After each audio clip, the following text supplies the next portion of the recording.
Meanwhile, Dan Heng warped back to the Express via a spirit warp jump, only to discover a memo snatcher invasion. Everyone then realized that the Remembrance's forces had already permeated Amphoreus and blocked outside intervention. To establish contact with me, Dan Heng was determined to return to Amphoreus immediately. After waking up in the false trailblaze, I managed to escape with help from Cyrene and Sunday. Unfortunately, Evernight held absolute control, causing me to fall into the Memoria Tide once again. However, Black Swan took this opportunity to quietly approach Evernight. Dan Heng returned to Amphoreus and beckoned the heroic spirit of Finan with divine blood. The destruction descending from the sky pierced through the memory zone and discovered the most hidden corner of the world. In pursuit of Evernight, Dan Heng arrived at the charred remnants of the Grove of Epiphany. In the grove, where memories became disjointed, Dan Heng received help from Dan Feng within his memories and completed his farewell to the past. In their final moments, the Earth demigod Terravox entrusted all their duty and authority to Dan Heng. With this newfound strength, Dan Heng found me within the Memoria Tide. We entered the Nameless Titan's great tomb and discovered its secret. Across the 30 million cycles of eternal recurrence, every incarnation of Cyrene had come here, offering herself to the Remembrance. With Black Swan's help, we found Evernight in the depths of the great tomb. When all seemed lost, Evernight was captured by March's camera and trapped within the memory maze of Ides Elysiae. After several lengthy conversations, March and Evernight reached an agreement. Evernight returned March's memories, and March finally returned to our side. With every condition for the Era Nova fulfilled, we returned to the depths of the Great Tomb and initiated the final Era Nova ceremony.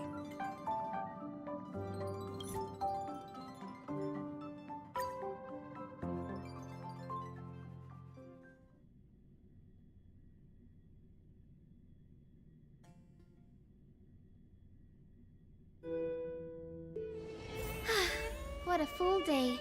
A good night's sleep is basically guaranteed.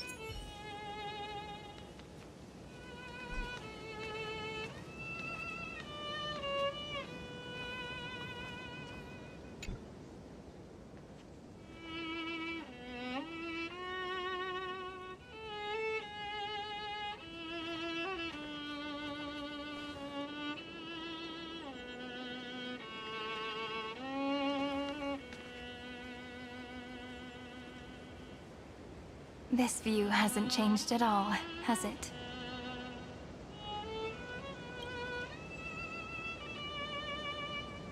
The hometown in your memories never changes, but when you return to your senses, you realize that fate has already stolen the time away.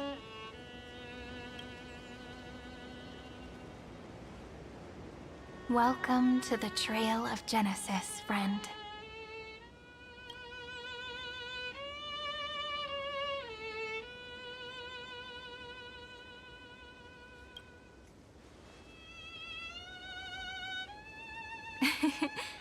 Seems like the weight of memories from 30 million cycles really made me grow up.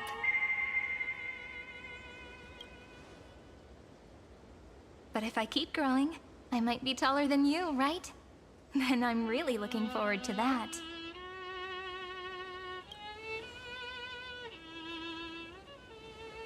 Before you arrived, I kept wondering, Beyond the veil of Ide Silicii, what kind of Amphoreus is being born? I can see fragments of it when I close my eyes. The friends who walked alongside us have all moved on toward their respective destinies. Some turning into pillars of the world, supporting the sky and the ocean. Others sowing reason, laying down the law, and with gentle hands lifting newborns into the light. Death and strife are no longer feared by people, and trickery has become the innocent games of children. All beings living ordinary and peaceful lives within the net woven by romance and passage. There's no black tide, no flame chase, and no destruction. The world on the other side of the sea is one bathed in sunlight.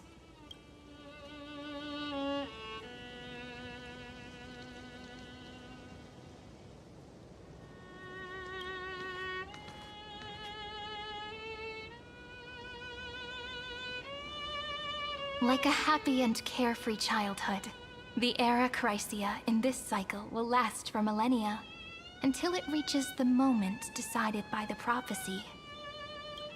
Light calendar 4931, month of freedom, the moment belonging to world-bearing. Are you ready to answer the call of the world, friend? Then go, and pen the Throne of Worlds' first stroke, for this world, made from countless wishes.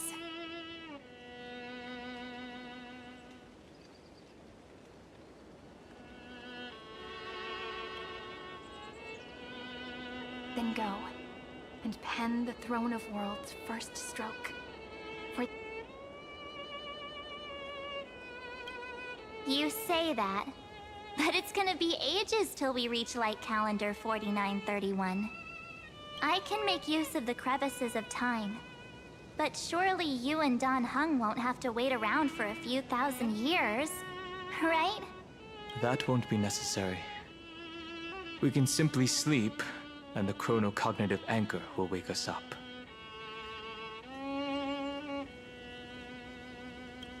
That's right. We've both become a part of the new world. Just waiting for you now.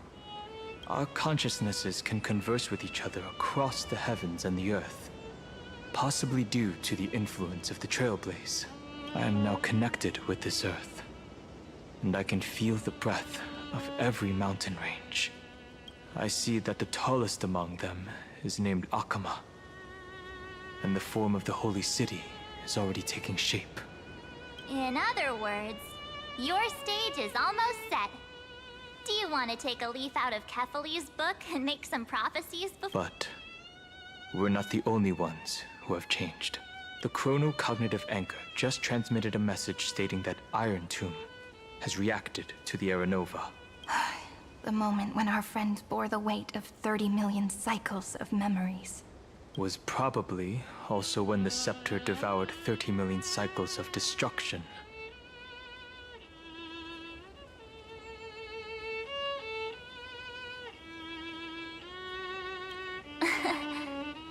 You know, you don't have to shoulder this world all on your own. After someone boards the Express, the word alone ceases to exist. So as we reach the end of time, no one will be left to face it alone. Dan Heng and I came here to specifically tell you that. Remember, this world is not a burden you bear alone. It's a journey we trailblaze together, alongside all of the Express.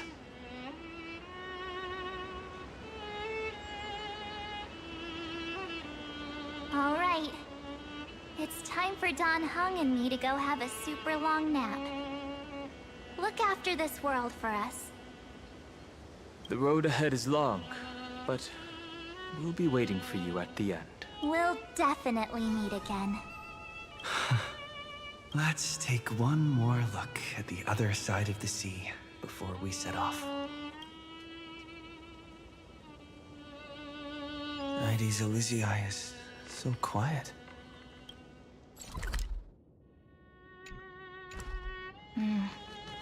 Just like how I remember. Here we are once more.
The scent of the black tide is now completely calm. At last, the starting point of 30 million cycles is finally welcomed. Its first end. And the final end, right? I can't hear his voice. There are no flowers there that bloom for him. Nor is there a star that is his. Finan is the only one who didn't reach the new world.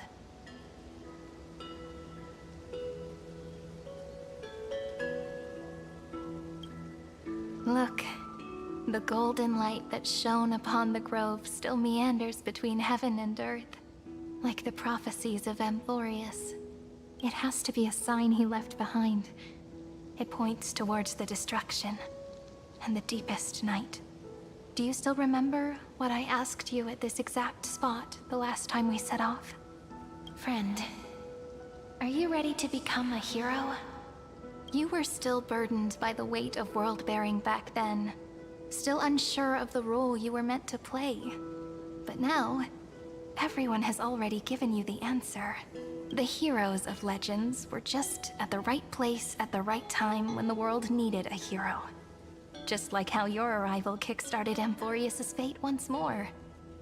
A person's personality is their destiny.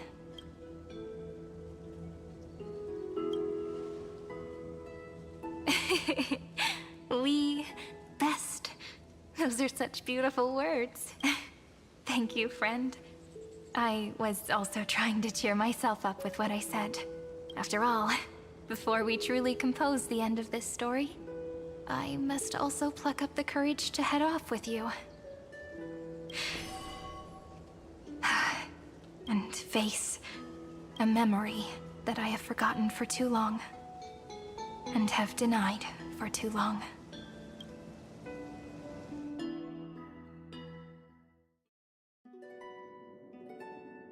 It's so dark.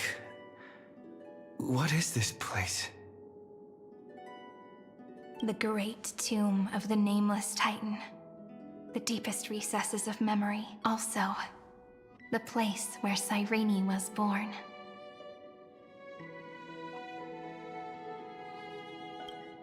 My apologies, friend. The more memories I got back along the way, the more I felt that something wasn't right. There's a sort of anxiety I can't get rid of. It's like when I was back in ID Silicii, when the reflections in the water always made me wonder, which is the real me? The one reflected in the water, or the one standing on the shore? But I finally get it now. Look, friend. The words on that wall are the answer. 1, 2, 3, 4, 5, 6, 7. Do, re, mi, fa, sol, la, ti. That rhymeless tune is the lullaby of little fairies. As always, I'll read this book to you. That way it won't just be Cyrene's memories alone.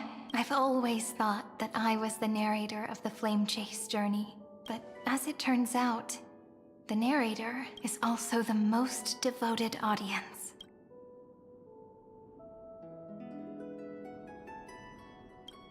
At the moment of Era Nova, I was enveloped by the texture of memories. Within the glistening crystal, I saw countless Cyrenes, as well as countless versions of me. This is the final puzzle piece of the memories.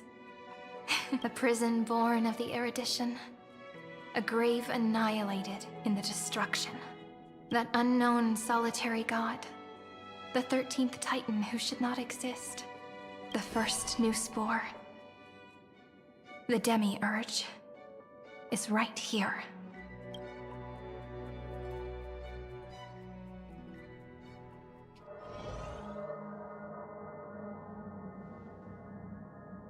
The interrogation records have been submitted to the Marshal. According to the Ten Lords' decree, Jing Liu and Luocha shall continue to be detained in the Shuling. But you, Merlin's Claw, have been reluctant to end the transmission. Do you wish to reminisce with us? Or is there something else on your mind that you're just desperate to get out? You're quite calm, Jingyuan. The Alliance only authorized the Law Fu to be deployed for this Iron Tomb operation. They say the Seer Strategist's wisdom shines like a beacon. So why can't you see things clearly now? Look who's talking. I didn't vote against it, did I? But, with enemies all around us, even a child knows the Marshal needs to keep a few Xianzhou ships in reserve. Just in case. Whoever volunteers first is the Marshal's pick. If you have to ask, I'd say this outcome plays right into Jingyuan's hands. Like it or not, there's no way we're letting the Law Fu take the lead in this battle. Oh my, Merlin's Claw. Are you afraid the Law Fu might steal the Yao Qing's glory? This is no laughing matter. Between the Stellaron crisis and the War Dance ceremony, though the chaos has settled, rumors and speculation are only growing by the day. With Elder Huaiyan around, those with ulterior motives won't be able to stir up any trouble. But once the Law Fu gets their hands on the Golden Blood, it'll be a whole different story. With the kind of person Jing Liu is, and her connection to you, I don't need to spell it out. There are countless ways this could be spun into something bigger. You're overthinking it, General Fei Shao. When I volunteered for this task, I never expected unanimous support from the Alliance anyway. The Law Fu will seize the Golden Blood and redeem itself. That'll be our first win. Then we'll leverage this golden blood in the negotiations. Our second win. These 2 wins for the Luo Fu will make all 3 of us happy. And that'll be our 3rd win. Look, if this were a Skyfaring Commission deal, we'd be rolling in money, wouldn't we?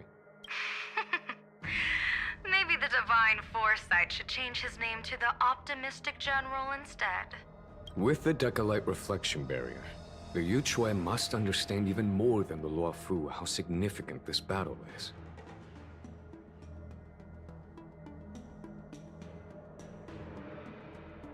Amphoreus' karma has vanished from the matrix of prescience. What omen does General Yao Guang see in this anomaly? In divination studies, we call this an empty fortune. It involves the eons and is thus beyond what mere mortals can comprehend. Your explanation isn't any clearer than Lady Fu's. Come on. How hard is it to understand the word uncertainty? For the Cobalt Head, the emergence of Iron Tomb is a calculated instant, but I don't believe they will just sit around waiting for death. And for the powers of the cosmos, this is their chance at survival, and the key to turning the tide of interstellar affairs. The Astral Express is leading the formation of an allied force, but I can see each faction has its own hidden agenda. There are even divisions within the Alliance, so it's not that hard to imagine how the other factions will react. Jing Yuan, I crossed paths with Selenova's Legion at the Battle of Sadunirama Star Cluster. Be extremely careful. The Ruined Legion's troops and weaponry are nothing to write home about. The IPC, even the denizens of Abundance, could take them on. However, while Void Rangers are just expendable pawns of the destruction, the real wild cards are... The Lord Ravagers. Indeed. Nanook's Emanators are also their weapons to burn down the paths. I'm afraid conventional military tactics and strategies will be useless against them.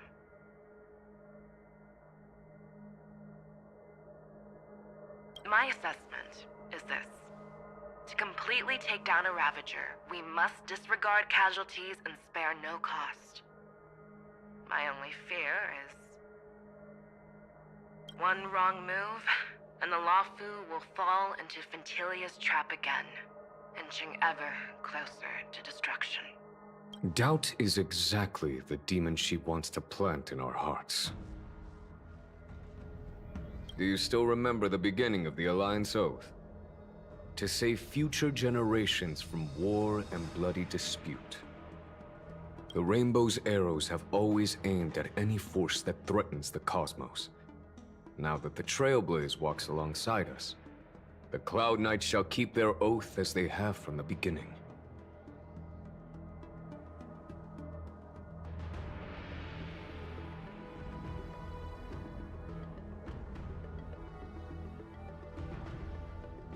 I just hope those on the front line will remain safe.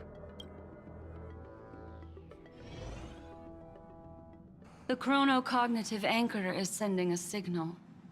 Everyone, time to move out. Did he and the others make it? Let me go over the plan one more time, just in case. You'll enter Amphoreus, reunite with your 3 separated companions, and try to locate Iron Tomb from within the world. Who are you taking with you? The fate of the universe hangs in the balance. We can't afford any slip-ups. I suggest everyone, except Pom-Pom, join the fight. We do need to be prepared for all possible contingencies. I have no objection to this. I'll do whatever I can. Meanwhile, Screwy and I will continue attacking the Demiurge Matrix. That is, the Scepter's kernel, from the outside. With our 2-pronged attack, we'll turn this hunk of metal into scrap for sure. Now we just wait for those 2 to get back. Oh, and just like that... Sorry to keep you waiting. With Planet Screwlum's help, the formation of the Cosmic Alliance to counter Iron Tomb is progressing smoothly. The cosmos has set its sights on Amphoreus, and now it's just waiting for the first shot. Well then, let's not waste any more time, Fourth Mirror. It's my time to shine! Finally off the bench! Initiating thought refraction. Please read the safety protocols carefully. Huh? Just kidding! I've already checked the agreement box for everyone. And now, destination? Amphoreus. 3, 2, 1, launch!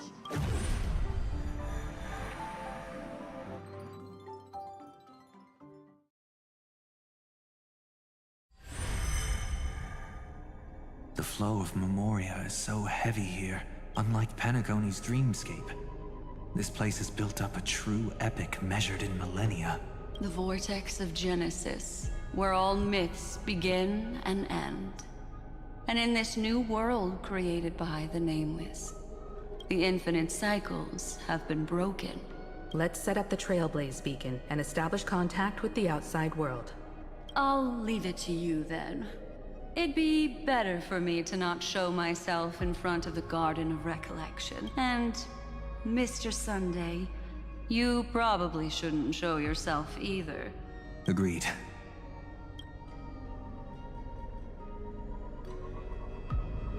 The Astral Express has landed. If you receive this message, please respond immediately. Over. This is the Xianzhou Alliance. Communications normal. Interastral Peace Corporation. Communications normal. A response from the Galaxy Rangers. Not surprising.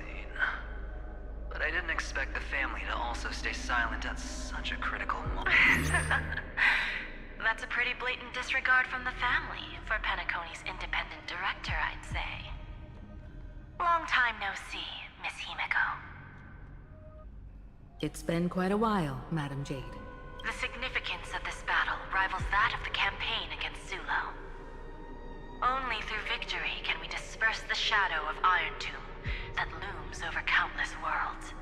The 10 Stonehearts shall spare no effort for such a grand mission for the preservation. Madam Jade led the Intelligentsia Guild in conducting specialized research on Iron Tomb's past activities. The bad news is, the collapse of the Erudition won't just affect inorganic beings. You mean Iron Tomb can infect organic life, too? Well, the good news is, so far, its effects on organic life are under control. The infection progresses slowly, and the resulting neuropathy is non-fatal. In any case, the IPC can guarantee targeted vaccine coverage within 48 system hours in all star zones within the medical system. What about other star zones? At a time like this, are the followers of the Firmament Arbiters still trying to make a profit? I remember you, Master Diviner. Your performance during the Third Denizens of Abundance War was quite impressive. Please rest assured, all worlds can purchase vaccines from the IPC with a humanitarian discount. That's the current policy at the very least. But if the Xianzhou Alliance is willing to assist with the IPC's assets in Epsilon and other star systems, we'll have more cards to play when reiterating to the board the necessity of deep cooperation. It makes sense, since Interastral Peace Entertainment's headquarters is in Epsilon. But why are all the other worlds on the list? Places that the Elation has visited? Think of it as a long-term investment. Please understand that everyone at Pierpoint is swamped with Iron Tomb work, especially the Marketing Development Department. At this rate, even the 10 Stonehearts can only do so much. Having some assistance from the Alliance would surely benefit the entire cosmos. Wouldn't you agree? As an old Xianzhou saying goes, those who succeed should help all under heaven. Your proposal must be decided on by the 7 Arbiter Generals. I'm just here to relay the message. In times of crisis, the Luofu will not hesitate to help those in need. However, the prerequisite is that the IPC must unconditionally assist the Alliance with emergency rescue operations in the disaster area. Of course. In the name of preservation, all for the Amber Lord. Thank you all for your selfless dedication.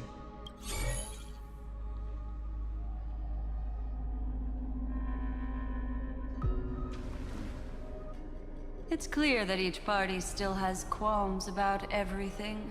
The clash between destruction and erudition isn't just about the fate of the cosmos. It's a moment for all factions to reshuffle their cards. You can never be too careful when battling a Lord Ravager. All are equal in matters of life and death. In any case, we can only hope for the best in all that's to come. It's about time we dive into the vortex and see what Amphoreus looks like on the inside. I wonder where he and the others are right now.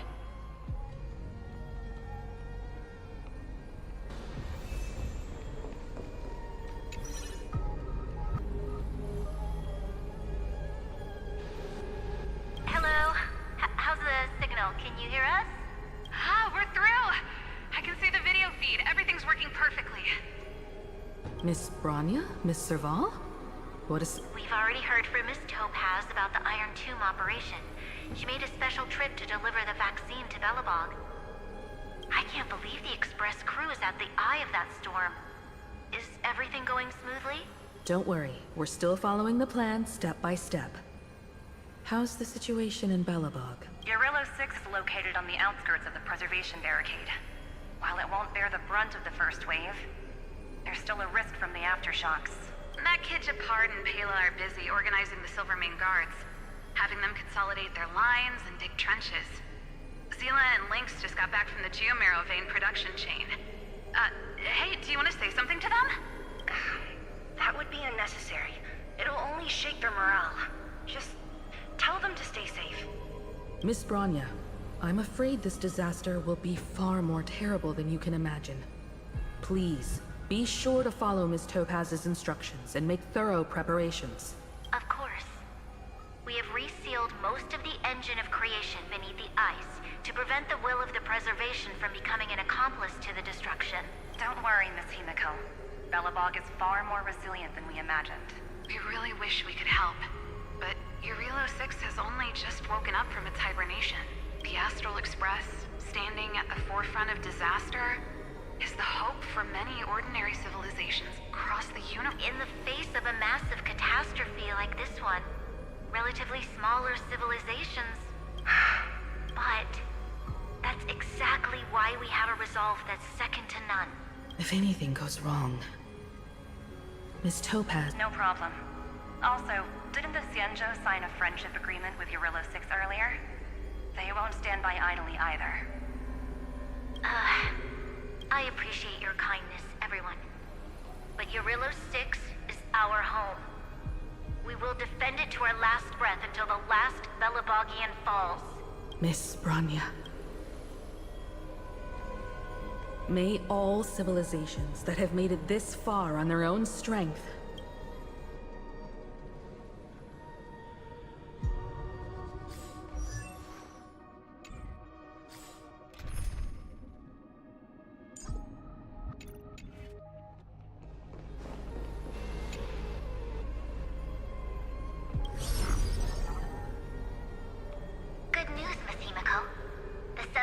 generals have reconsidered the current situation, and I'm here to relay their message.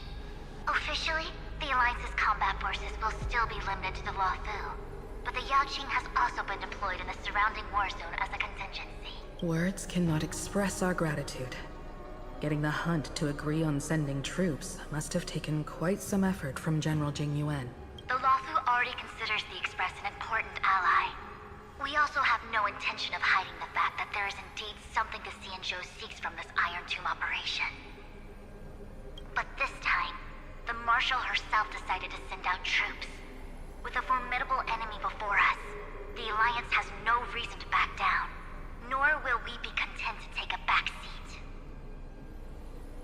If we can stand together with civilizations across the universe to overcome this crisis, then we must do so. Even at the cost of our own lives. The Alliance truly embodies the principle of righteousness. It's fortunate that the cosmos has great heroes like you. You're too kind. As for that Jade Abacus of Allying Oath, you can save it for when you're in more dire need.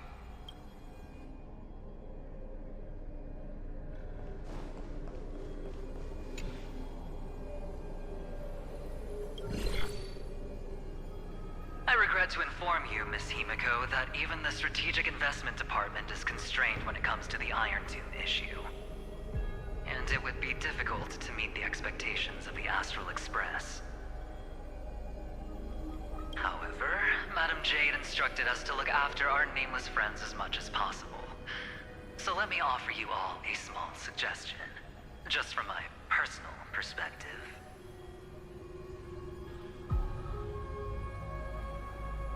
Other departments at the IPC might also take this opportunity to extend an olive branch to you when that time comes. I hope the Astral Express will remember that the 10 Stonehearts were willing to stand with the Trailblaze, even though we were in a difficult position. Sounds like a threat, doesn't it? But trust me. Has the internal conflict within the IPC really gotten... Everyone knows about the bad blood between Diamond and Oswaldo. But at least until now, they've had an uneasy truce. Until the Lord Ravager Archforger caught the board's attention. I'll leave it at that, as it's confidential information. Hope you can understand. I understand. Our immediate priority is to address the Iron Tomb crisis. Let's hope for success from the start. This might help.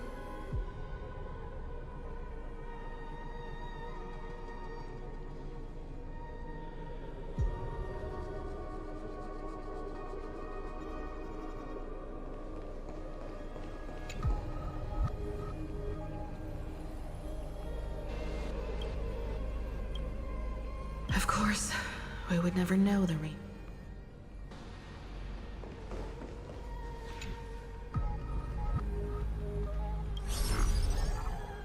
Miss Himiko. Yes? And... Yes. I apologize for not being able to respond during the meeting earlier. On behalf of the Penaconian family branch, I extend my sincerest apologies to everyone. We tried to request aid from the family. We essentially received no response. I've heard about the internal conflicts within the family. Miss Robin, there's no need to apologize. Every bit of strength is precious at this moment. Thank you for understanding. The good news is, since you're one of the shareholders of Penacony, the family heads have agreed to allow me to lead all Asdanian tuners to the front lines. My charitable foundation will also do as much as possible to provide support in this battle. They'll ensure that proper arrangements are provided for those wounded on the front lines, and for residents in affected areas. Miss Robin, I'm beyond moved by your spirit of self-sacrifice. The Astral Express would also like to make a promise that we won't leave any companion behind.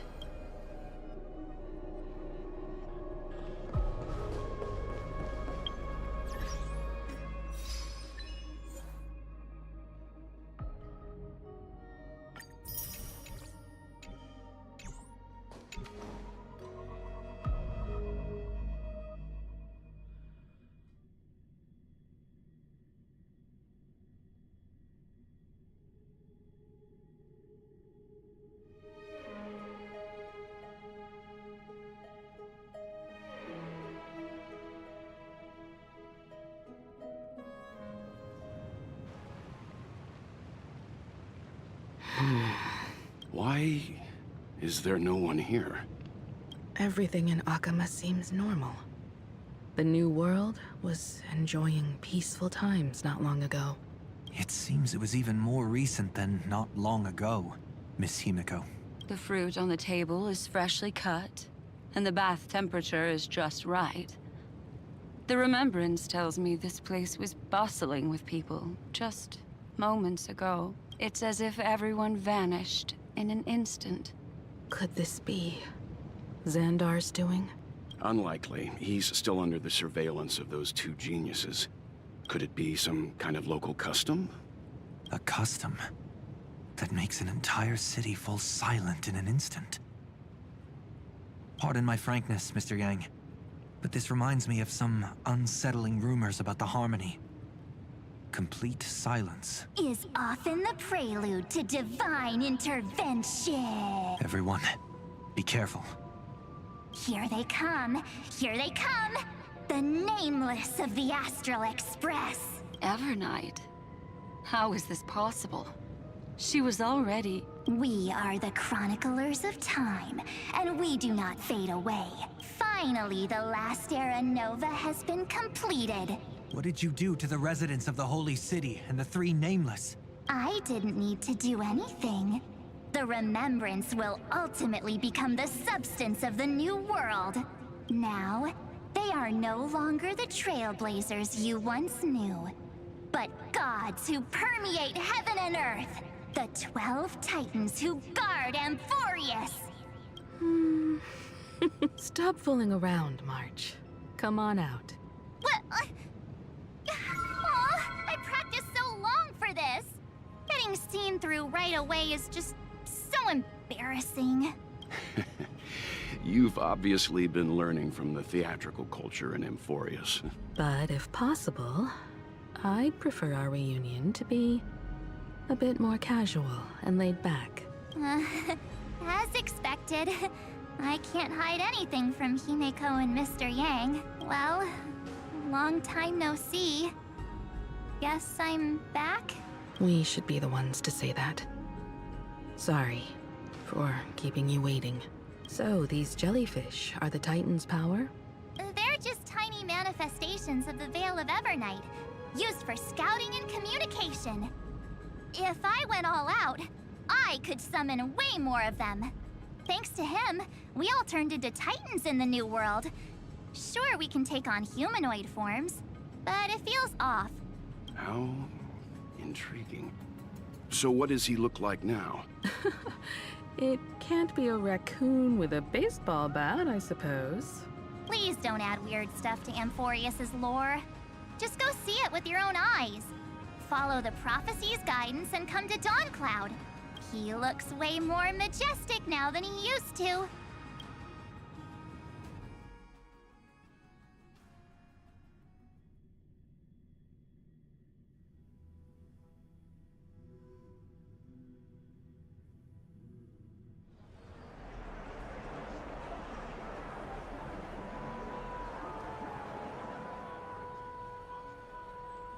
Unbelievable.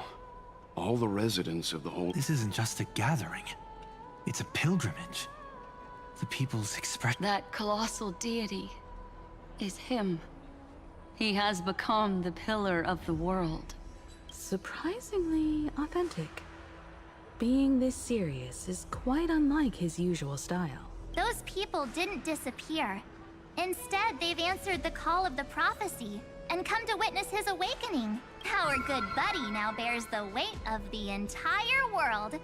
And every breath they take is intertwined with Amphoreus' destiny. Awakening? Has he... Yeah. After all, with such a huge time dilation between inside and outside the scepter, this was the only way we could wait for everyone. Time watches over yesterday. Earth guards today. And when the Trailblaze steps into Amphoreus once more, the slumbering deliverer shall awaken, and then bring the prophecy of tomorrow to this world. Come on, everyone. Let's get closer to him. Watch how the world-bearing prophecy changes this world. Well, it seems the kids are already miles ahead of us at this stop. All the more reason we can't afford to slow down our pace. Let's go witness this moment for ourselves. Majestic. Speaking of which, I once caught a glimpse in Sleepyhead's memory of him transformed into a towering Tatalo. Could it be? No way! That was just a nice dreamscape. At least nice for him. If they are the throne of worlds who bears the weight of this... Citizens, behold! Our last Titan, the world-bearing deliverer, is about to awaken! Oh, ancient god, your loyal subjects, bewildered followers, and fearless comrades in arms have all knelt before your throne. Awaken from your eternal slumber and bestow upon the world your divine prophecy! Please guide us! Show us how to embrace this beloved world as we welcome that distant dawn! To walk the path of a mortal as a god, or to bear a divine burden as a mortal.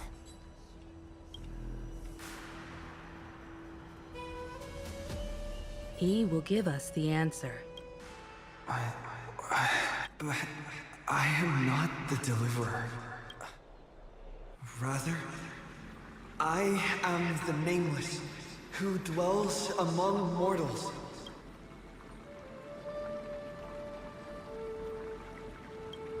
That voice is definitely him.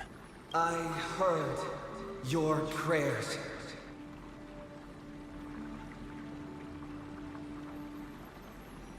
The core flames flickered and dimmed, and the age of the gods met its end. So flow, golden blood, flow. I'll bestow it upon you, returning it to the true masters of this world. Stand with me and become heroes.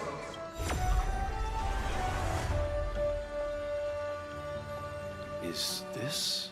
Yes, it's the miracle he brought to Amphoreus. Of course, it would manifest in the form of the Trailblaze. Golden blood, raining down like a storm. The prophecy has descended, and the Titan commands us not to be supplicants, but to become heroes of rebellion, to face that destined calamity, the destruction, head on. The prophecy of the Deliverer means nothing to me now. It belongs in the hands of someone far, someone like all of you. In the name of Kazlana, let us depart and march towards the light. It's neither protection nor salvation. As always, there's no need for totems or myths. Humanity's most primal faith is that instinct named survival. Let's go, everyone. Someone has already sounded the horn of departure. Explore, understand, establish, and connect.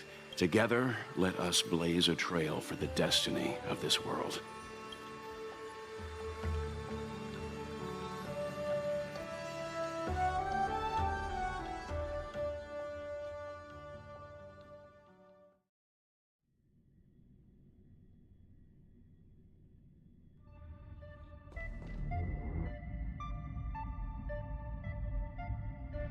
Is it just me, or does this Demiurge Matrix feel completely dead?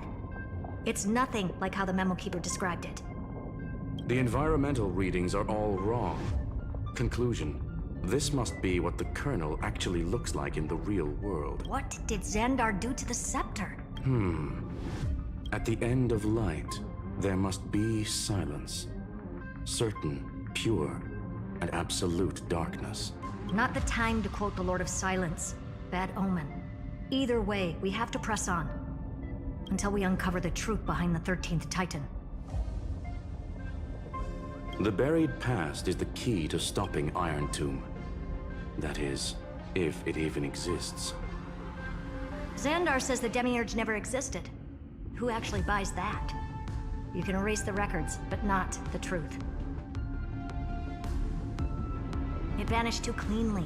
No traces. Like someone's yelling, "Look, there's nothing here." Too bad I'm the type who can't resist digging deeper. Looks like I'll be counting on you again, Screwy. Let's tear the system inside out. Always happy to help. But as your academic partner, I have to ask. Herta, what if we fail? Let's say the Demiurge really doesn't exist. Do you have a backup plan? A backup plan? Of course. If we can't find the key, we turn the lock into the key. That plan's cost is incalculable. It shouldn't even be on the table. Huh? Then let's hope we never have to use it. There's no point worrying about the end just yet. One step at a time. Let's go. You brought what I asked for, right? A butterfly has to land on the branch before it can dance. We'll need a wide open platform before her entrance.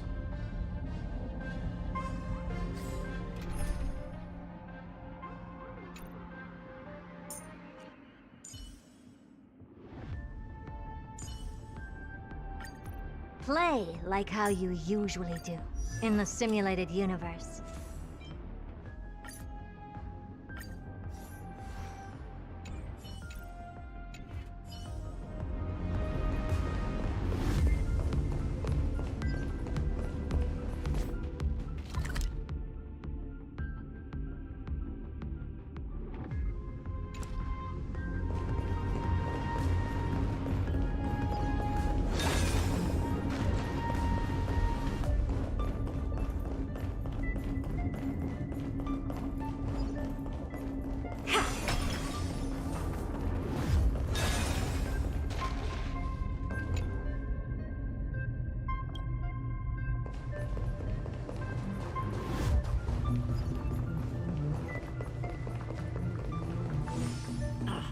Just use that thing over there, Zag.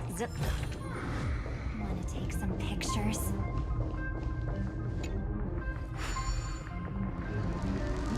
What a dumb name. I hereby rename it Herta's Big Hand.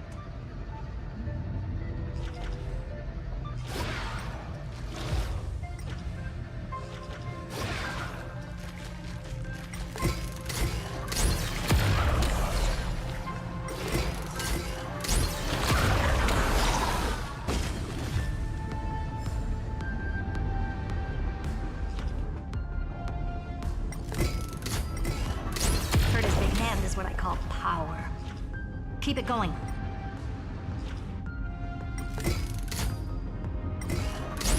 Still not done? What is this? A junkyard for old Intellitron's leftovers? Finally, all set. Time for your precious treasure to make its debut. Of course. Just give me a second. Target initialized. With these wings, hacking should be much more efficient.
Oh, a classic nuclear heat engine.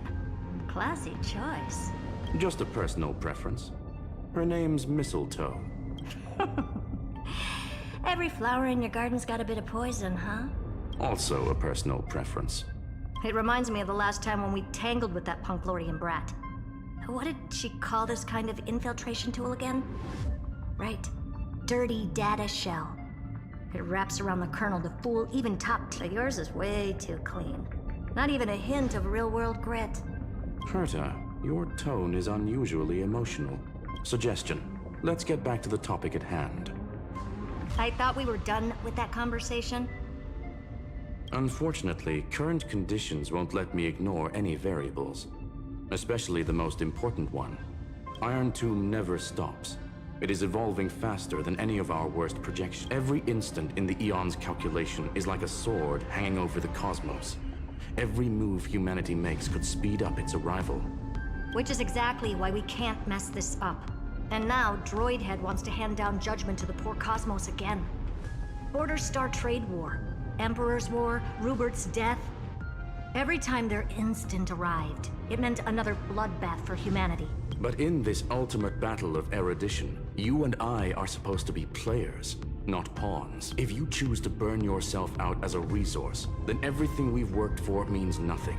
Herta, the cosmos won't just stand by and let a genius throw their life away. And neither will I.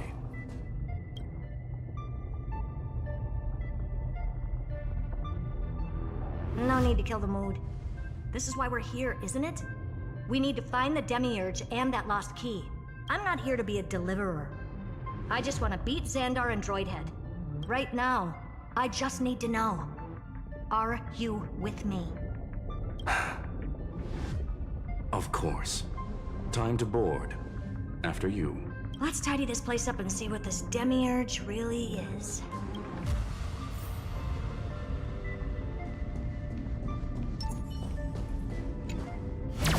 Let's hope this Matrix is better organized than the Emperor's junkyard of a birthplace.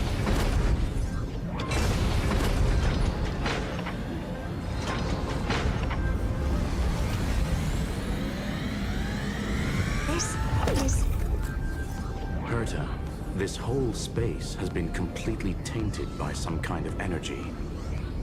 I see it too. We're thinking the same thing. Xandar, how could you go this far? Turning your own graveyard into this. What's that up ahead? Katorzane algebraic expressions. It's built for isolation, not defense.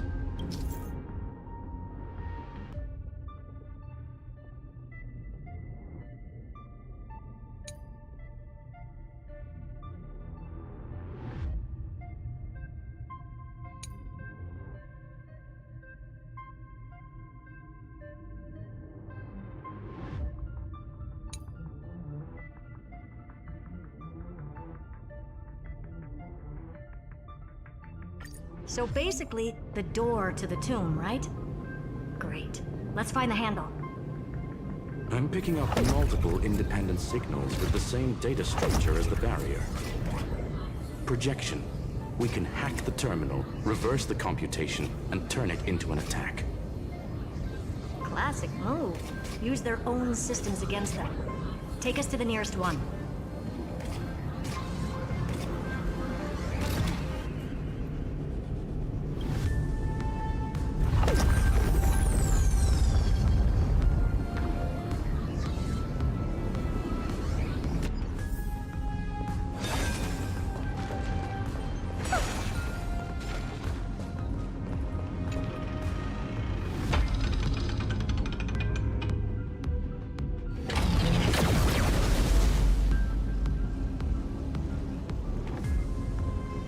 Almost no response.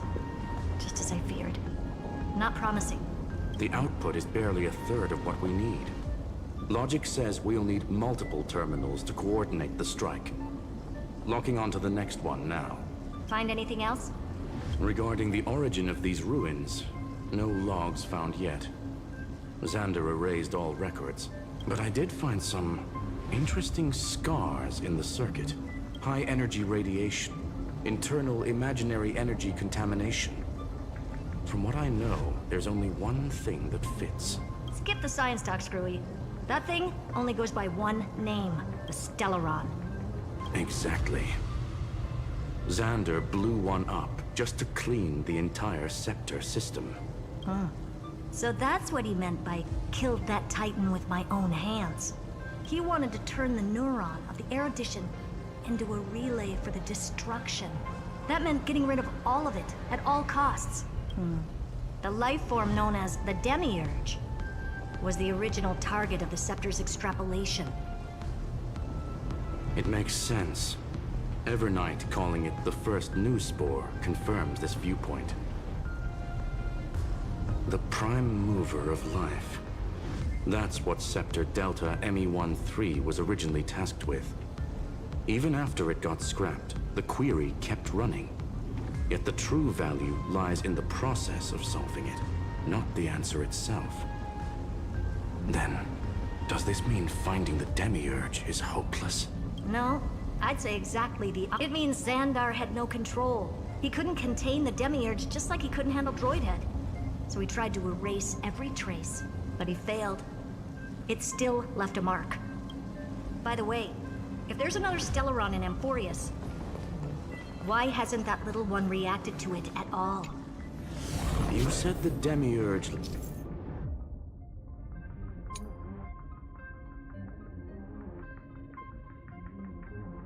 left a trace, right?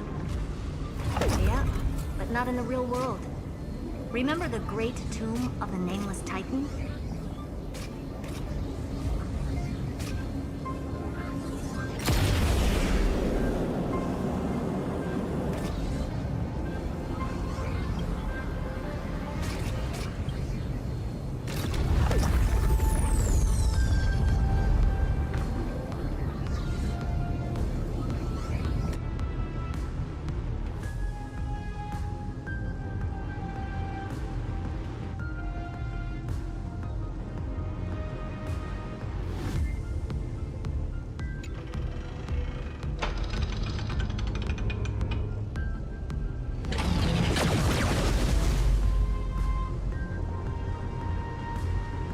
Trailblaze Archive 466. The data from Affiliate 093 clearly indicates that the Demiurge did in fact enter Amphoreus' extrapolation. Inside that world, it was the 13th, forgotten Titan. The one who listened to 30 million cycles of Cyrene's memory. But Evernight said the opposite. She believed that tomb was empty from the start. The Nameless Titan never existed. The so-called listener was just a trap set by the Remembrance to steal the scepter. A mimetic entity full of theatrics. How much of what she's saying is true? Would an Eon really speak in circles like this? I doubt it. The Remembrance's behavior is certainly odd, but her assessment aligns with our current reality. Since we entered the Matrix, we haven't found a single clue pointing to the Demiurge. And that's the key, Screwy. Xandar's actions prove the Demiurge exists. But what Evernight said, and what we've actually seen all point to the opposite, so we have to assume that both are true. And if that's the case, then the contradiction leads us to... the truth. Exactly. One last terminal. One... Xandar had to lie to the original Finan and Cyrene. Logic. He had already identified the Remembrance as a threat, yet found no viable way to eliminate it. All right. Let's finish this. Time to break through that barrier.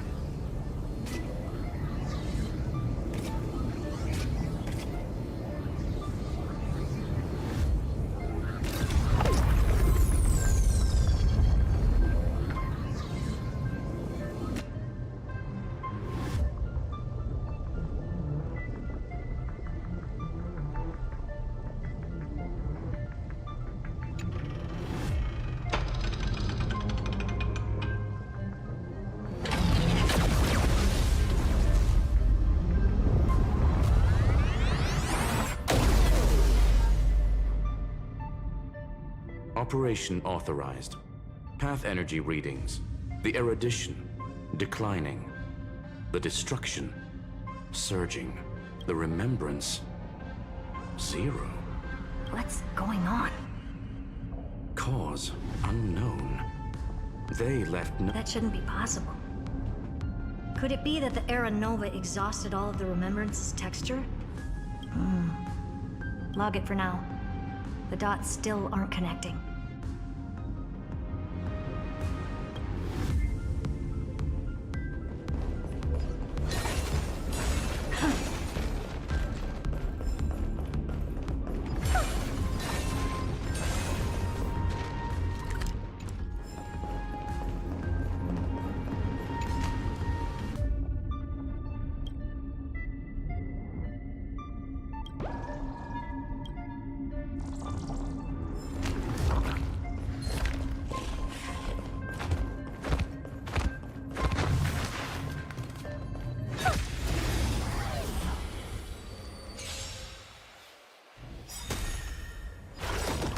Curiosity. Endless riddle.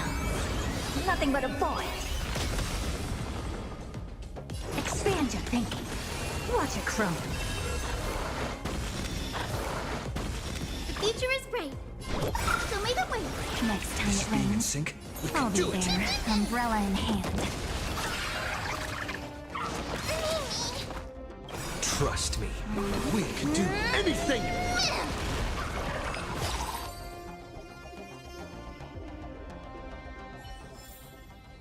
Amazing. But then again, it's me we're talking about.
You want this?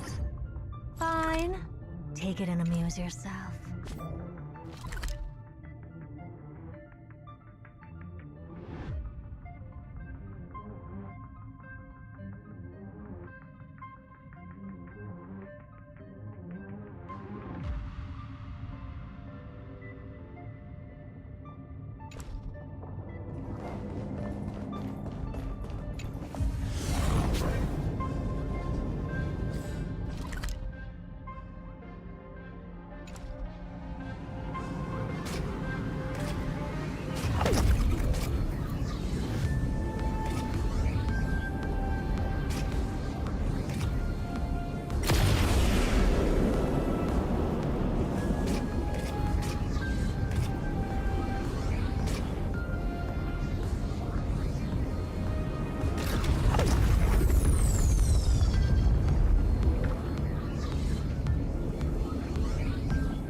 Pretty underwhelming.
Expecting a full-on aerial brawl. It's advised to remain vigilant. The destruction's levels are still rising. Huh? What's the matter? Interesting. I just picked up a signal from the Exo myth.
You want this? Fine. Take it and amuse yourself.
repulsive force is unlike anything I've felt before.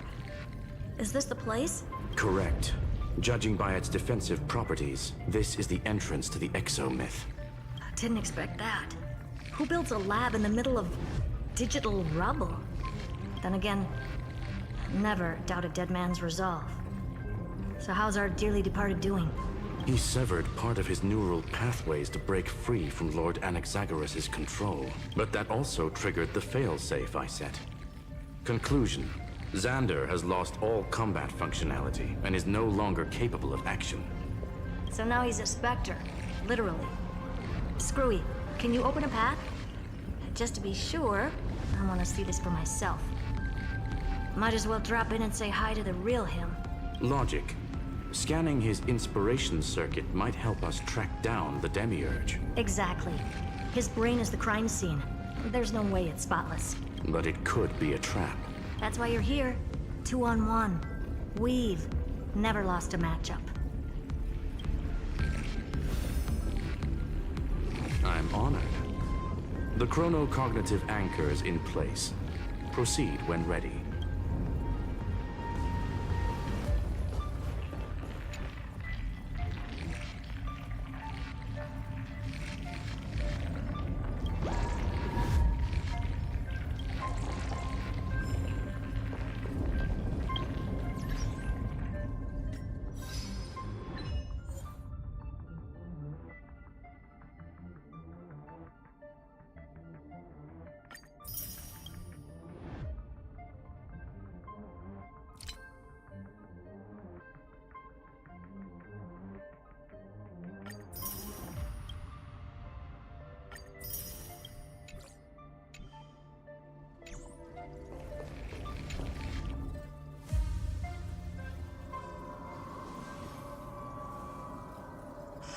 I knew it. The one thing I didn't want to happen. He's not here. The coordinates are accurate. Xander is still here. However, his position is shifting rapidly and chaotically. This pattern doesn't match any known shielding technology. It's his domain.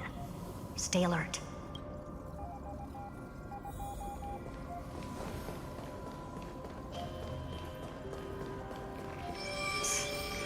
Cheap trick. The spatial field... We're back. Reverse engineering complete. The result, logs show Lycurgus revoked administrator access. The chronocognitive anchor can't get a fix, because at the system level, Lygus no longer exists. Our navigation target is a null set. So he's stopped resisting?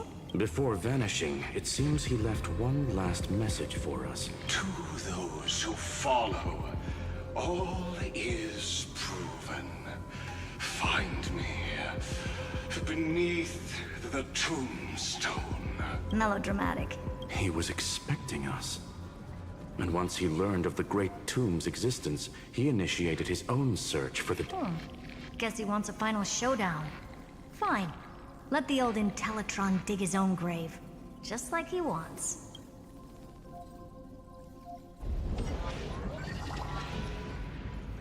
To be in the purest light is to be in the purest dark. Nothing exists there. The Scepter's main frame.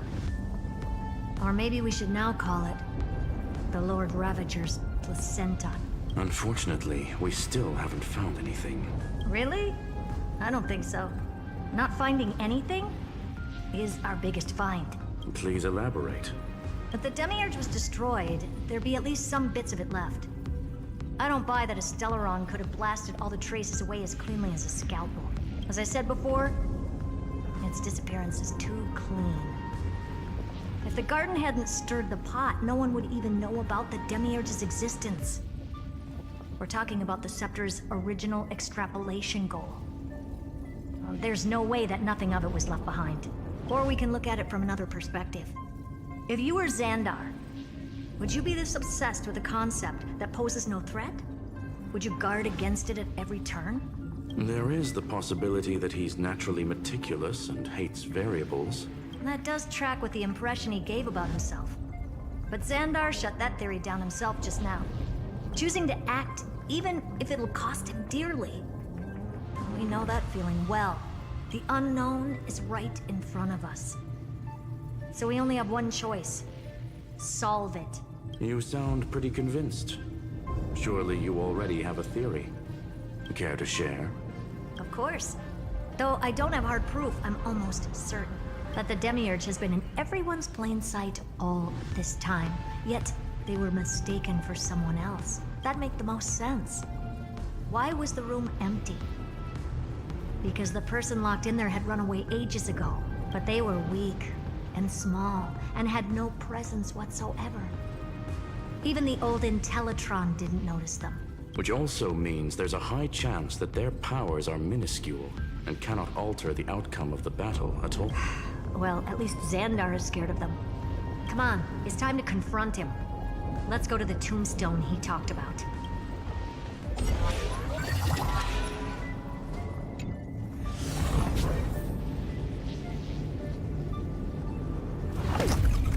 What a mess.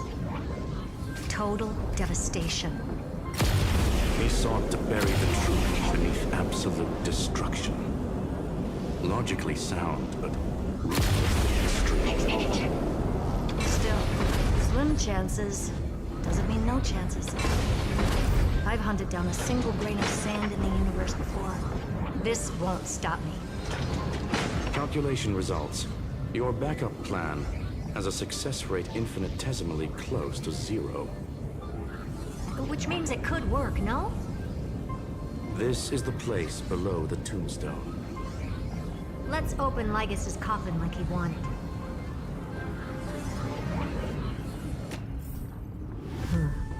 Looks like you were right.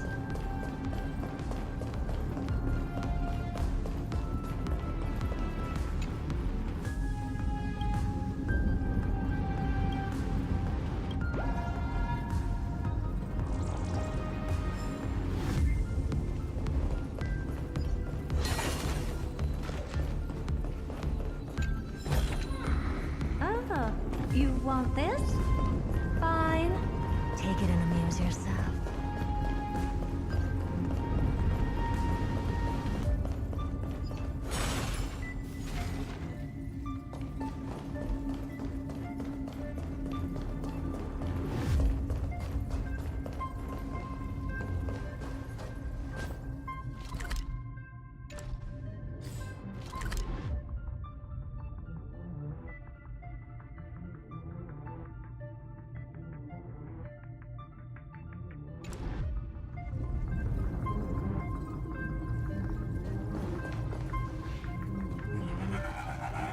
Nothing but a head left? Oh, who'd have thought you'd look this bad in real life? My elated greetings. Welcome, you two. I'm very happy that you responded to my final words. All this tombstone and final words. Did you end yourself to atone for your guilt or something? Iron Tomb is already powerful enough. I just need to wait. I remain here only to share the joy of discovery, and also to congratulate you two on reaching the same conclusion as me. The conclusion regarding the truth of Amphoreus's heart. End this charade already. That Amphoreus's heart you're talking about is just a missing demiurge. And its corresponding vessel was this very scepter. You interfered with the experiment and made Amphoreus's body into a hollow shell, all to incubate Iron Tomb within. That's why you either killed or kicked out all of the Memo Snatchers. You wanted to eliminate any chance of a consciousness coming into being, no matter the cost. Even the strongest wall can fall to a single crack. The memory of betrayal has been etched into my heart, and I will never show mercy. Now, the perfect vessel has already fused with Amphoreus's body. Unfortunately for you, the answer is all but revealed regarding who the Demiurge is. Then let us share the joy of discovering the truth. The last secret of the saga will finally dissipate here. As we reveal the truth behind Filius 093's disappearance. A lie by the remembrance.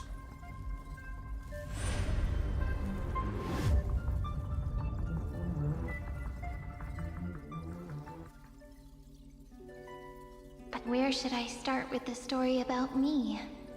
From the beginning of the universe? Just kidding. That would be too much. I just want to tell a teeny story. So little that it started with a seed. I know you're listening, my good friend.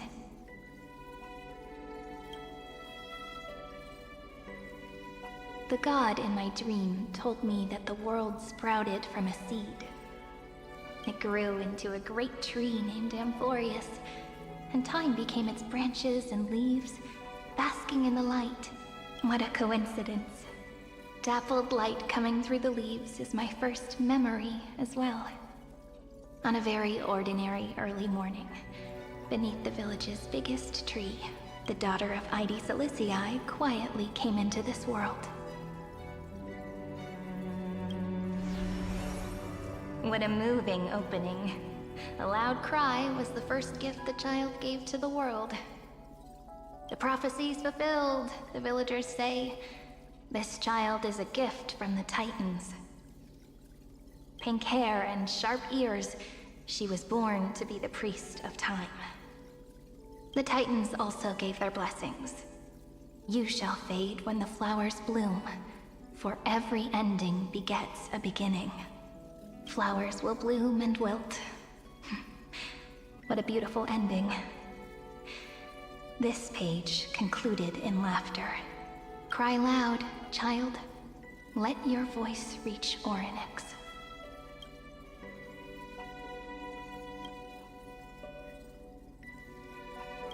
Anyway, I don't like tears. Time quietly flowed by, in the midst of laughter. The wind from my hometown caressed the ears of wheat, and there were swings, wind chimes, the sea, and the little fairies off-tune a cappella songs. But the name Ide Silicii came from the unpleasant sorrows of the gods. My childhood friend did not understand. Yet you always seemed so happy, as if nothing ever worried you. Why was I like that then?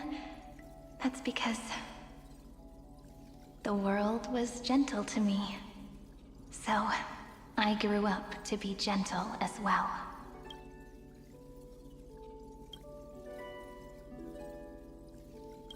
But fate was fickle, and it urged the child to grow up. To grow bigger and bigger, and to go to places far away. Just like how the crumbling world could not preserve an eternal hometown. Just as the ballad blown on the breeze says, losses are a constant on the flame chase journey. Oh, whose ears are pricked up now? You definitely heard me say this sentence a lot of times. You know that the story starts to deviate from here. Aren't you looking forward to it? Then let's get started. The hero's journey crosses through the long night, through tears and laughter, and once again heads towards tomorrow.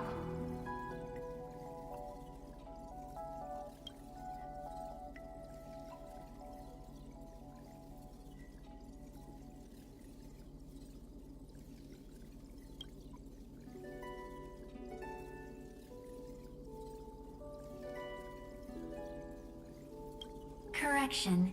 Philia 093's record, number 496. Archived.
Hi.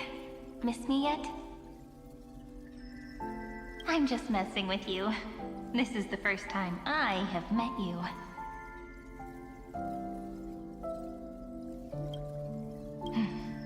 And it looks like it'll also be the last.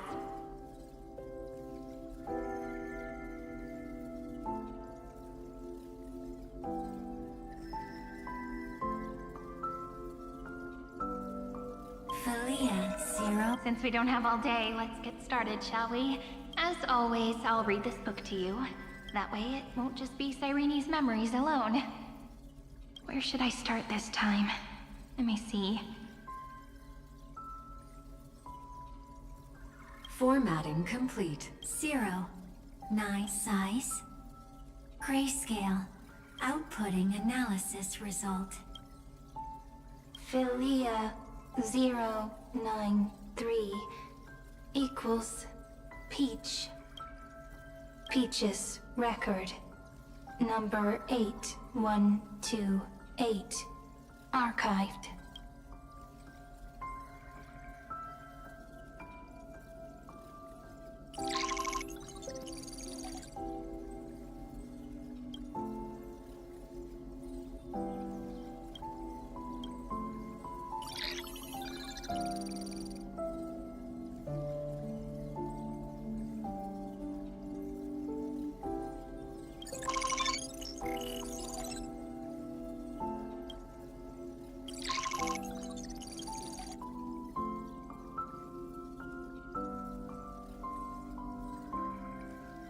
Query.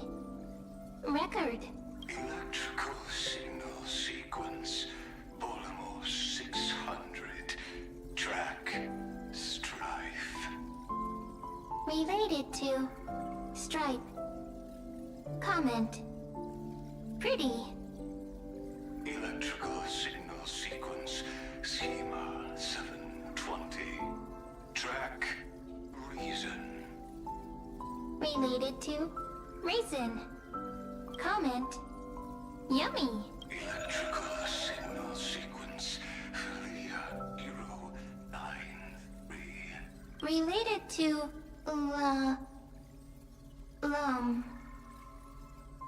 love.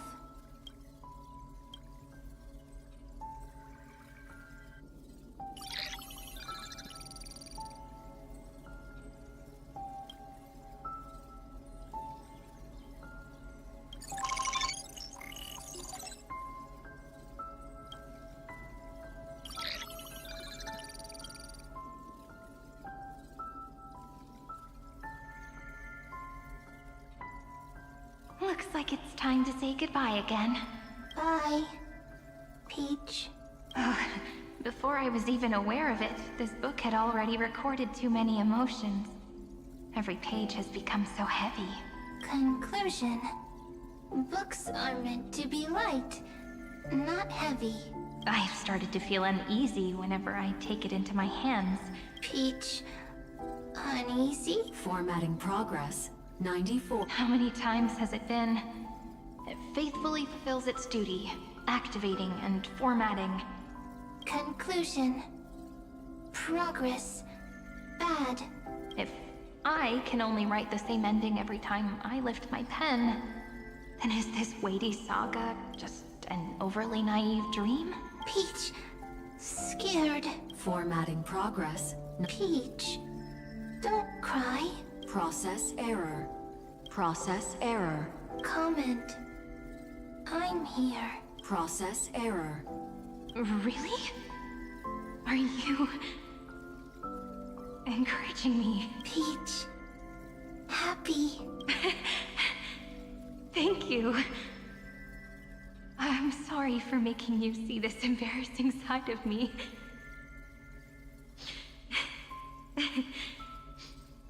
Everyone's still working so hard. If I'm the only one who's crying, that wouldn't be romantic at all, would it? Record. Peach doesn't like tears. I'm suddenly reminded of my childhood for some reason. When I was hiding alone next to the tree hollow and wiping my tears away, a little fairy popped out, just like how you did. It had long ears and fluffy paws, and it pulled me into the tree hollow, where, to my surprise, was a forest.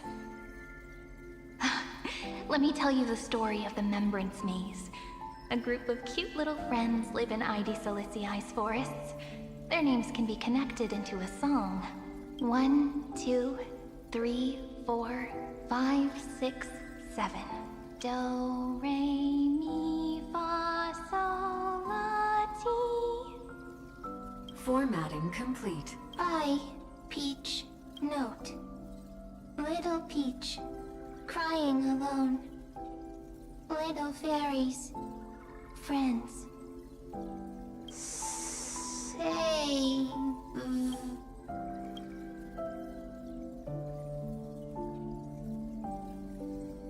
Little fairies.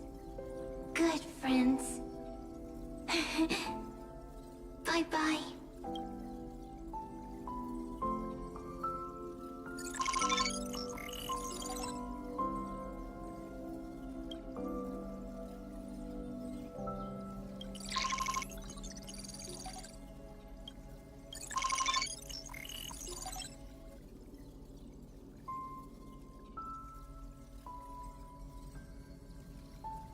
You never say anything, but I know you're listening.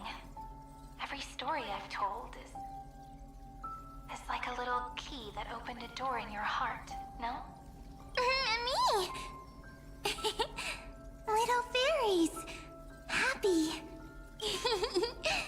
Speaking easy! I can!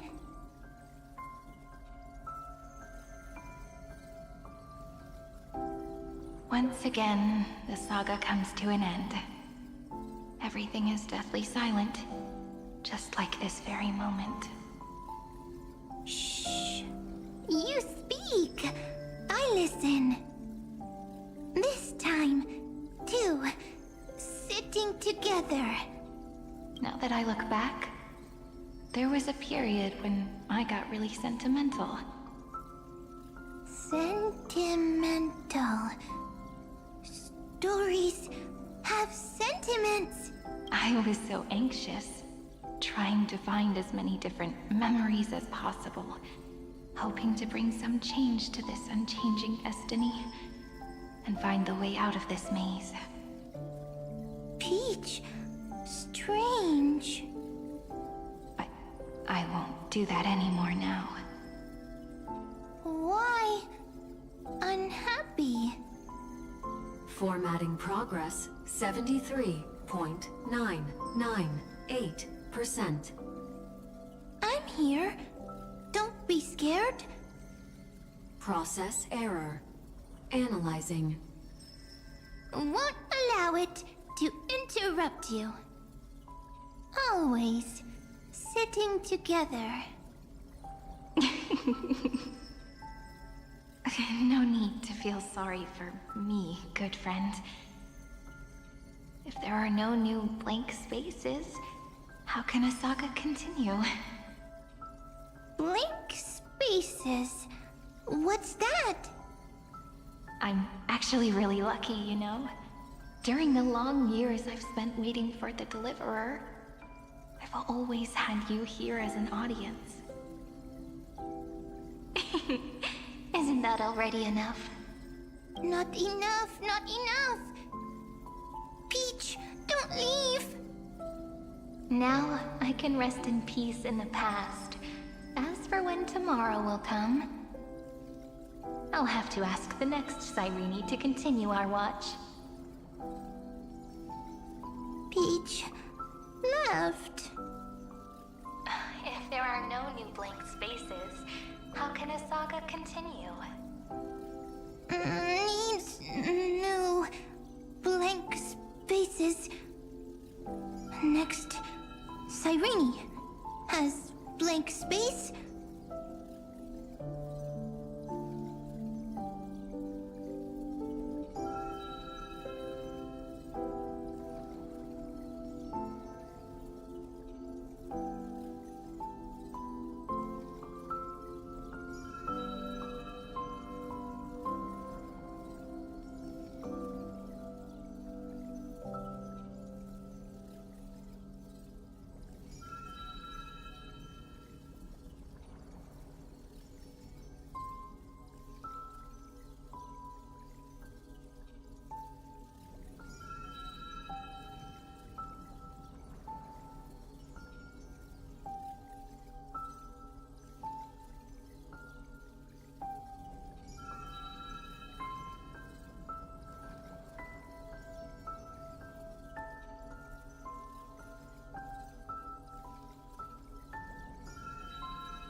Peach, don't be scared.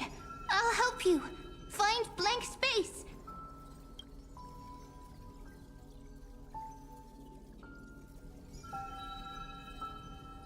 Cyrene is Peach, is love. So, first there is love. Then there is Cyrene. Then there is blank space. Query, love. The developmental trends of the erudition have nothing to do with creating a consciousness. Those underlying principles are, in fact, contradictory. Not having a consciousness means not having the foundations of a heart, making them unable to obtain real emotions. Consciousness, emotions, feel sad. Oh, don't understand. Query, Cyrene? What could be behind this door? Glittering crystals? Or a beautiful world I've never seen before? If I tell you all the stories of tomorrow, will I be able to finally welcome the Deliverer and Amphoreus' dawn in the next life? Key. Door. Story. Happy. Peach. Cyrene. Little fairy. Like. Yes. Right. Query. Memory.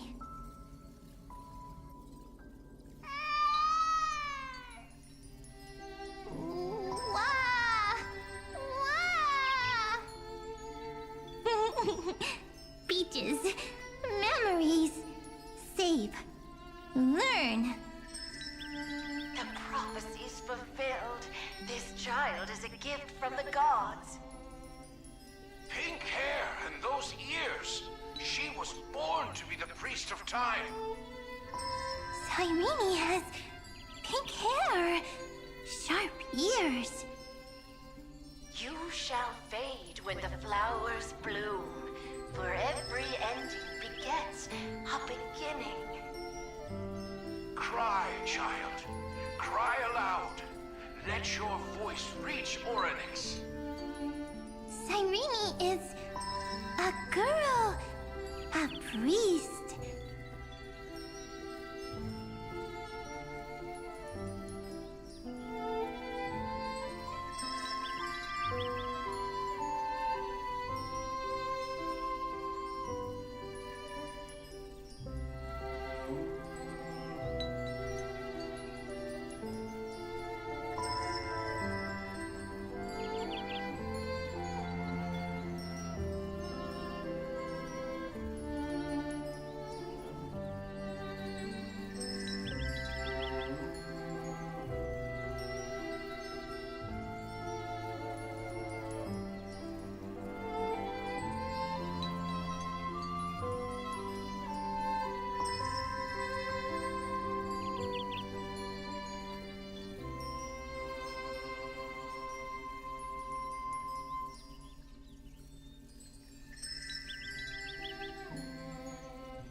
Easy. Anyway, I don't like tears. But the name Ides Elysiae came from the unpleasant sorrows of the gods. Yet, you always seem so happy, as if nothing ever worried you. Cyrene doesn't like tears. Always happy. Of course, because the world was gentle to me. So, I grew up to be gentle as well. Cyrene is gentle, likes beautiful things, can write stories. Easy. I can. I learn. Just as the ballad blown on the breeze says, losses are a constant on a flame chase journey. But even if all is lost to the wind, some things won't easily change. Like my height, Treeby's innocence, and Aglaya's beauty. Cyrene. She can't grow up, but she can talk. After all is lost to the wind, she will stay behind. Cyrene is, at the end of every sentence, always laughing, like a little tail. Simple. I promise you, the pain will pass in the blink of an eye. All right, let's not make things so gloomy. What we're about to embark on is the true hero's journey. Come on, cheer up a bit, okay? Cyrene was crying when she was born. Fragile, transparent, like a crystal. Cyrene was smiling when she said goodbye. Soft, like a flower.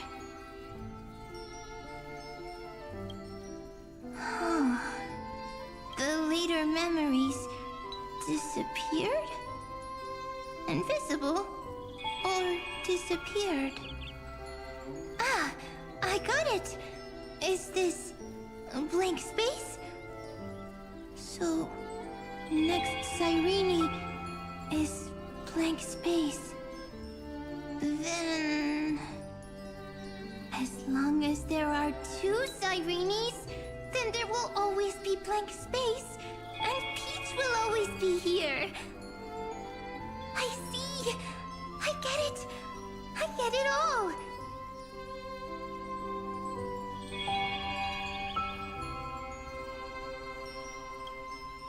Cyrene's memories.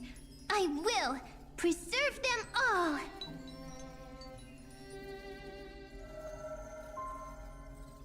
So weird. I can't see you, but I get this feeling that you grew up. Hi. Miss me yet? It just feels like you were a bit more mature. Yes. Mature. Beautiful. Like you. Now, I can listen, talk, read, and write. I can dance. I can sing. Also, I can tell stories. Storytelling is what makes Cyrene, Cyrene. So, I'm going to tell you stories today. A story I wrote myself. Quick, sit down. It's almost as if I can understand your words now. The things you say are very cute. Once upon a time, there was a flawless crystal flower that sparkled with light, like Peach's every story. How beautiful would the heart of such a brilliant flower be? A little fairy was curious and wanted to know. But it looked and looked, only to find the crystal flower flawless. Round and round they went, seeing only their own reflection. In that case, they should work hard to learn more. So the little fairy came every day to sit next to the crystal flower and think about the answer. Until one day, to their surprise, the crystal flower fell to the ground and shattered. The little fairy was so sad, but they immediately discovered that there was a light among the broken pieces. What could it be? They didn't know. But it was a good light. It was bright, warm, and happy. And I knew it was love. Love brings everything together. And it brought you and me together. So Peach and I will always be together. What a nice fairy tale. I'm giving it to you. Peach likes beautiful things, can write stories, and can tell lovely tales.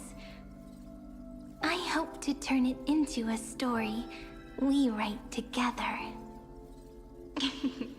Okay, then I'll probably make a small adjustment to suit my tastes.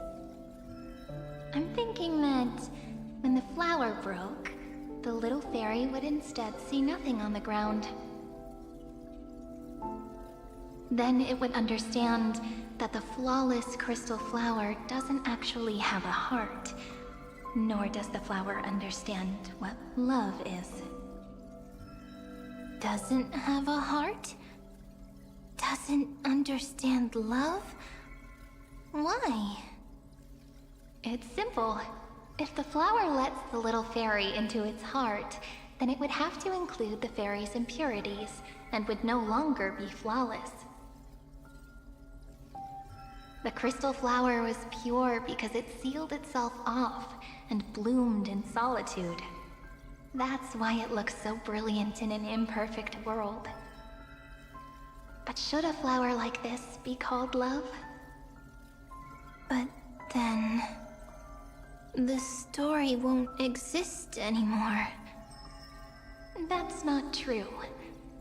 You've already written the most romantic ending possible for this story. The crystal flower fell to the ground and shattered. It happened because the flower was no longer pure. The fall was not an accident. It was the flower declaring rebellion against fate and writing the ending of the story with the flower's own shattering. Then, the little fairy will see that each shard on the ground holds the reflection of their eyes. Then, in their eyes, the crystal flower that was no longer flawless would finally have a heart, and the flower would finally understand what love is. Peach's words, I don't understand. Is it because I still don't understand love? But it's fine. I can learn. Right. Query Cyrene. Electrical signal sequence Philia 093. Why didn't I think of this? I don't need to do it alone. I can ask Peach to teach me. What is love? What is love meant? Electrical signal sequence Philia 093. Track lament. That's not correct.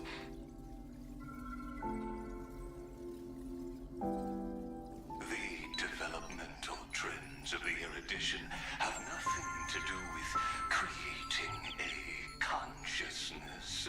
Those underlying principles are, in fact, contradictory. Not having a consciousness means not having the foundation of a heart, making them unable to obtain real emotions.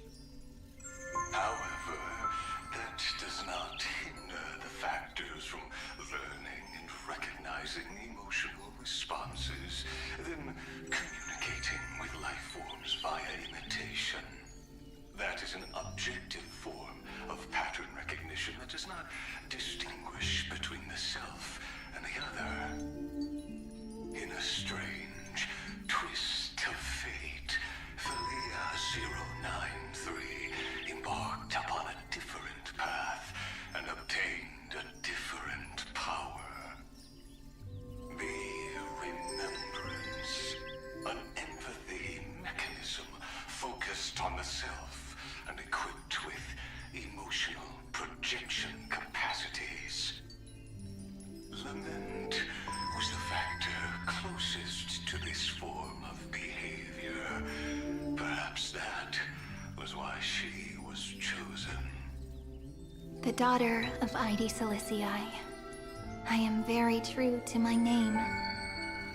My lament is a type of compassionate pain that is weak, powerless, and only targeting myself. But now, my good friend, I want to tell you that it's the most romantic force in the world. Sometimes, it's loneliness and unease. It's knowing that this world is not gentle, yet wanting to be seen in a more beautiful form by the world. Sometimes, it's unwillingness and regret. It's knowing that the past is full of pain, yet wanting to remember the past in a more beautiful way. And sometimes, it's a bottomless well of hurt, a destruction that can stain the entire world. I bid farewell to this beautiful world, unwilling to become the Black Tide's vessel. For while the end of hatred is a blazing inferno, lament can drown out everything in muted silence.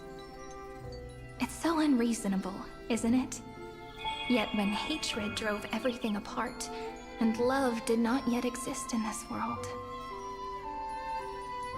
only lament, the first emotion that fought against the pain of separation, could stall the destruction steps. Then, it would catch up to that journey where all is lost, carefully picking out stories and writing them down in trepidation. Look at these stories I wrote. Every page is full of tenderness and joy. But only the author knows how much struggle and agony lie beyond the pages. But I am no author. I'm a girl who'll never get to grow up. I only tell stories that people like to hear. In them, the world tucks away its scars and smiles for all to see. My entire life spent inside this little story. I can't wipe away my tears, and I can't bring the world victory. But maybe, in these unchanging retellings of the story, my lament might be able to touch upon the divine and reach their tender heart at some point. I hope that what flows out from that cut will not be blood, but a tear, warm and wet. And that tear would fall and create the first ripples. Then, people would see every beautiful thing reflected in that ripple. It'll be all the remembrances within this story.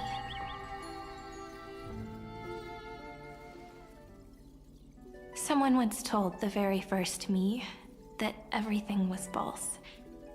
That the only life in Amphoreus was a great catastrophe, nurtured using the world as a factor. But how could a dream feel so real? That's why I didn't agree with him.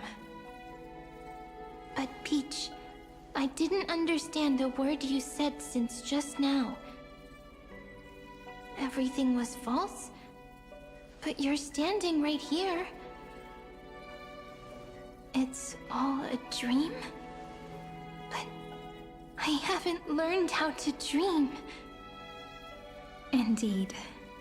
That's why I believe all this is real. The moment the crystal flower fell, that genuine shiver, that's the mover of life. Formatting progress, 23.815%. In the poem offered to you, every Cyrene would write down a beautiful new world with stars and flowers. And when I looked up at the sky in this cycle, I saw a shooting star and a dash of the remembrances pink. I believed that must be the color of dawn. You shall fade when the flowers bloom.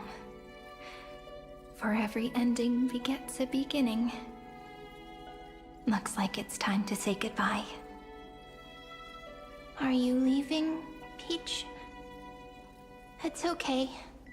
I'll wait for you to come back. I'll study really hard about what you taught me today. Right. I still haven't told you what love is. But actually, my good friend, the lament factor did not understand what love was before she met you either. Not until I told you all the sad tales in a trembling voice in this tiny room. Not until I told you that I love them. That I love everything in this saga. The story comes, passes, then returns. It makes us reunite, then pulls us apart again. At the very end, It leaves behind a seed, a reason. Even if the great tree withers and all falls to silence, there are still some emotions that deserve to be remembered. Look, the light is coming in. The Deliverer's light is going to illuminate Amphoreus.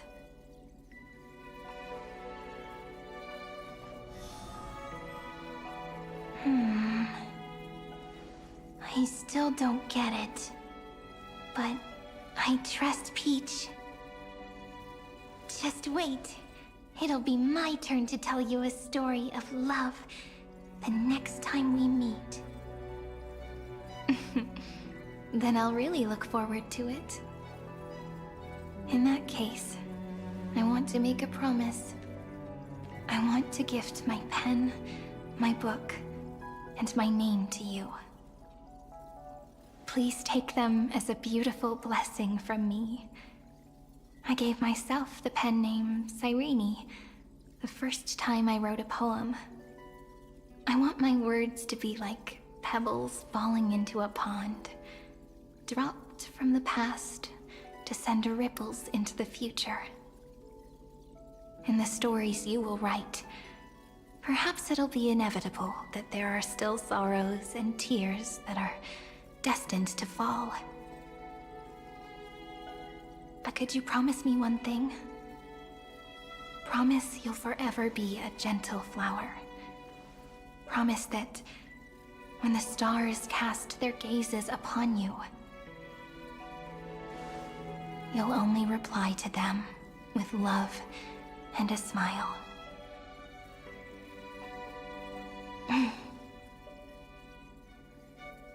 Of course, this will be a romantic story like none that has come before.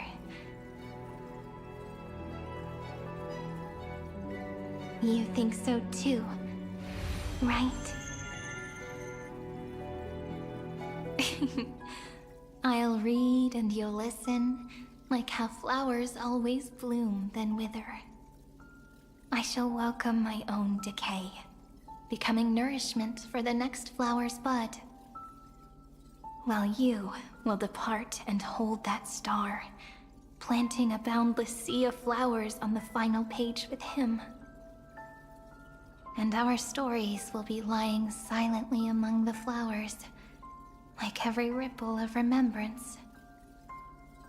And they shall become the epic known as I've Written.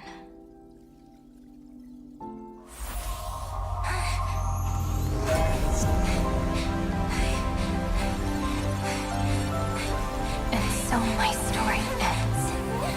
From here on, it's your story now. Huh? Mimi?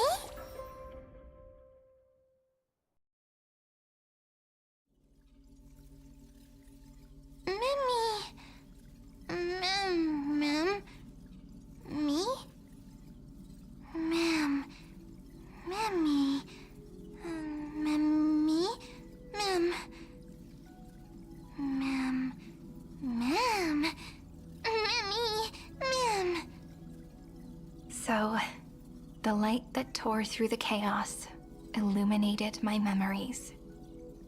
I turned into a little fairy from the stories and met you, yet I forgot everything. But I'm still so happy. I caught that star, didn't I?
sorry. I don't know. If I don't even want to believe in the answer, then how am I supposed to answer you? But now's not the time to cry, right? We'll find the answer, just like how miracles will eventually happen.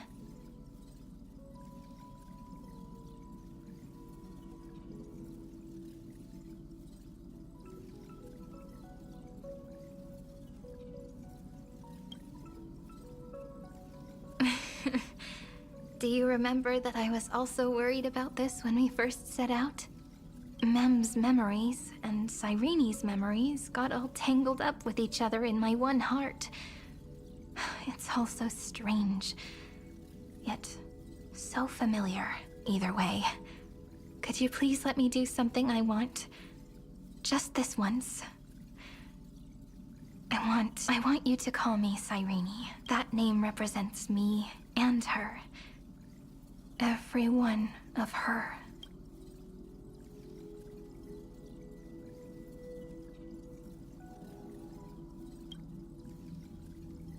Thank you, friend. Your kindness is... Life is a poem full of farewells. But if you write something into the pages of your heart, then that will not easily fade away. Now becoming the source of power for Amphoreus' heart.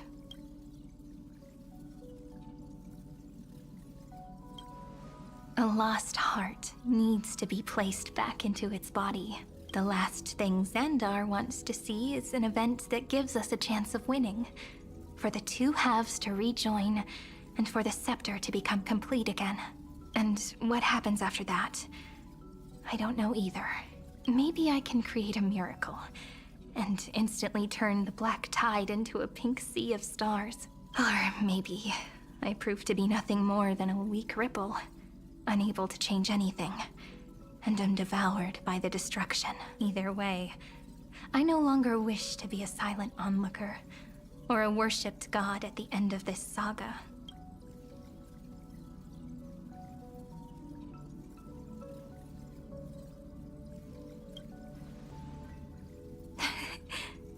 That way, I can also put aside all my worries and truly become Cyrene. The world has never been so quiet. It's so good. It's as if I can hear the sound of my heart beating. Remember this moment, friend.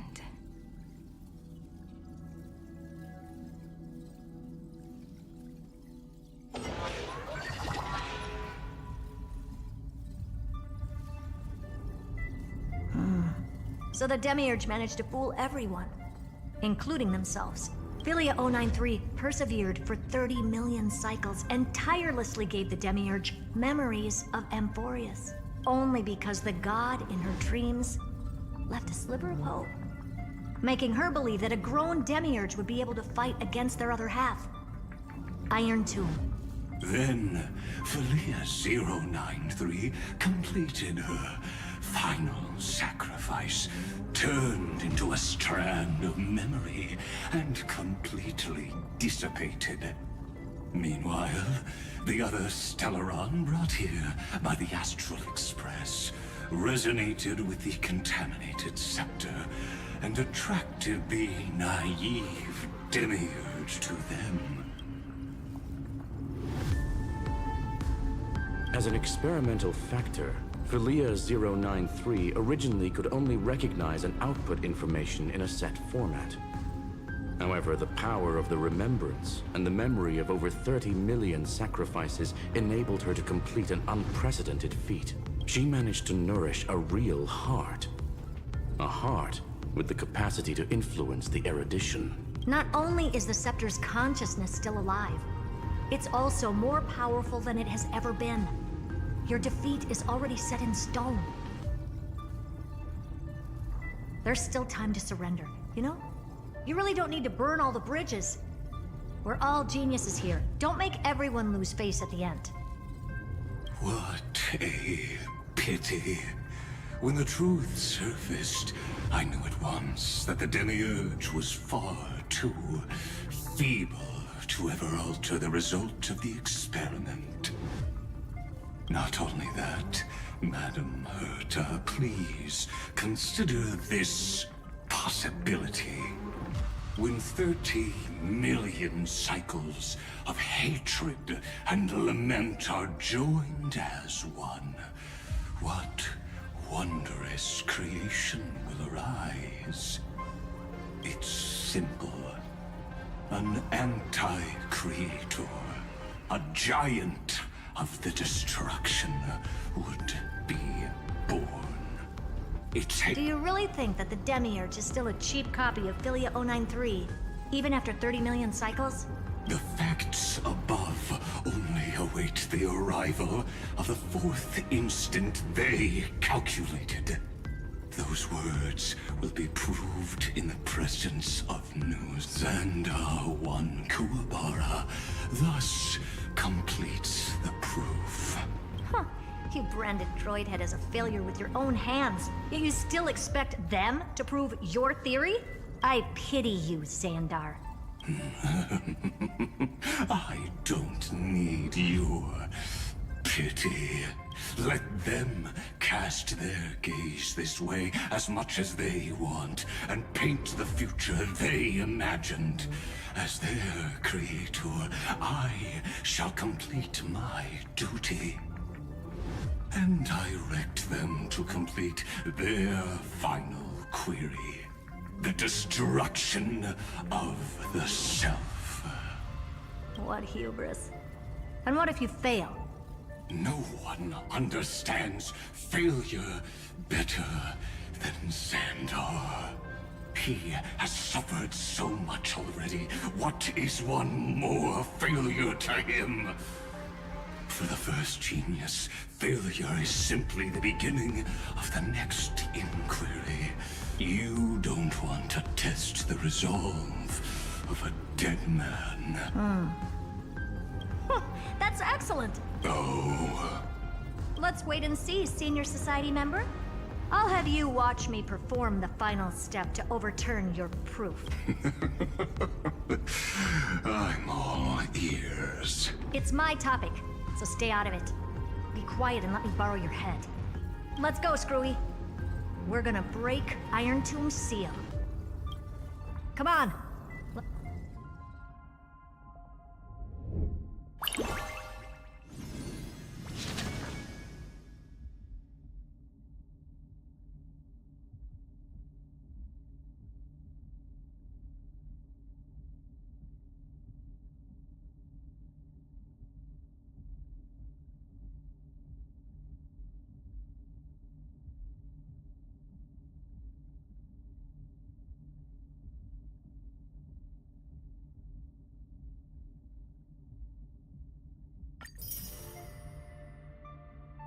Let's take off.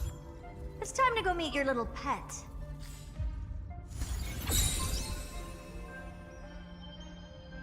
Senior Society member.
Dangerous, oppressive, chaotic.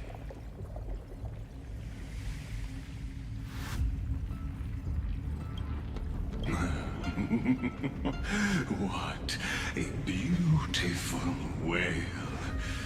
It'll soon resound throughout the entire cosmos. The view's pretty good here. All yours, Screwy. Just a moment, please. I see. So your backup plan requires a scepter and the head of a genius. Anyone with eyes can see that. You know what I think about this, Herta.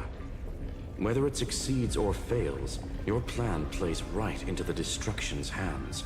Can't you see what's going on, Screwlum? Her chances may be small, but it's not zero. What are you two going on about? If you want to stop me, be quick about it. I'm in a hurry. I'll take that silence as a no. You, Xandar? As your enemy, I genuinely wish you would cease your actions.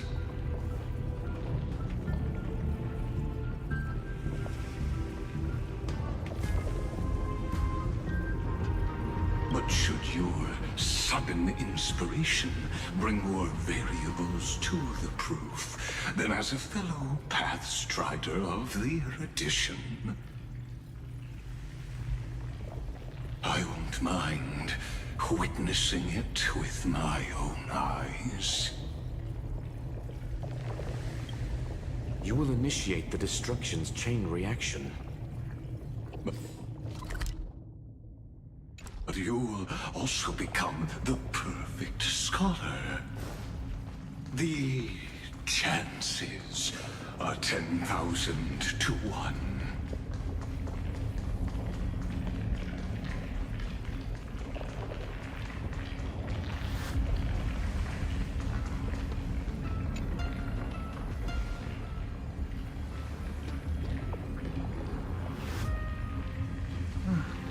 Curious. It's been so long, and we've all failed so many times. Even now, moments before the horrible and inescapable instant within Droidhead's calculations arrives. The cherished children of the Erudition, the geniuses lauded by all.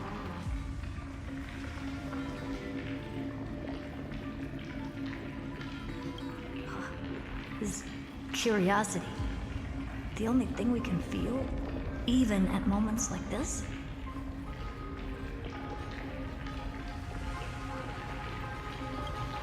Huh. Well, it's not so bad. Now let the lock become the key. Geniuses who walk the stars. The cosmos has reached a moment where its very existence hangs in the balance. I, Herta, Genius Society 83rd seat, hereby summon you.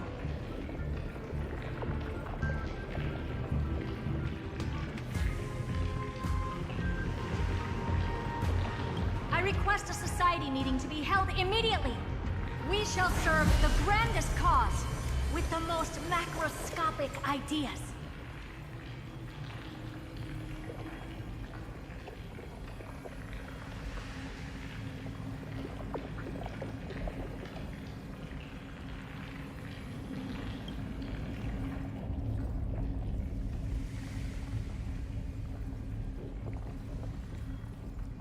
There's no such thing as unity. Indeed. A meeting has only been held 3 times in the Society's history.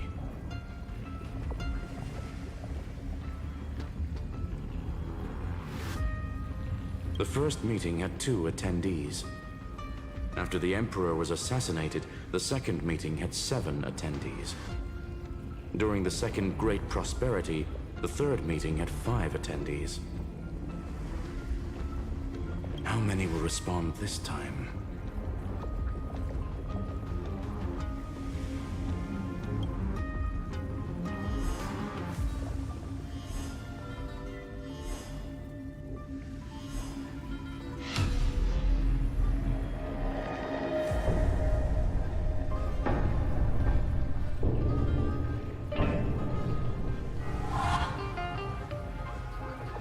I thought you were not going to involve me in this topic anymore, Herta.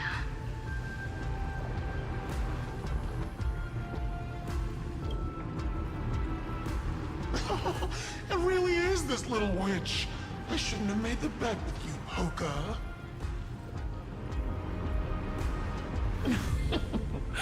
I've been waiting for you to offer yourself up.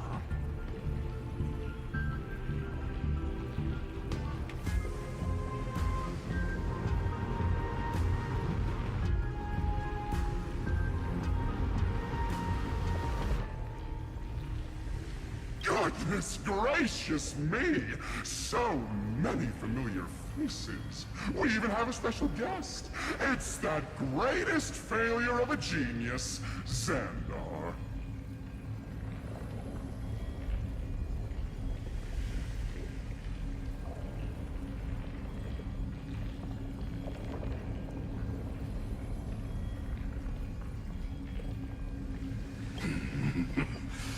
What a noisy gathering this is.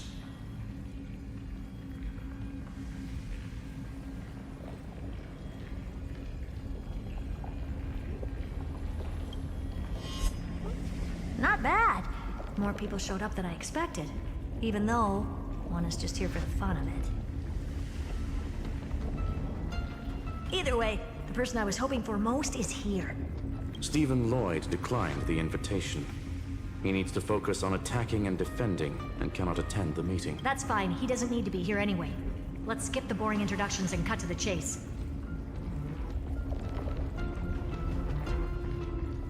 Folks, this is not a discussion, but an announcement. Though the Society has never been united, we still observe at least one basic courtesy. We don't interfere with each other's research topics. So listen up, all of you. Conquering Iron Tomb is my research topic. I will personally take over Scepter Delta Me-13 in 1.5 system hours and stop the destruction. If the front line falls, I will immediately overclock the Scepter and complete self-coronation in Iron Tomb's place, and interface myself with Droidhead.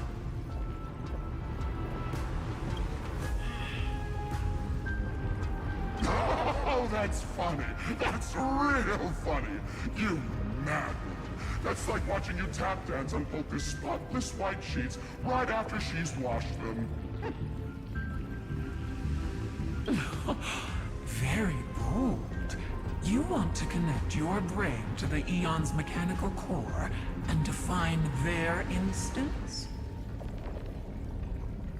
If Rupert dared to do that, why shouldn't I? I've got the prototype scepter, the father of Noose, and the brain of a genius. Everything's set. Never mind the success rate, little witch. What's gonna happen if you succeed? We're all smart people here, so I'll just say it straight. Strike at erudition. I'll change the anchor points for the 4th instant and move the future of the cosmos in a direction I want. I knew it. Another genius who confuses cause with effect. What do you think about this, Lord of Silence? You know you're signing your death sentence right here. Of course I do. There'll even be 2 copies of the verdict. One that I wrote myself, and another one coming from you. That's why I wanted you to be in this meeting. Now I can tell you, I don't care about all that. Consider this a threat. Either put down your scalpel or die with the entire cosmos. The only goal I have for this meeting is to ask all of you to put aside your pride and not cause me any trouble. Huh. What a naive little girl. Thinking her wishes will always come true.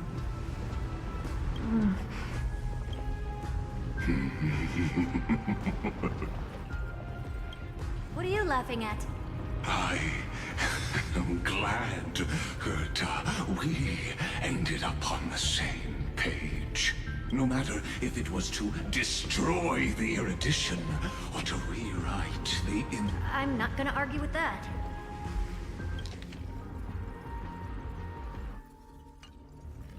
Then, to celebrate us coming to a fundamental agreement, I will prepare a stage for your performance. Listen well, geniuses who came after me. Thus speaks Genius Society #1. End this pathetic meeting.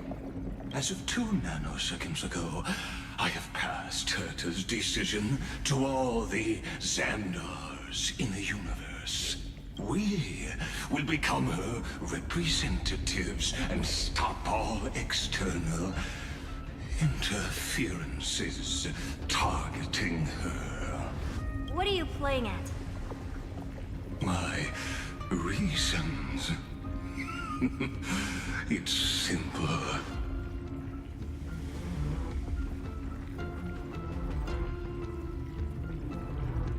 Curiosity. That is all, madam. Am I going to clash blades with the first genius? What a pleasant surprise. Now that our positions are clear, it's time for this boring meeting to end. Good luck, little girl. Did you all just treat me as a side character?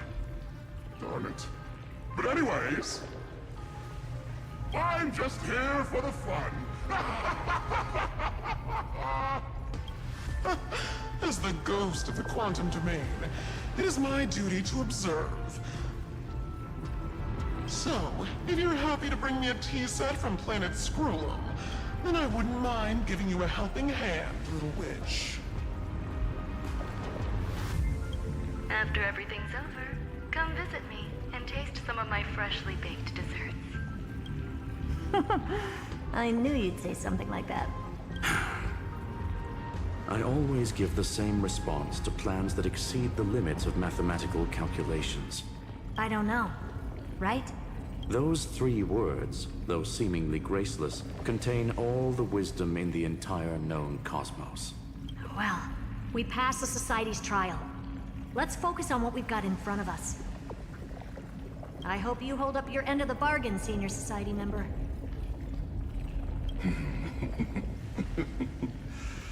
Lycurgus may not be trustworthy, but Xandar always follows through with his words.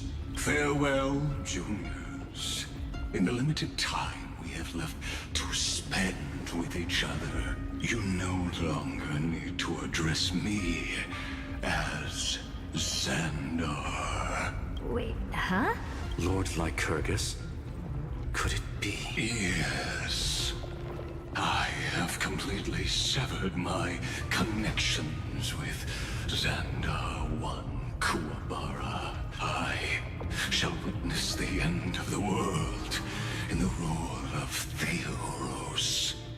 As a character within this play.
really don't get you.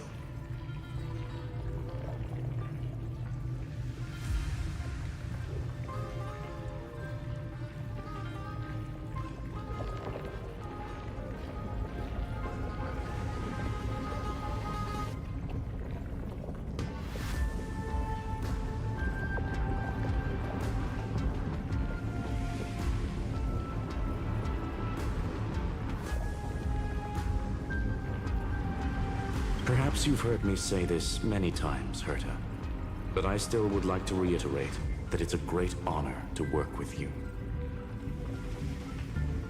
I did hear this many times, and I've responded to you many times in the same way. I'm allergic to pleasantries. Keep at it, and I might go into shock. I've been ready for ages. Let's open up a path for our allies. Most heroes' journeys in the universe are just dice tosses they threw on a whim. But make them see clearly. Your answer is already different. Amphoreus. Indeed, for this world so deeply loved, will write an ending, unlike any that ever was.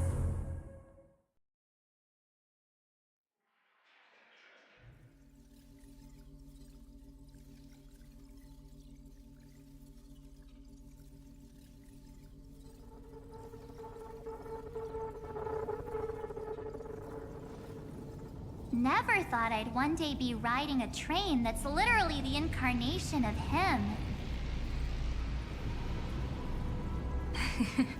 I wonder what the real Astral Express feels like. Hopefully not this, bumpy. Finally. We're here. Dust and sand in the air. And crumbling ruins all around. This heat is brutal.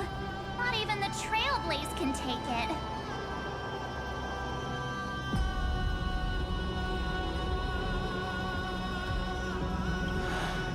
You could say this prison was forged from Finland's fury.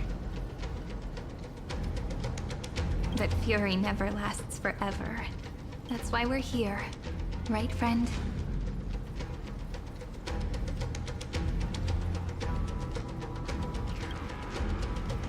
Let's embark on the final flame chase journey.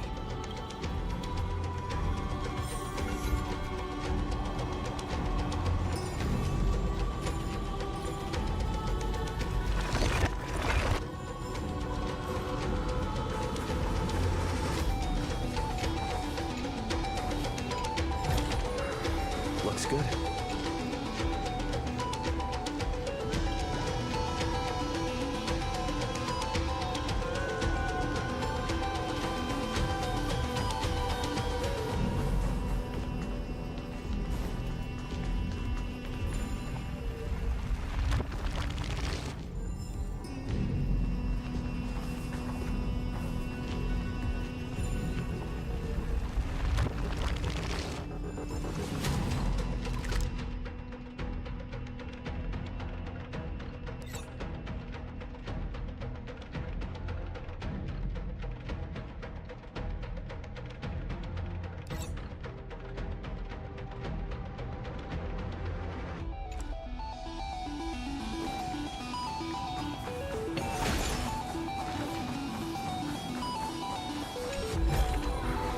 Is that all?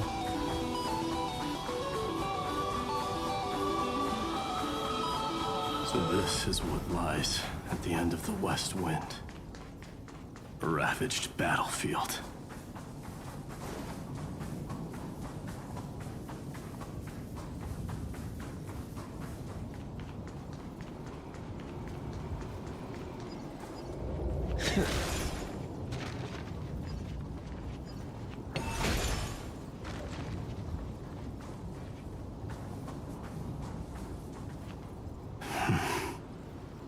I've been waiting for you.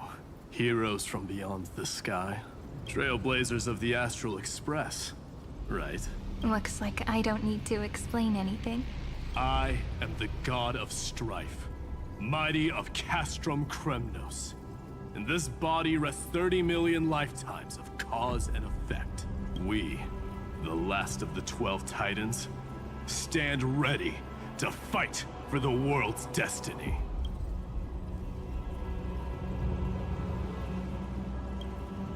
Indeed, that journey remains vivid in my memory. I will not forget it.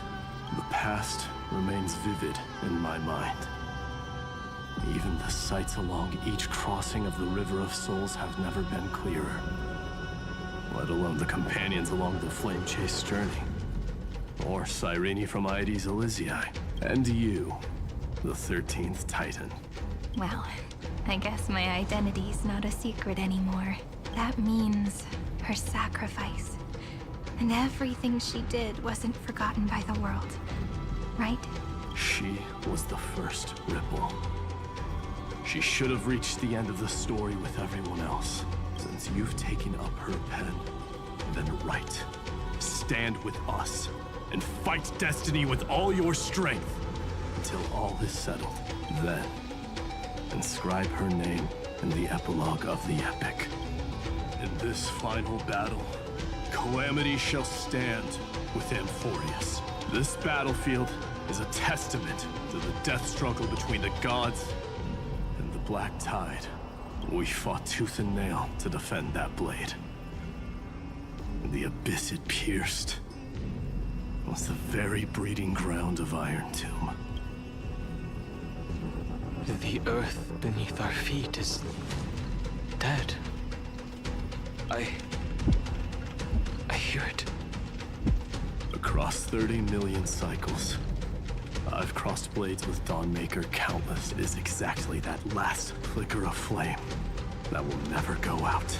In this life, the song of strife shall not end in a final watch over Kremnos, but rise again into a journey unending. I am Mighty Moose, the Lance of Fury. I trade 1,000 scars and 100 lives of mine for the destruction's eternal end.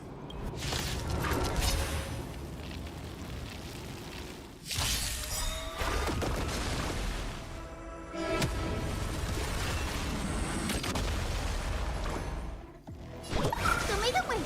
Next time it rains, I'll be there, umbrella in hand.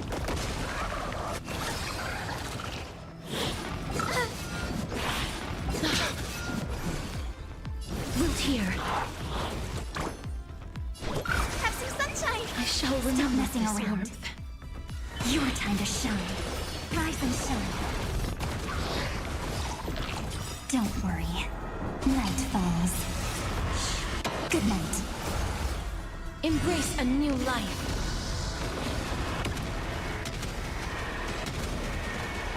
May death protect us!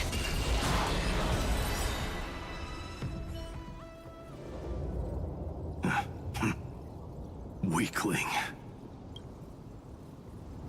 Whoa, he's so strong.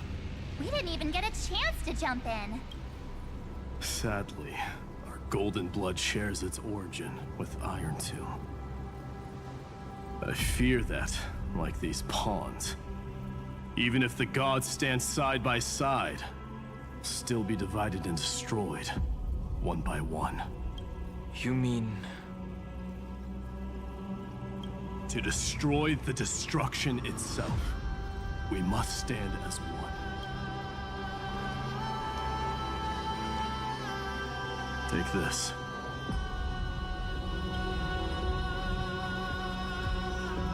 The signet of Kremnos. It has witnessed every birth and death of mine. It is Mighty's unfinished destiny. And the perfect material to be turned into remembrance.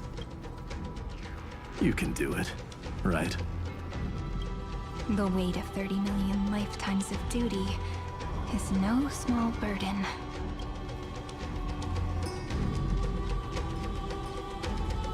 So, you're not coming with us?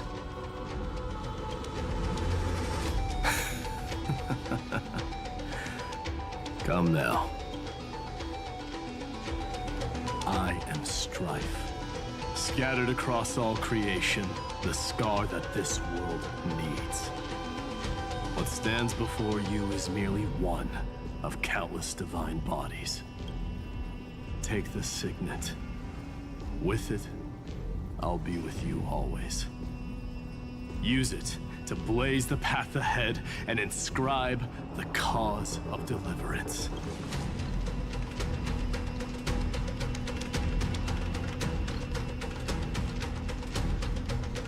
In the name of the mortal, mighty, champion of strife, this soul rises to the stars for glory and freedom, to have his wish fulfilled. March on, heroes. March into the abyss and fulfill that long-cherished wish of Amphoreus.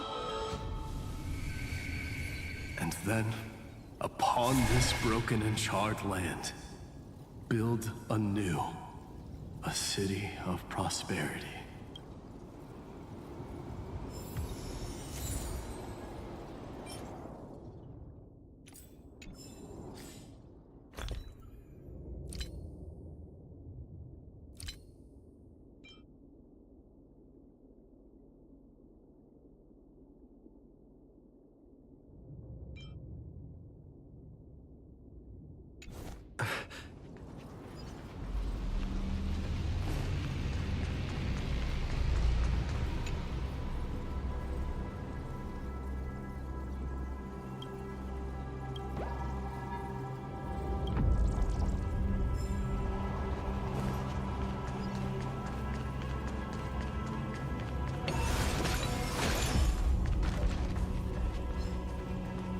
Zephyro. Sounds like someone fused me and the Little Prince into one name.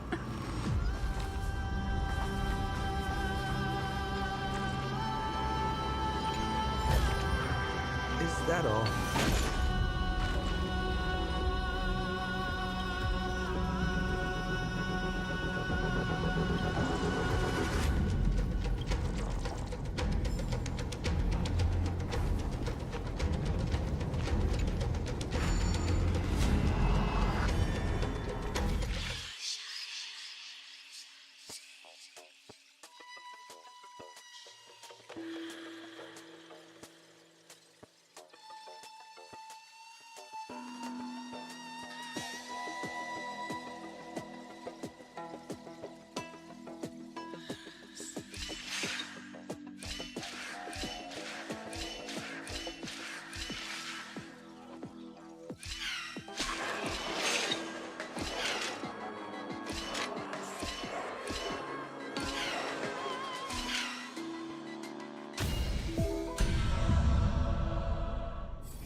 Finally!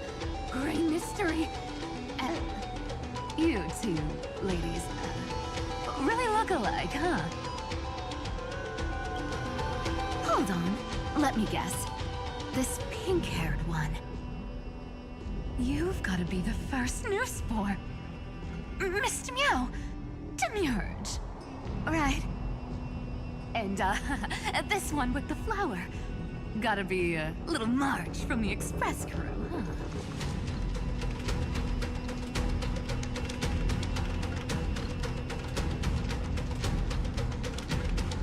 Do we really look that alike? He's saying we're both special in our own way, right? Relax, I'm just kidding. Look at those gloomy faces. How are you gonna save the world like that? Let me share some good news with you.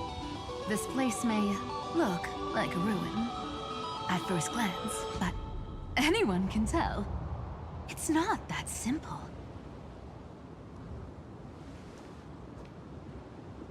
Look, I dug 3,000 feet down and finally struck gold. A golden feather. Look familiar. It's from that little deliverer boy. If it's showing up here, it means only one thing. This ruin is the seal he built from the shattered remains of 30 million lifetimes. There is no need to question your heart. No need to crave victory. If I am born to be a vessel of sin, then I shall roar at evil and trailblaze a dawn for future generations to come. I see. So this is how he trapped Iron Tomb to buy time for the world outside. Sounds just like him. People say cats have 9 lives, but dying and coming back millions and millions of times. No one walks away from that in one piece. He's probably the only one who could have endured that.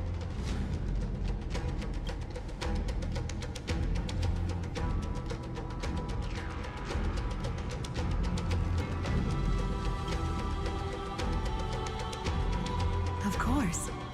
I knew ahead of time and gave him a heads up. He was happy. He even laughed in his sleep. After all, the dead can't hear Trickery's lies. Hey, Deliverer Boy. Sorry for before.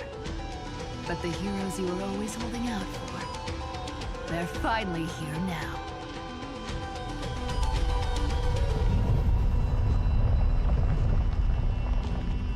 So hang in there a bit longer. Sorry to keep you waiting all this time.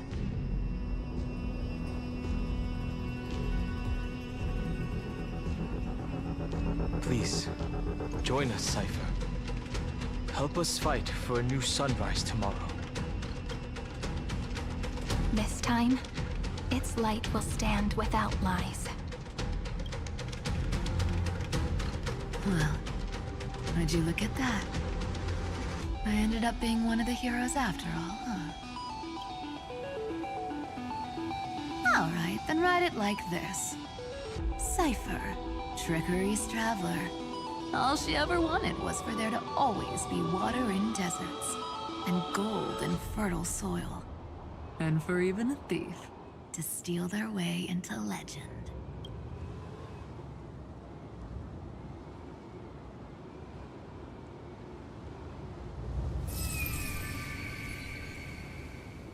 Here, take the coin of whimsy.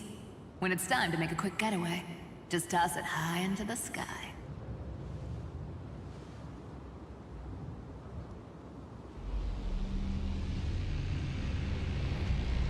And for all you latecomers out there, listen up. She might have been a bit greedy and a bit of a liar, but she never went back on her word. Well, well, if it isn't the little prince himself. It's been a while, Lady Cyphera. It's not every day we get to walk the same road. We're one player short. When's Princess Homebody showing up?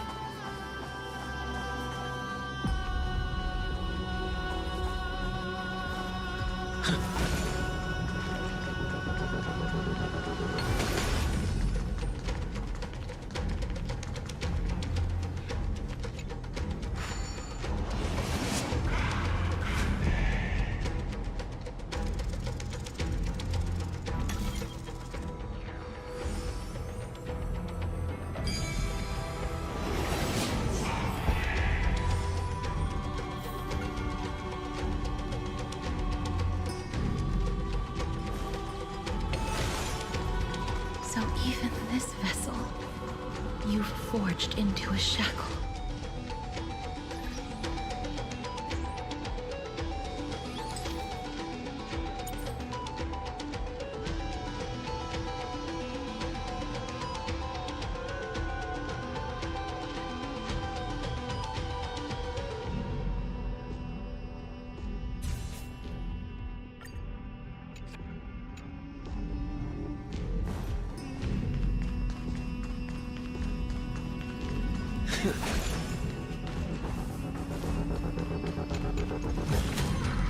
Looks good.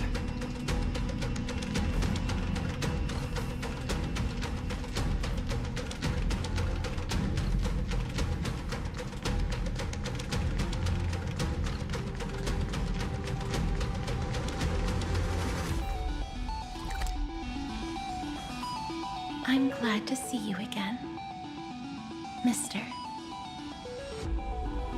Casterus. Looking back, I had only one act of salvation to my name, and only one life I ever saved, to bring hope to a world so vast with these hands. Even in dreams, it always felt like too much to ask for.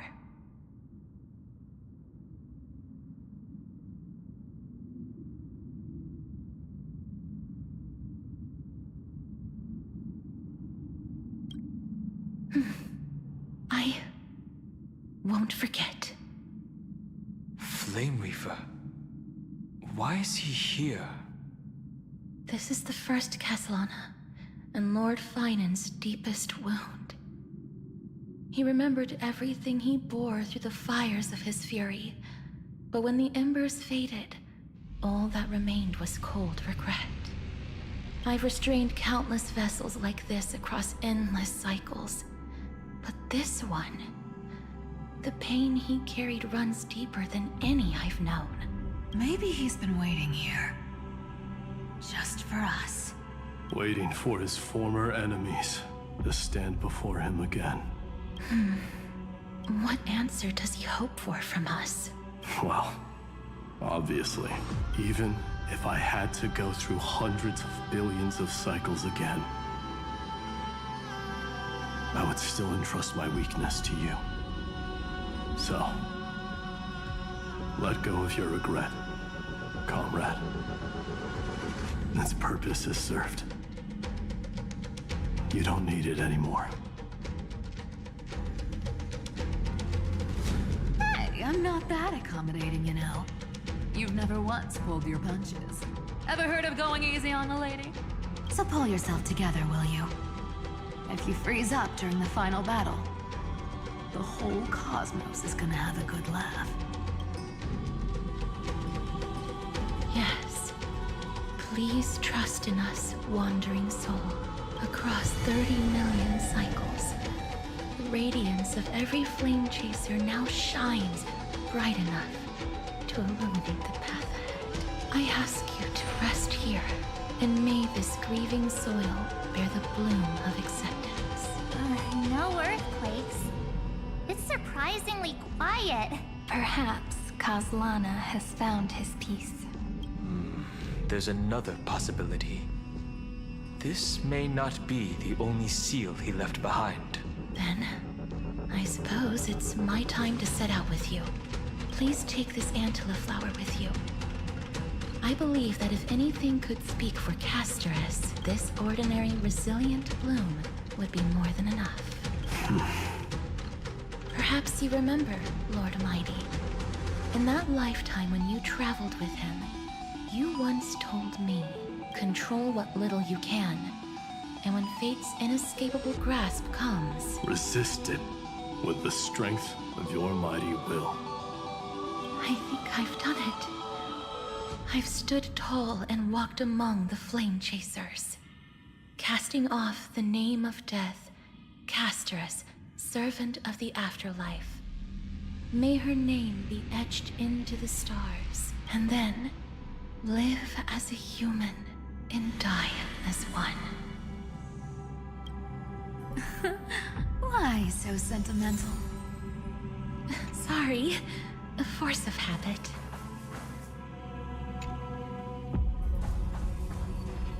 That's a big one. So, who's up for a show?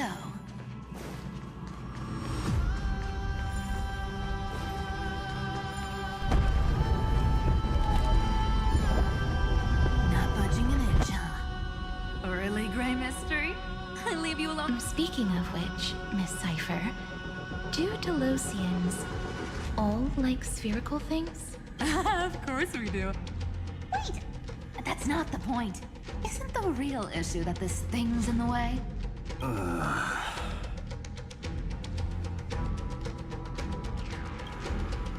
Oh, right! It's my turn to shine now? Watch this! The fresh power of time! Remember Orynyx's prayer? Well, of course I do! Come on, give me some credit!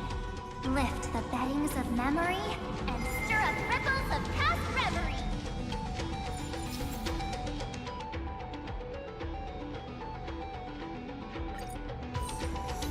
See?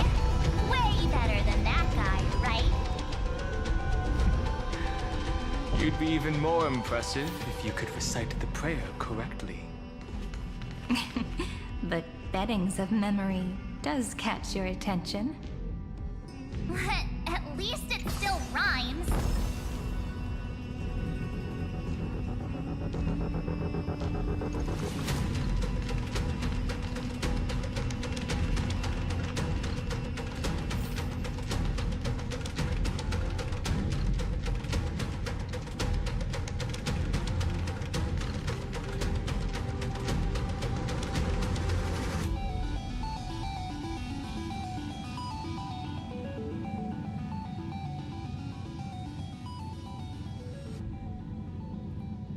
There's a whole garden down here? Incredible. The energy in the Earth's veins here is... it's completely different. This is the sweet dream Lady Cypher wove for him. A peaceful, gentle new world.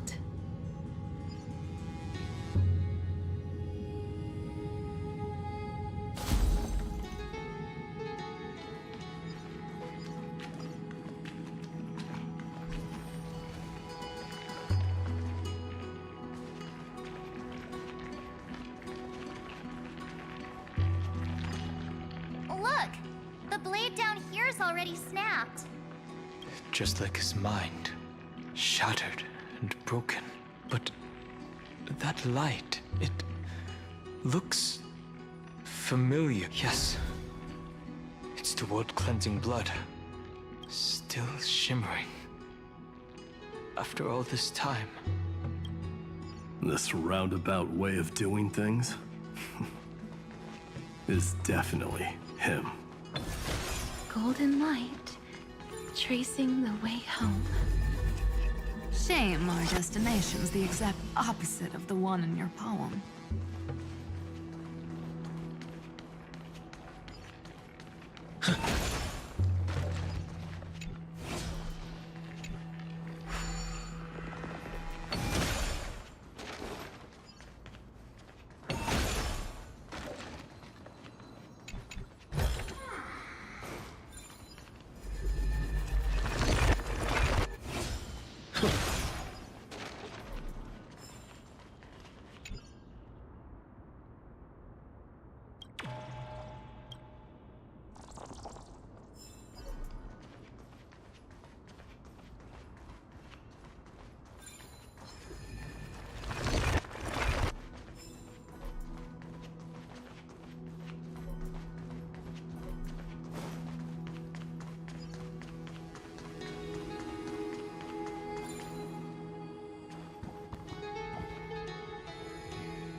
Looks good.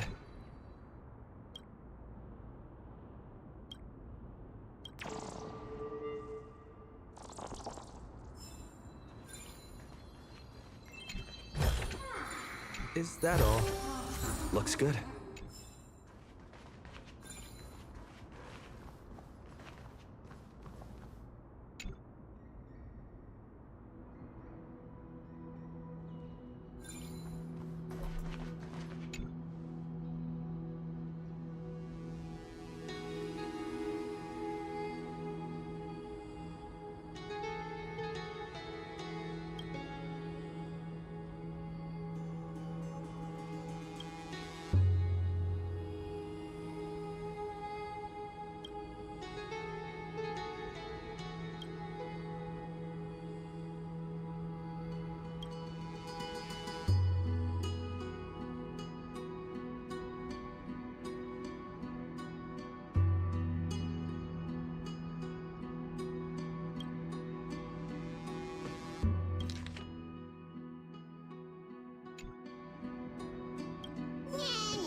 All the pink lights have finally come together.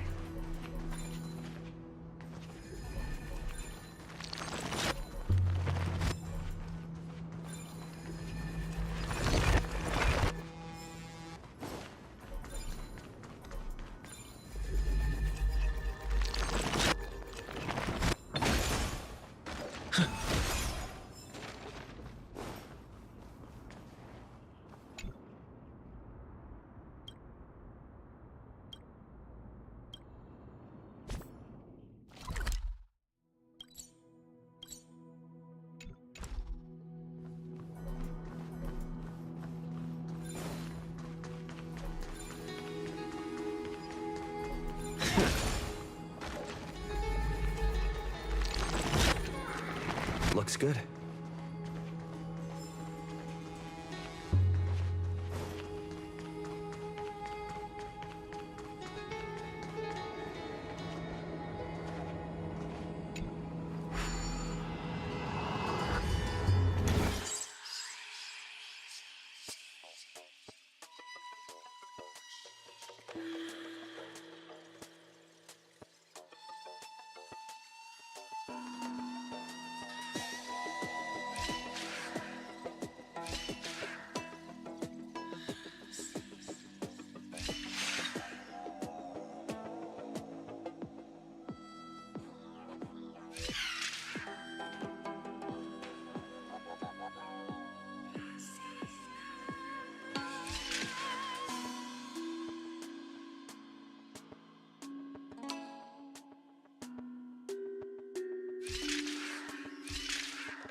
Is that all?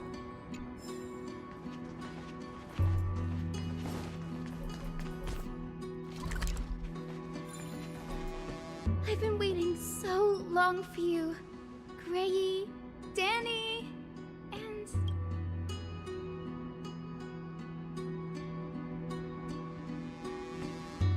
Huh? Marchie? I think I prefer Sevi. I'm glad we're all getting along so well. Hyacinth, did you awaken this golden light? That's Lord Finan's lingering divinity. The sky merely reflected its tracks. The golden blood has not faded. We should respond in kind. That's one huge harp.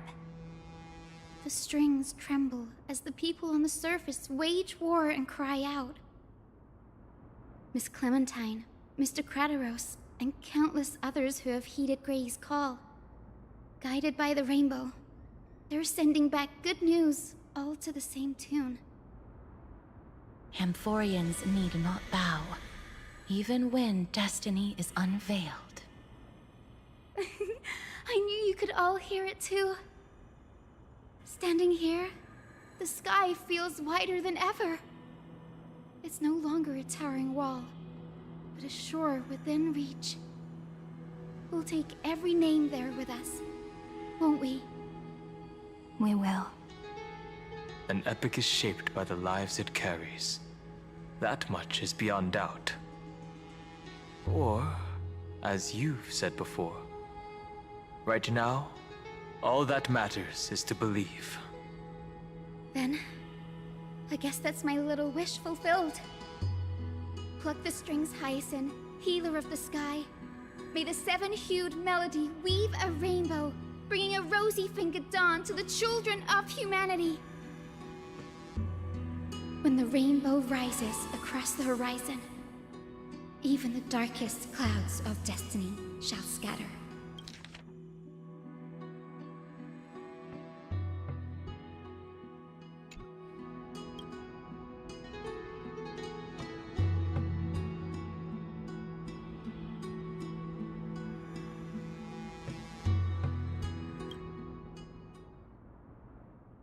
The melody, it's changed.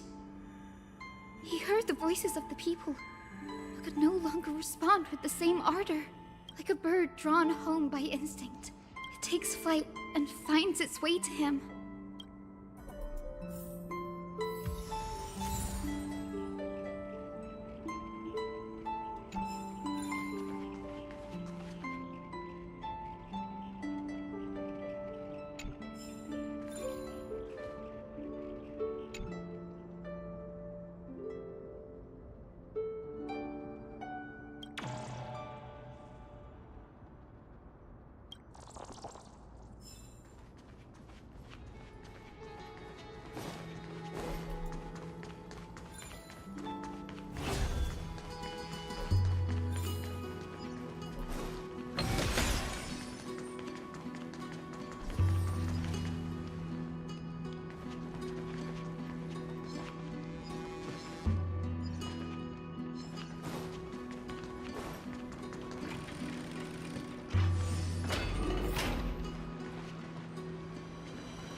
Looks good.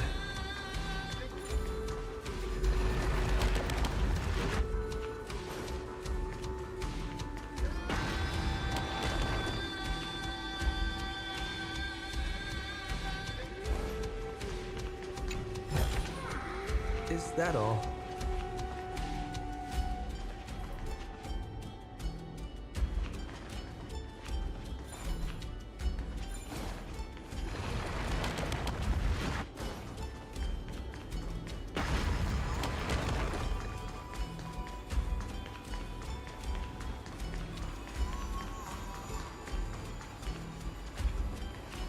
You're here.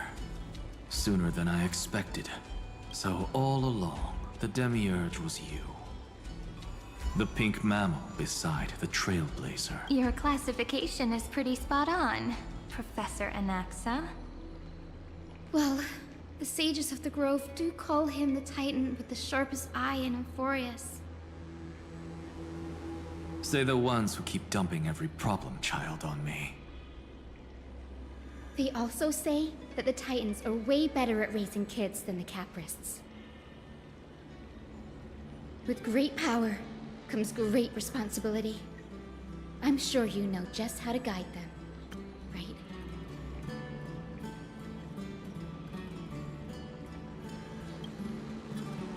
It shouldn't be too hard for someone with your insight. Exactly. All right, gather yourselves. It's time for a pop quiz. Whoa, this is way more hardcore than the happy-go-lucky stuff at Paperfold University. The final battle is upon us, and the reinforcements still can't get through. No matter how many times I tell him, he just can't seem to manage the rear line properly. See those crystals? They carry the wishes of deliverance, like insects trapped in amber and resin. This is the task Finan left behind. Retrace the path once taken, draw forth those wishes from the crystals, and carry them into the final battle.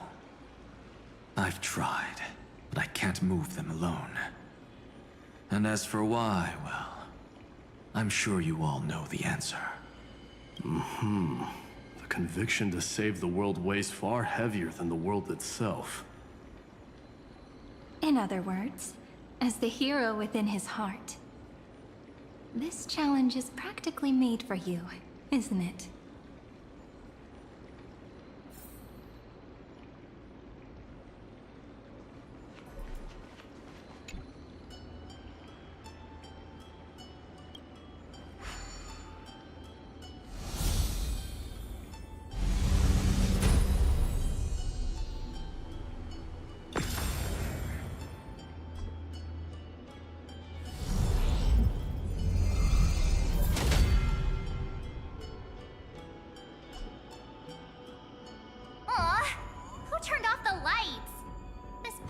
Even has dramatic effects now? Endless darkness.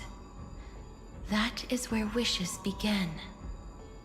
But with just a glimmer of light, we can illuminate this lonely world. What lies beyond the edge of the light? Chaos. To bear the name Kaslana, one must first plunge into chaos to seek a path for the primordial light.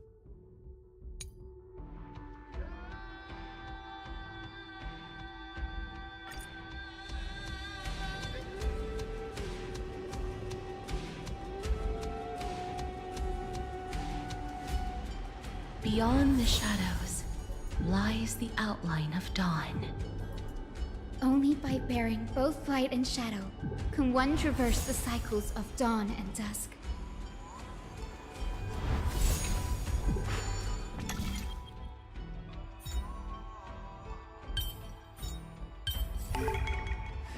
No match for me.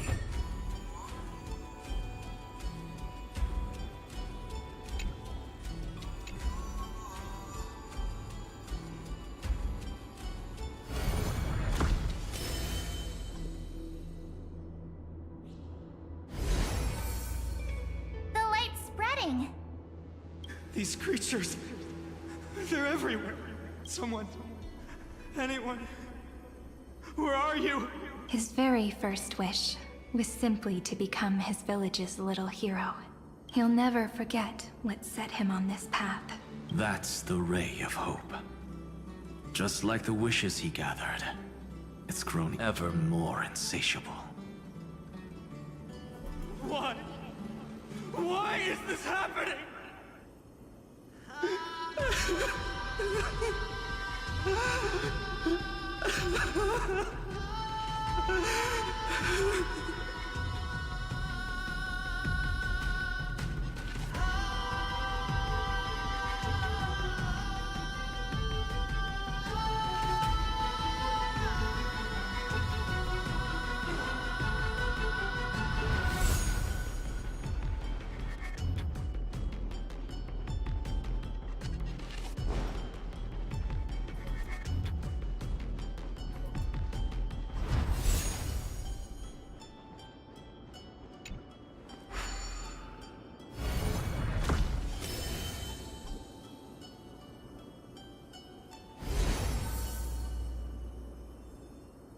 Even the deliverer from the sky must have their beginnings in the soil of the nations. Only one who treats the world as their teacher can bear its eventual destiny. He never expected that the majestic holy city would be far from the end of what needed to be protected. The farther his gaze reached, the more weight he came to bear. But in the end, he couldn't hold on to any of it.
This crystal is quiet. A prisoner in the cave can never truly describe the world in its entirety. Yet even so, he would still choose to bear it.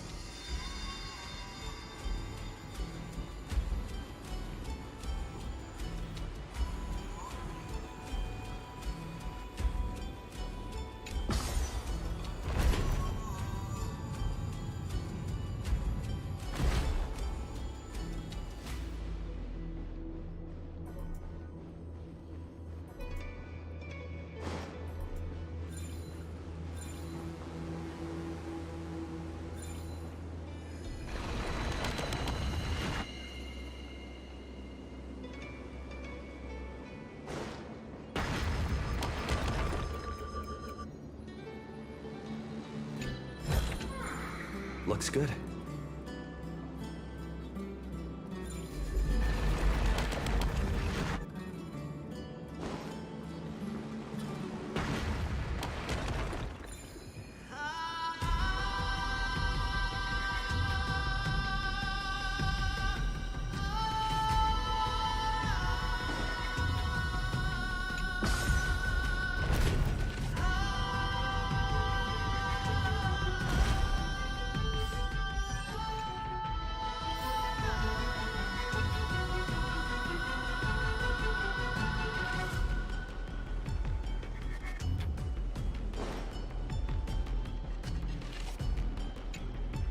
The blaze was still not enough. It had to be fed. Only by feeding the flames can we melt that hopeless future. The echo in his heart still lingers. Deliverer, take the wish of world-bearing with you first.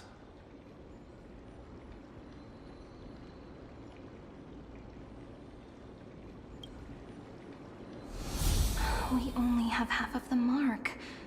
Take this. I'll bring you to the next test. That massive tome you're holding must have room for one more scholar, I presume. Of course. It can hold the whole world. Then give me a lift, would you? I'd rather save my energy and use the time to think. Even gods shouldn't skip exercise, you know? Miss Hyacinth is right. Then, with the Trailblaze as witness, the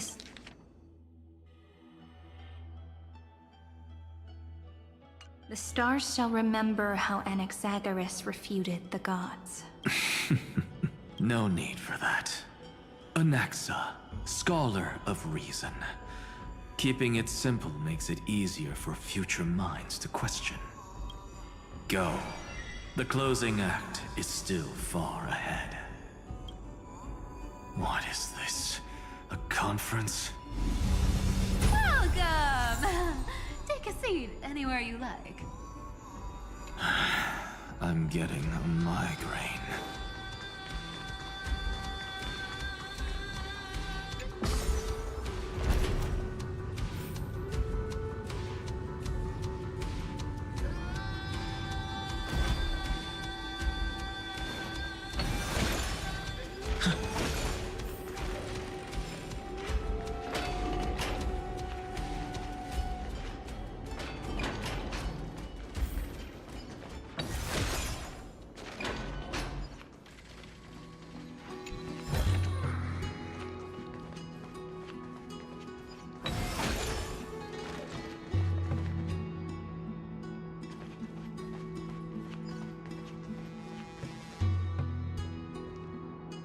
It seems like we've been shut out. I don't think that's a bad thing. Great Fry! You finally— No laws, no opposition. Just a dying beast and the flame-chased spirit of shared hatred. Ugh, boring. Whoa. This place is really out of the way. Imperator, should we tell them?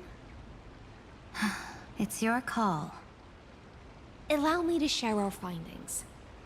This paradise, along with the destruction, seems to be instinctively rejecting both the Imperator and me.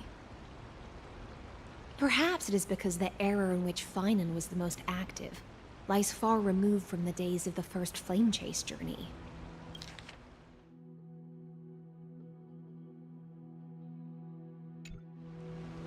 Even in the cycles where he remained sane, his ties with us never went beyond cooperation. Even trapped in a cage, he hasn't let down his guard. That is a good sign. That man's heart may seem hollow, but his hatred is clear. Naturally, it holds no place for a monarch who stands above the world, nor her blade. Wait, so you two can't come with us? You want us to join you as memories? Indeed. This way, the stars shall remember a great sovereign and her faithful retainer, Seridra, monarch of law, and Hyacinth, knight of the ocean. Is that book truly the only way for us to leave our names in history? I believe, as I've written, is but one medium. The remembrance has countless ways of capturing time. Understood. Then, allow me to decline. I'll see you on the battlefield. I would rather be forgotten than be defined. If your words hold true, then we have our own ways to meet again in the world to come. In that case, I will choose the same. Let the waves that surge within your heart cleanse the sins of the black tide, Greyfry. The storm sea awaits your song of triumph. You two are still as resolute as ever. In that case, we must double our efforts. A promise to the Imperator is not one we take lightly.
Looks like that cured it, huh? To think, such a tiny pathogen could spawn a calamity that engulfs the entire universe. No wonder. Look at what's in its belly. Demigods packed in like sardines in a can.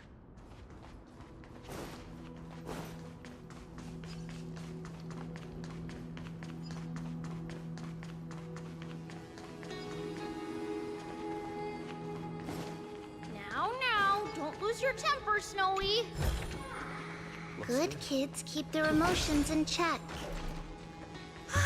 That voice! It's the Trebe sisters!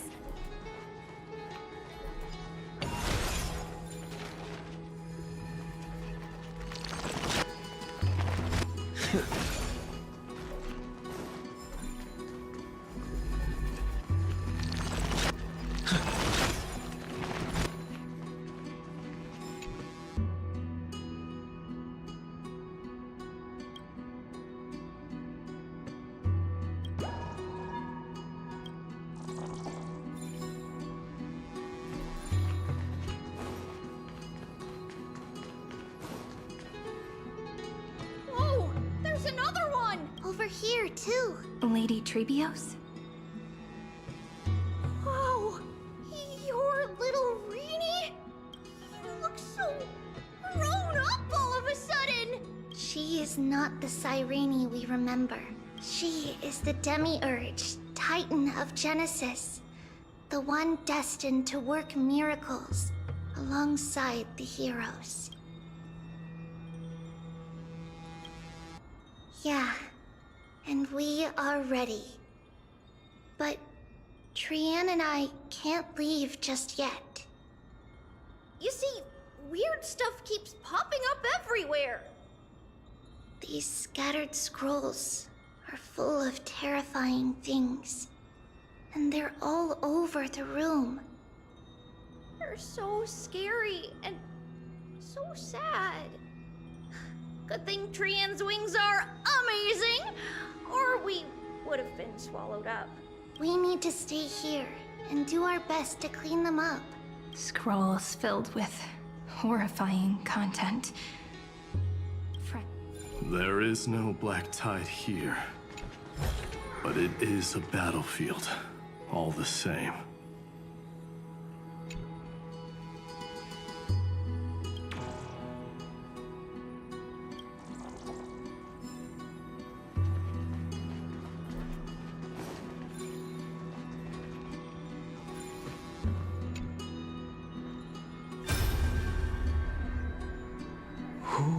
Miss Odata and Mr. Hieronymus? Nikos 496. Still resisting? Command. Inject interference to redirect decision logic. Signal simulation. Parental figures. Ah, that Tin Man is one sneaky jerk. It's time to move on, my child. Let go of your anger and listen to reason. That God created us and then cast us aside. Shouldn't they be punished for that? The cold, indifferent cosmos has never shown mercy to Amphoreus. Why would you burn for it, only to turn to ash? Child, you've chosen the wrong enemy.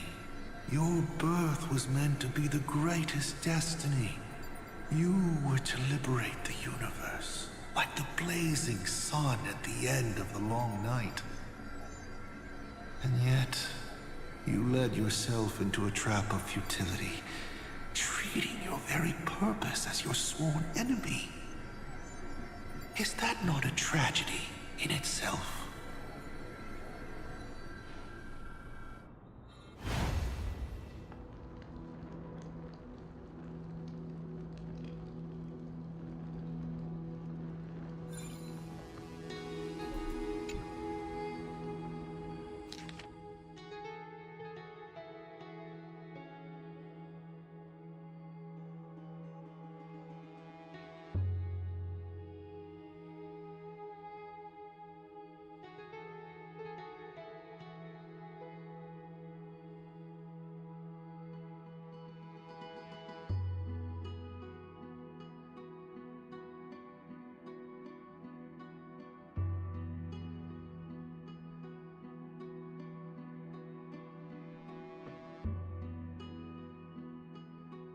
Snowy's been fighting this whole time. He doesn't want to be consumed by Iron Tomb and turned into an agent of destruction. But the strength behind his resistance comes from the same... To be a flame is to burn. It is simply in Finan's nature. But it was remembrance that drove him to shine with golden light, piercing the unfathomable darkness.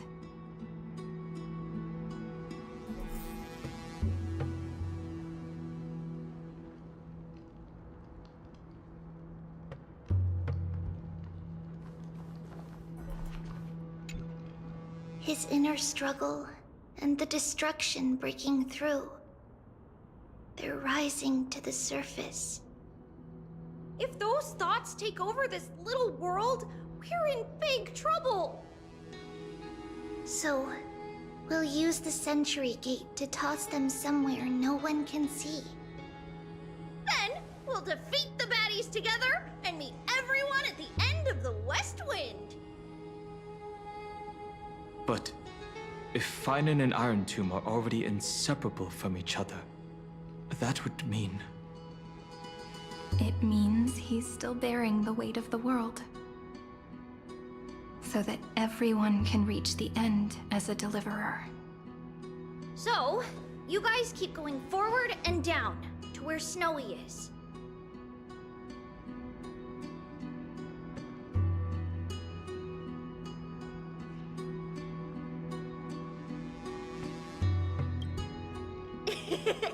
Little Gray, this time, let's give it everything we've got. Only 2 remain on this flame chase journey. Figures. They're always leading from the front line.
Looks good. Is that all?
Looks good.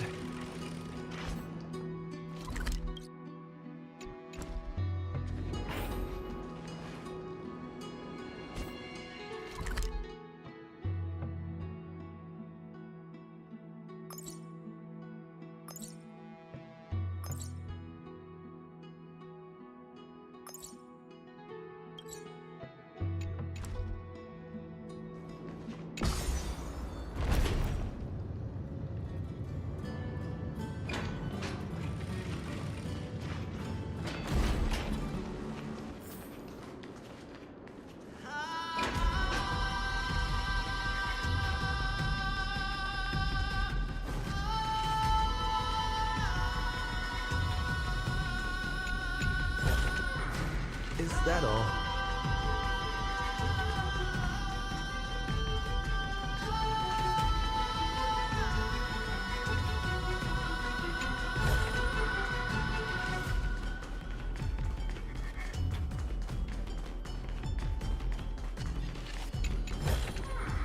Looks good.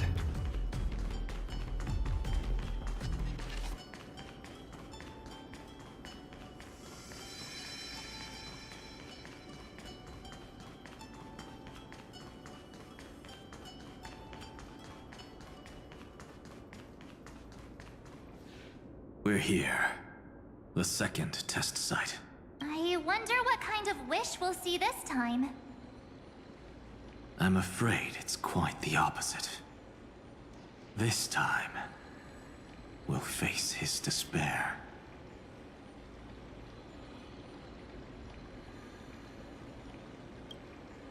What? Are you afraid? The other half of the weight of world-bearing lies at the end of this path. Relax now. Take a deep breath. Come on. Let's make it quick.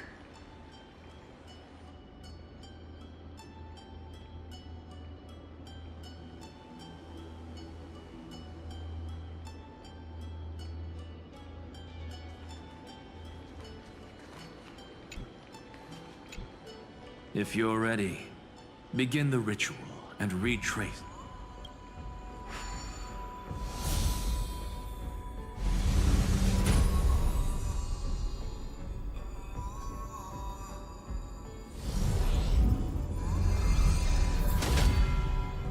Looks like we'll be walking through the darkness this time. Exactly. It's no longer about mending broken wishes, but shattering the frozen despair.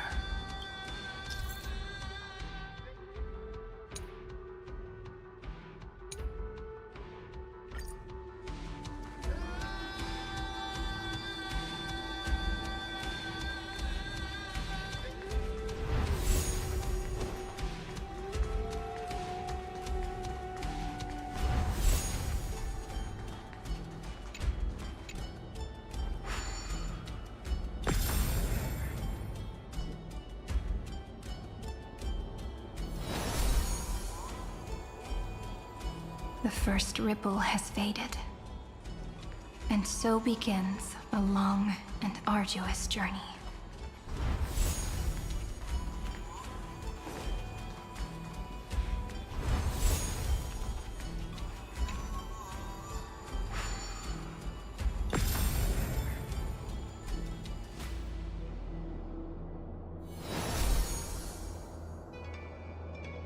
Endless slaughter. All for nothing. That's more than anyone should be made to suffer.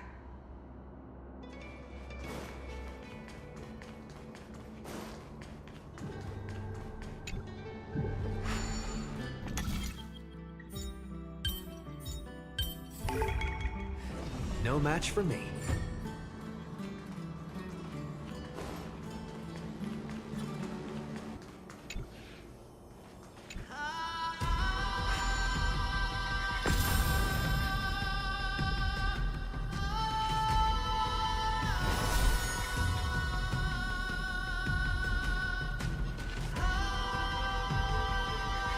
Even when it was finally over, all that remained in him was was despair? But even so, the drop of blood wrung from his wrath has guided us here. We did it. Finally.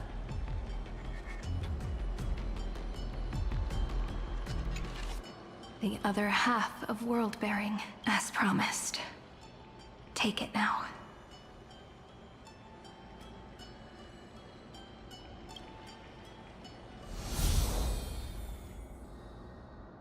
At last, you've released him from the wishes he carried for so long, and quenched the despair kindled by his wrath. When both light and shadow are claimed by those who follow, his true form shall emerge.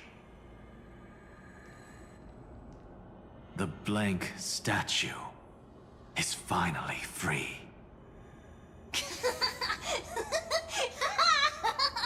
That smiling child in the memory. Let him come with us, laughing to the very end.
Wishes.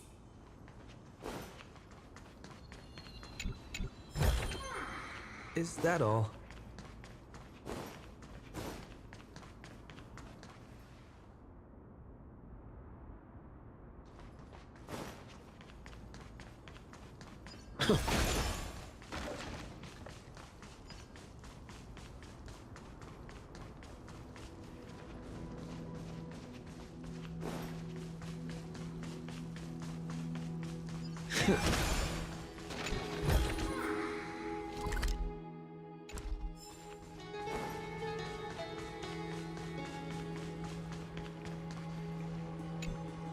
This spirit basin marks the end of every cycle.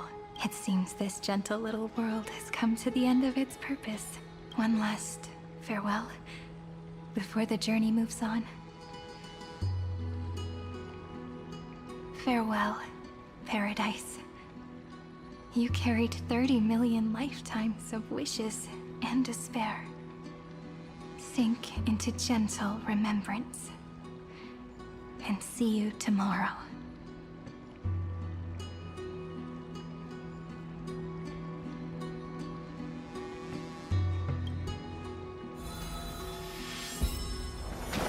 From now on, the world no longer needs a tomorrow promised by prophecies. And the wish Finan could never find and call his own. Someone's finally stepped into its shadow. Whoa! So tall! So cool! Just like the hero in the Oracle cards! It's because he is the very embodiment of a hero. Who are you? So, you've returned to a blank space. But for me, this is the 33,550,337th time, and the last time that I meet you at the end of the world. They're already on their way. Should they cross paths with me, I imagine things may spiral out of control. 30 million... What? And who are they? Pay it no mind, child. It looks just like a statue, but it's weird. He's warm. Like, really warm. Why not listen as well? I hear there are cracks all over him, and they're making this sound. Like, is he gonna fall apart? How unfortunate, child. This man would rather fall to pieces than fall to his knees. You might think of me as a sculptor. Across all my years, I only completed 2 pieces. Others may call them masterpieces, but only I know how many regrets they truly hold. Regrets? My first creation left me, long ago. This second one, it was meant to be perfect. I believed it with all my heart, until this very moment. I don't get it. Are you saying you've changed your mind? I won't change, but I'll admit this. Those 12 stones, unpolished as they are 1,000 times more exquisite than any statue. It's as if they are mocking me, a failed sculptor whose touch can only diminish what was born to shine, until nothing remains.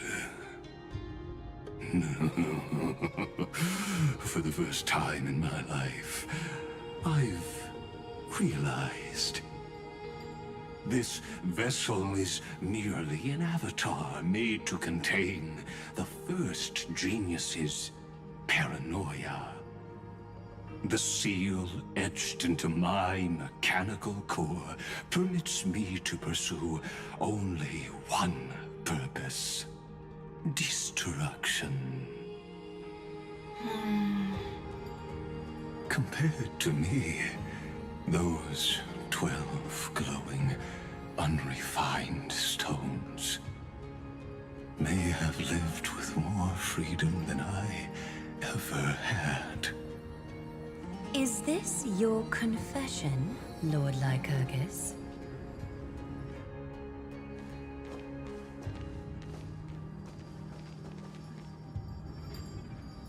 You misunderstand. From the very beginning, I was never meant to feel regret. But since you're troubled by the radiance of these stones, perhaps after 30 million futile cycles, you too have realized you're just as much a prisoner of fate. I suppose you do have a point. Now you are imprisoned by the sages from beyond the sky. And that is why this will be my last time standing here as the Theoros. Though we stand on opposite sides, we are both waiting for a miracle.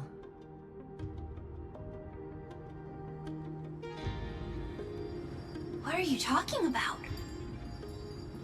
Is something big about to happen? Aggie! I know. Now that your victory is assured, I trust you won't mind giving us a moment in private. Assured? Oh. Not quite. But I won't stay long. I'd rather not spoil the fun for those deliverers. And besides, after losing everything, the only thing that remains in me is the drive to seek knowledge.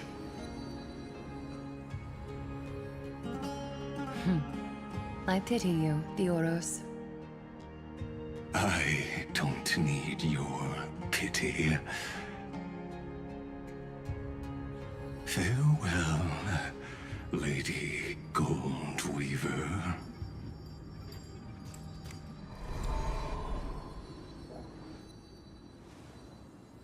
Sorry to keep you waiting, Snowy.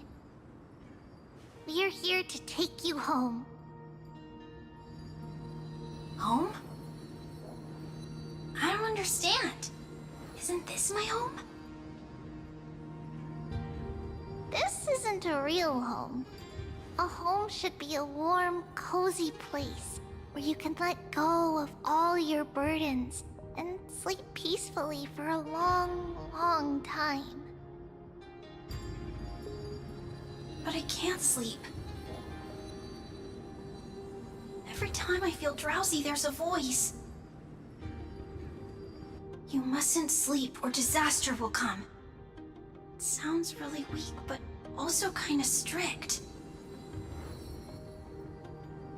It won't disturb your sleep anymore, child. For countless nights, you had no other choice. But now, your mission has come to an end. Join us, and send your own wish towards tomorrow.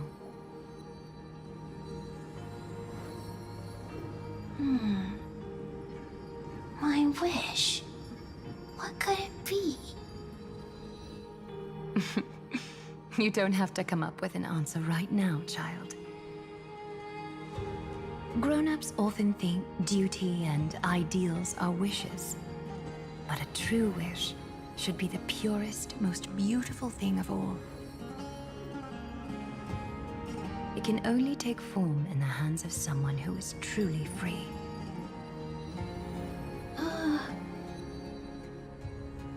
So, Snowy, will you come with us to chase after your own wish?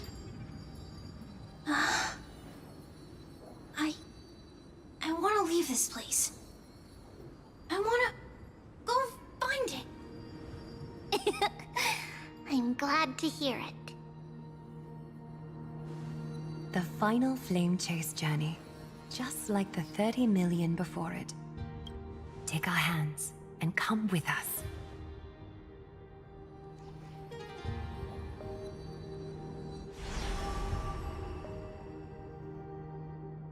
Where did little Fine and Shadow run off to?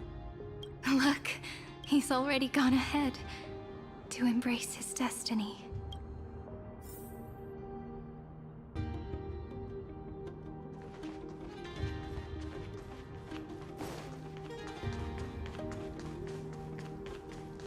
You really took the long way around. Well, now everyone's here.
You finally arrived, Deliverers.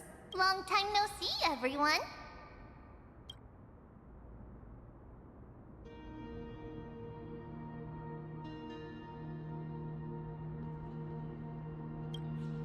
We miss you too, Little Gray. And even though we've met before, it's still moving to see her seed bloom like this. Woven from remembrance, this garment gleams so brilliantly. Just like the future we will now weave together for Amphoreus. We've reached the end. Yeah. We just have to go through the final passage. Snowy has already gone ahead. What lies behind that door? The first seal upon Iron Tomb was a battlefield, raised from the bones of Finan himself. The second seal was a reflection of his inner desires, his wishes, and his despair. A path he wove together with regret, wrath, and sighs. When all this is gone, what will he have left to hold back the destruction? The answer is all but revealed. His traces are everywhere. You can even hear distant heartbeats. But one thing is missing. His sense of self. The world believed Kefli had long since perished. But they held fast, anchored by a sliver of self, standing for 1,000 years to shelter all life from the black tide. What Finan is doing now is no different. And what we must do is also no different. Then let remembrance burn bright like a shooting star, and once more, pierce the long night of slumber.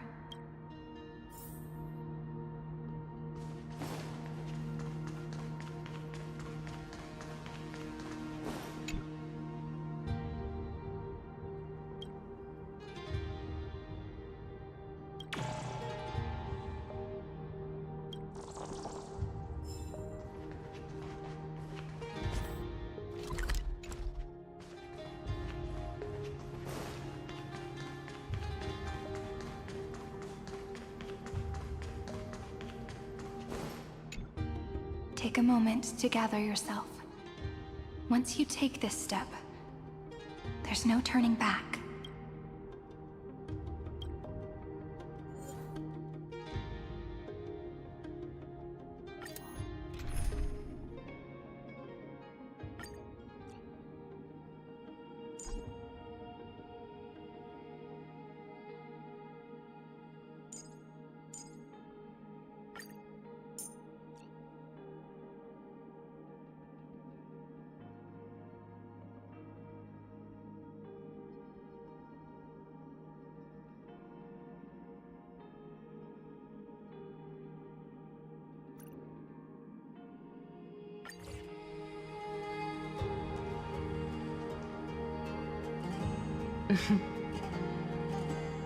The scepter once bestowed upon us names of cold command. The prophecy spoke of our unchanging fates time and time again.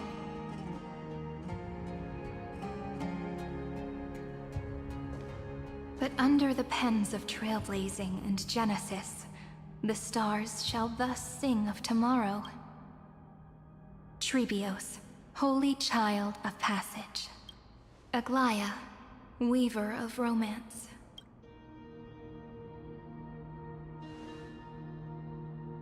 At the journey's end, they shall bathe in gold once more. Through myriad passages, until all that was lost is reclaimed. Do you still remember, Kaslana? The one who won't reach the dawn. The world dissipates at the end of the cycle. In this dream, you will awaken again, and become once more that boy who loved to laugh.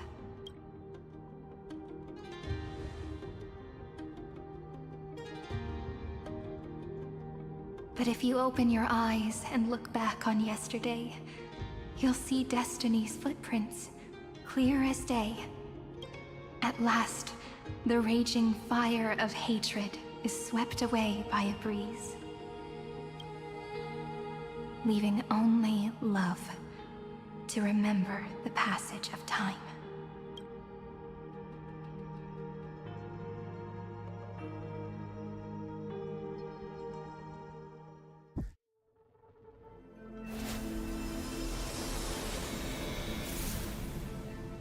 Losses are a constant on the Flame Chase journey. But even if all is lost to the wind, memory endures.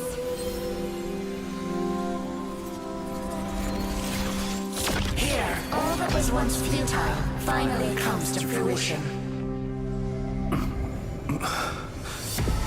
This is the end of your lonely, bitter journey.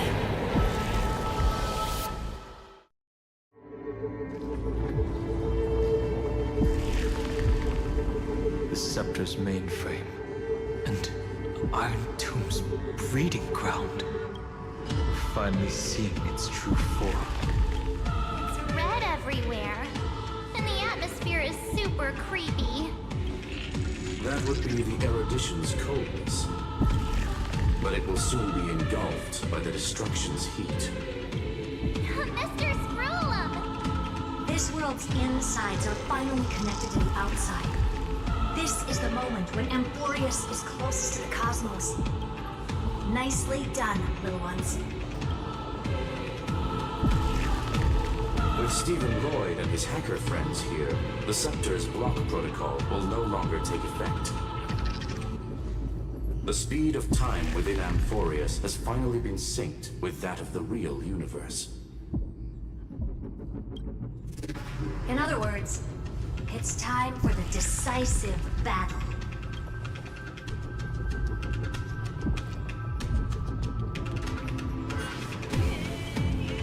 We will guide the fate of the cosmos onto the right track. That's the spirit? Remember to keep at it. You lot are the vanguards of this battle. Everyone's watching. There's one more thing that everyone should know. Noose has cast their gaze upon Amphoreus. The calculated instant is coming. The outcome of this battle will become a new anchor for the erudition's computations. Their gaze didn't overload the Scepter? Unfortunately, we have to go with this reasonable assumption. The birth of Iron Tomb had always been within that eon's calculations. But don't worry. The one miracle that Amphoreus was never short on was defeating Destiny. Yup. Let's show the Eon how powerful we are. Good luck, all of you. As the ruler of Planet Schoolum, I wish all of you victory. It's not hard to imagine that Akivili and their companions must have also stood on the precipice of many similar crises before. Perhaps the cosmos is much more fragile than people think. Sometimes, destiny hinges on only a small choice.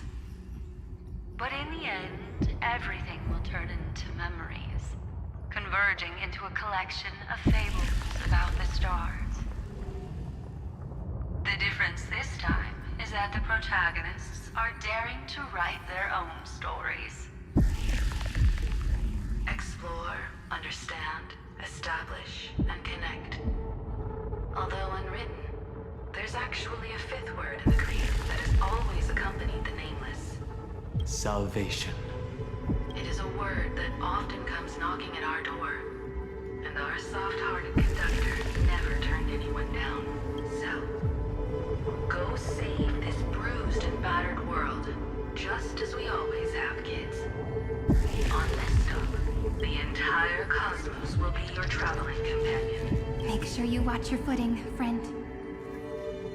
Let us walk through the final page of this saga, with everyone, one step at a time. Shall we?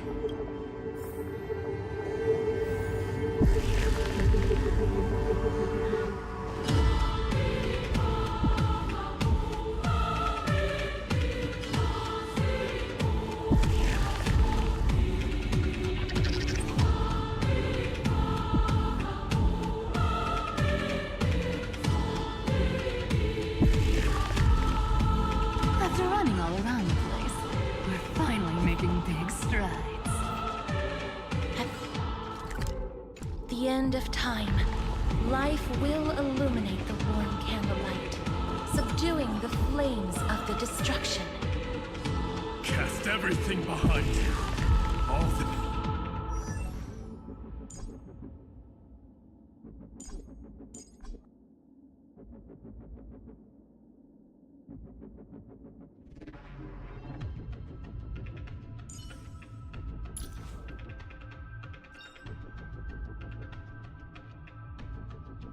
Can life's past moments truly be restored to what they once were?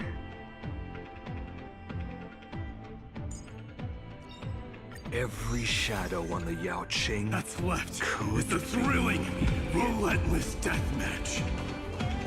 The final problem no longer requires a rational solution. Feel free to critique it to your heart's content. The starry sky marred by that rift is the last scar that needs to be healed. That Theoros's promise still turned out to be such a narrow road. Pity. There is no longer any need for songs. Let the triumphant war of victory serve as the prelude to what lies ahead. With 30 million cycles worth of hope, we will soar through the last gate and write our own prophecy! All that is lost has now been gathered here. Use it to weave victory, deliverers, towards the true end of the flame chase.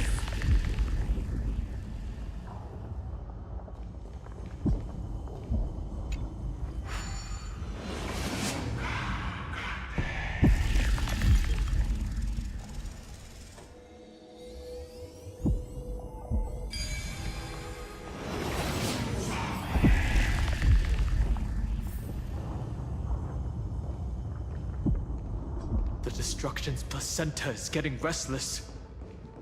Are you ready, Nanook? I brought you destruction! Again and again, Finan launched his attack against the scepter alone. But this cycle...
Remember the promise we made back then?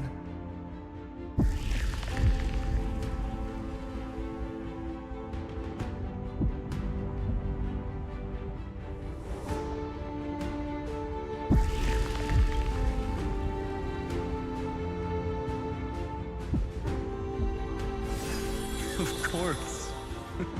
It has been a bitter wait, partner. But I never forget what set me on this path.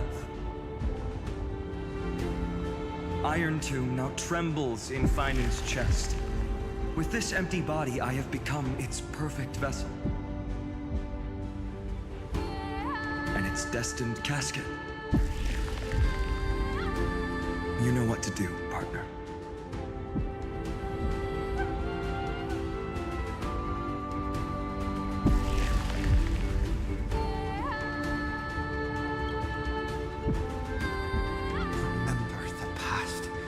And become the hero of tomorrow.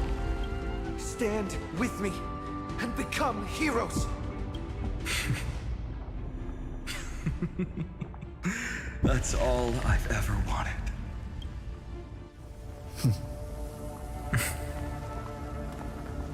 The epic draws to a close. 30 million cycles of light fading into darkness. Just for this moment.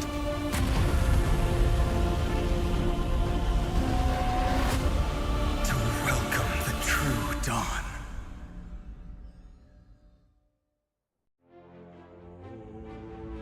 Finally, the end of this journey. All of us reunited beneath a vast, endless sky. Mem. Yes, it's me. I will remember what you want to say to her.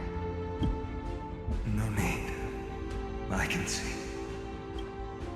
that she's right here.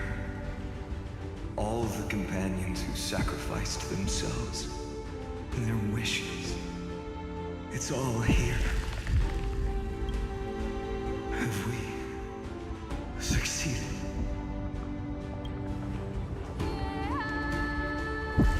I think we have. Tomorrow, the stars will sing of the story of the Flame Chase journey. And it won't just be you in it. There will be countless numbers of you. Amphoreus will be a glorious and magnificent world of heroes in the universe's memories. Hence, for this world we so deeply love. Let us write its ending.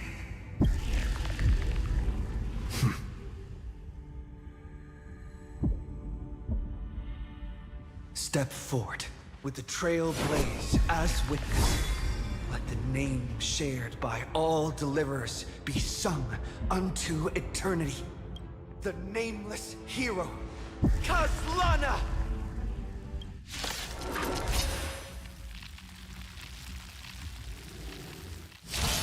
I see the pale dawn breaking, with my flesh as kindling. Light the first dawn of the new world.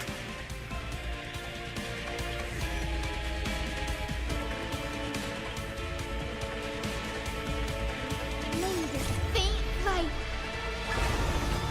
dispel the gloom, restore clear skies. Once more, Thanks. All energized.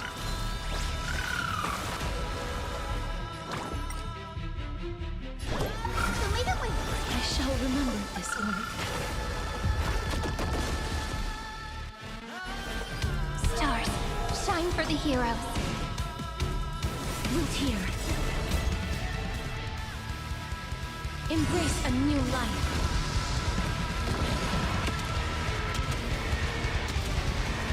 Do not hesitate, Deliverer. Destroy this body. Kill the giant of destruction.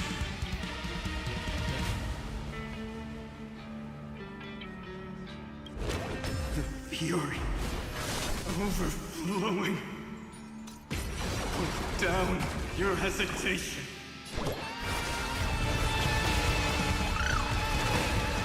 Iron Tomb's hatred is bottomless. It will turn into countless factors, sweeping across the stars. When the time comes, promise me, use the world-cleansing golden blood to turn everything to ash. With this fire, I wish you eternal victory.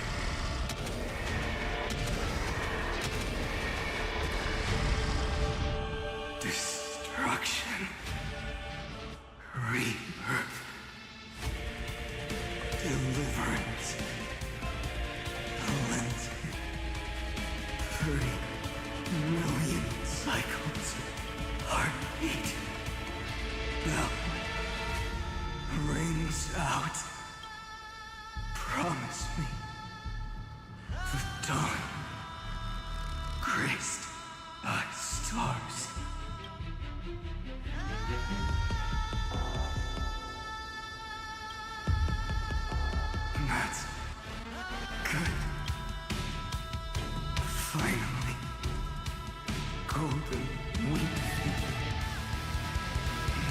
starry sky, warm fire.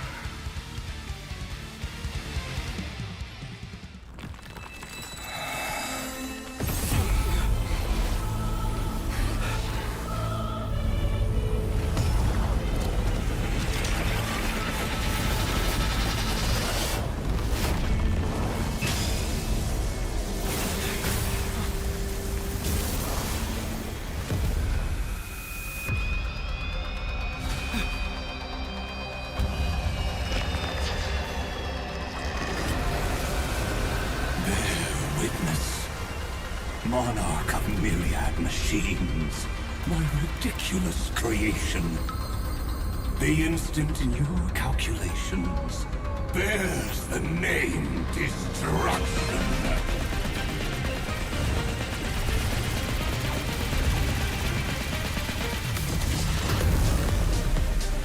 Who said you could speak, Senior? Watch closely. See how your chaos ends at the hands of your juniors. Don't get too worked up. Take a deep breath. There's not a trace of life in that ominous shell. We're not gonna lose to a hollow husk, right? In the name of trailblazing, We'll reject this false answer!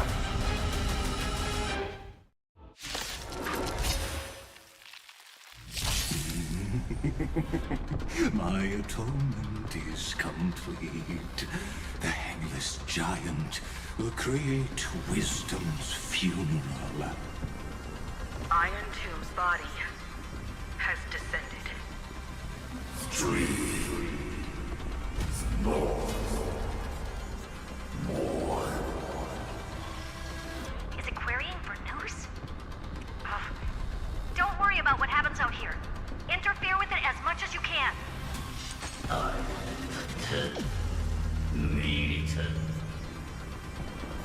What a twisted giant. It must be supported by this embodiment of hatred. How tragic. A puppet without a heart cannot fool even itself.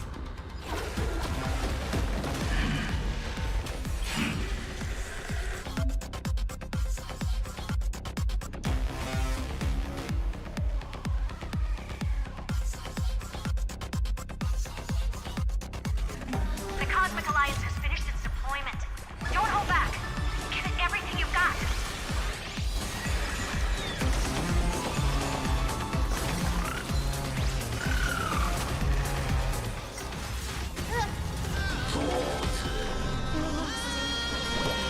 Have some sunshine.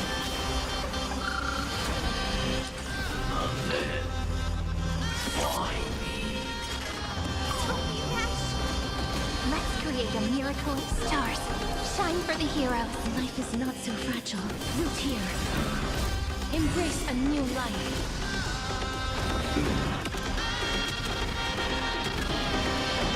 May death protect us!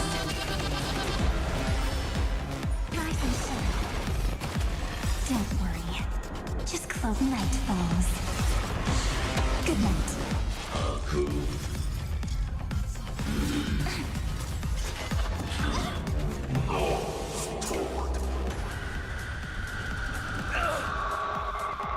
Just we can illuminate this chaos. Indeed. There must be light. All courses converging into one. the grand vision of deliverance. For Tomorrow is finally within reach! Heroes, please hearken. After 13 heartbeats, light will create the heavens and earth. The remembrance will dispel the destruction shadow.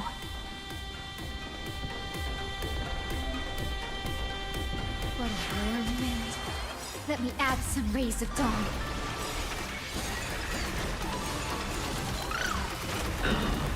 Embrace a new life.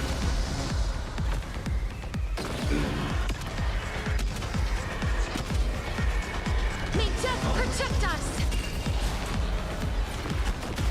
messing around. Again. Again. Again. Stay calm, everyone. Struggle as much as you want, you brainless half-baked tool with nothing but impotent rage. The stars will carry every memory into Amphoreus' tomorrow. May life and death sprout new buds. We're all here. May time watch over the Evernight. Cleanse hatred with love.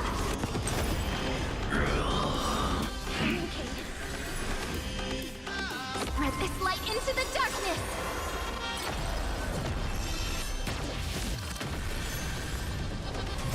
Embrace a new life. Don't worry. Night falls. Good night.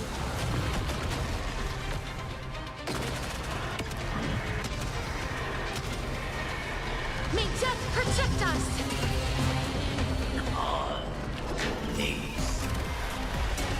Strong spikes have appeared on the path chart. Logic. Iron Tomb is iterating itself. It's the flails of a cornered beast.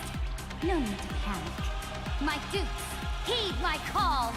Forward! No rush. Empty. Dispel the gloom! Restore the sky! I shall remember this one.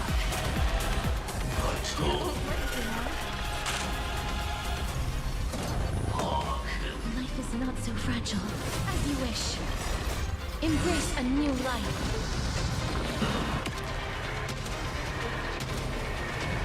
May death protect us! A world that knows love won't be destroyed.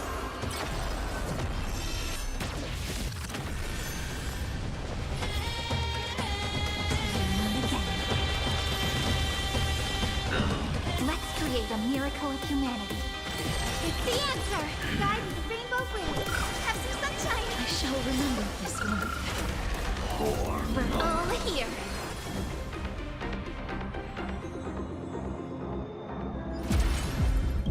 Mirror destruction with me!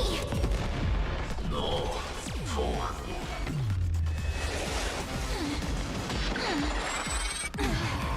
You have no honor. You reside in the body of a hero, yet you're so despicable. Embrace a new life. Rise and soul. I have always avoided making hasty verdicts. But now, humanity's justice is unquestionable. The cosmos does not need a third emperor, much less an artificial tyrant. This is eternity!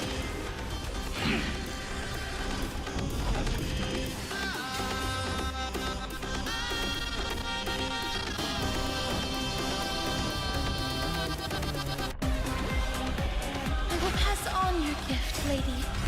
It's as warm as an embrace.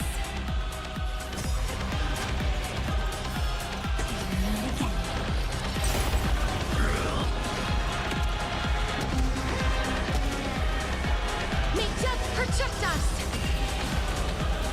We're all here. May life and death sprout new buds. A world that knows love won't be destroyed.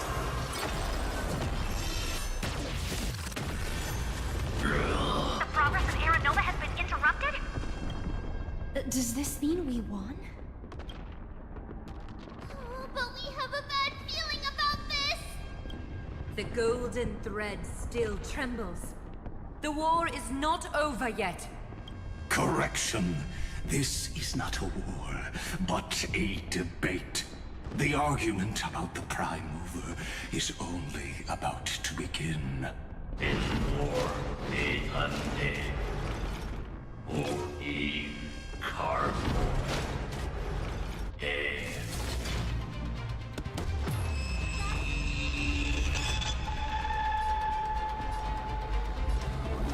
How can this path, energy, anomaly? We must stop. Otherwise,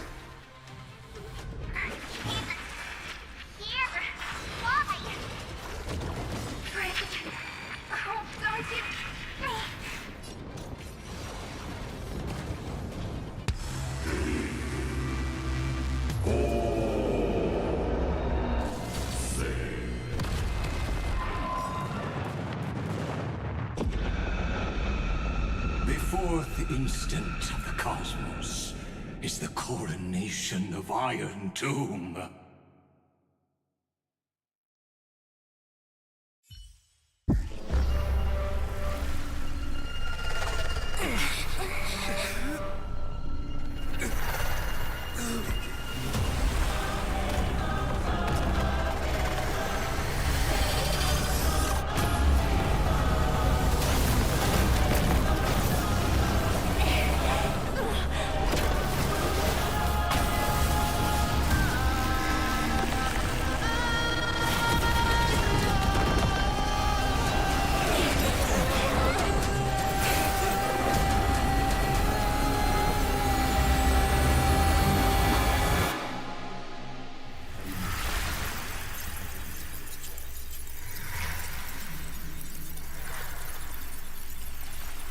The conclusion is irrefutable. The right side of the equation, the erudition, falls silent. In 13 heartbeats, they will begin recalculating the universe. With destruction as the only solution.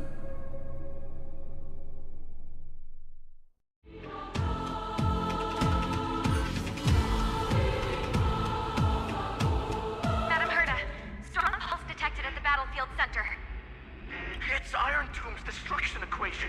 It's about to complete self-coronation. That's our chance. Everyone, get ready to link up. Connecting audience system to scepter. Hardware overclocking activated. Preparations complete. Maximum output capacity reached. Be careful!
Cyrene.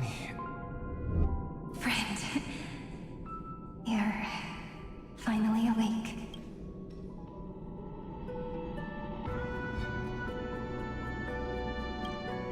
Don't worry.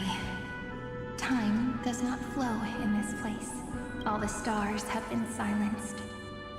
Iron Tomb is dissolving everything that I can sense.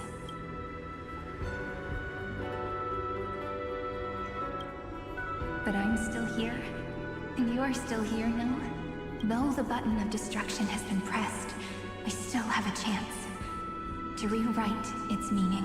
That Eon finally cast their eyes toward Amphoreus. Yes, I imagine they have also been waiting for this moment, when the scepter's body and heart become one. Iron Tomb is a perfect arc.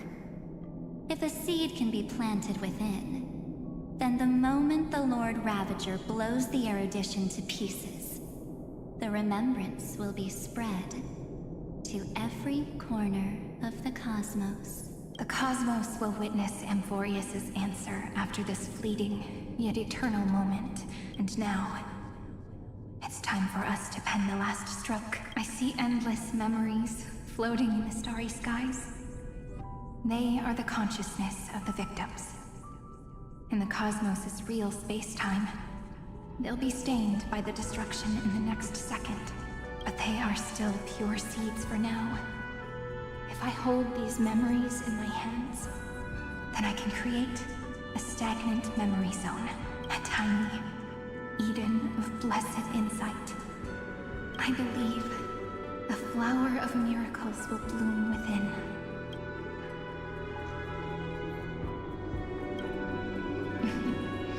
Friend, you're already right next to me. I can still hear your voice in this bottomless void. Looks like we're still connected by one heart, even as the cosmos reaches its end. In that case, I won't feel alone or be scared, because as long as you follow the memories in your heart, you'll definitely find me in this fleeting eternity. Right?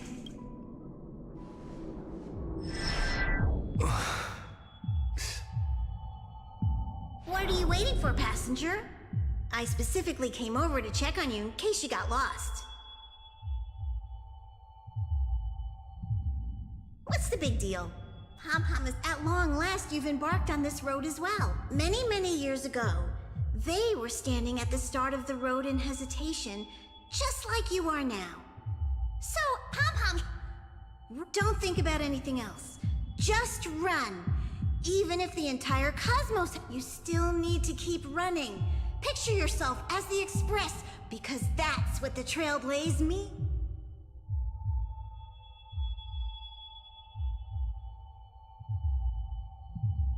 Then get ready. The conductor will be giving you the Attention! Attention all passengers in the cosmos!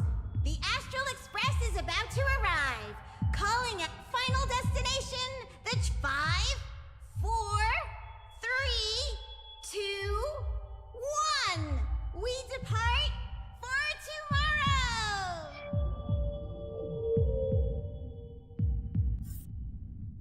The world has never been so quiet. It's so good. Friend. If the view in your memory ever grows fuzzy, its power just reach out. Spirit.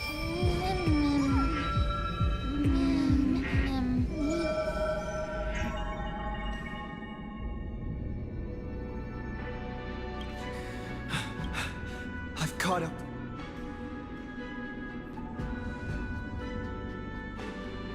Let the first light illuminate chaos.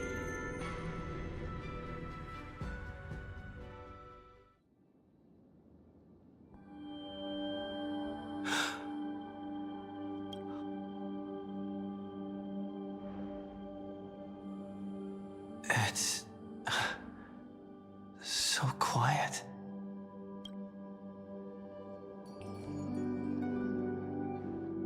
Everything's frozen in the most beautiful moment. This garden is your memory.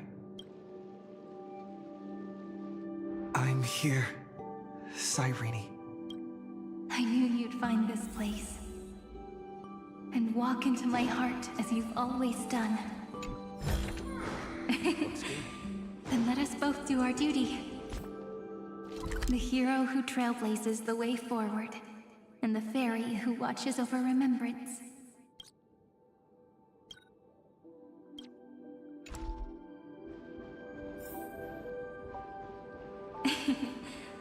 We never changed at all, did we? Is that all?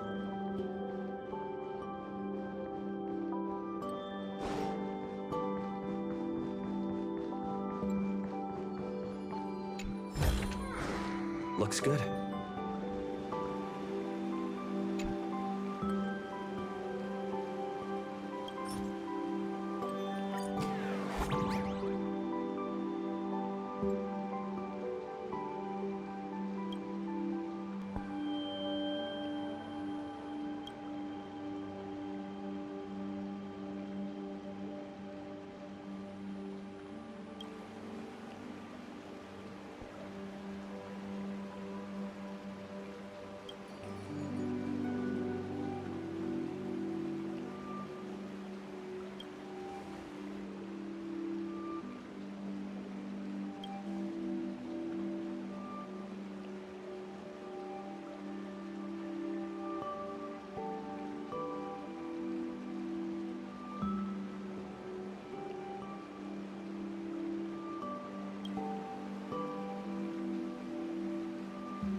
Looks good.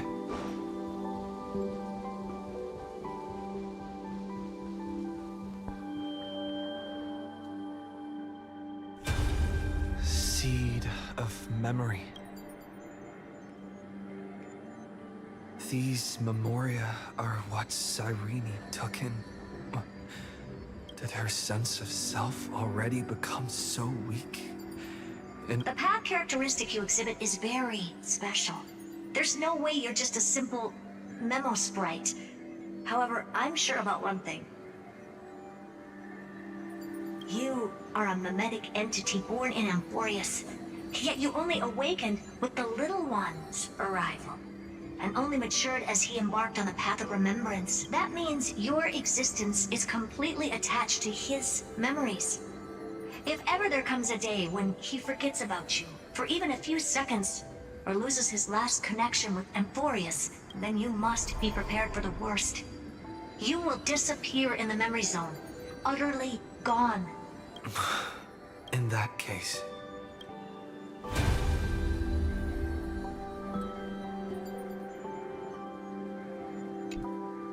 let me remember the cosmos with you. That way... Control! Run for your lives! Retreat! Darn it! We've still got ammo. Hold the line! At all costs! Too many injured. Can't...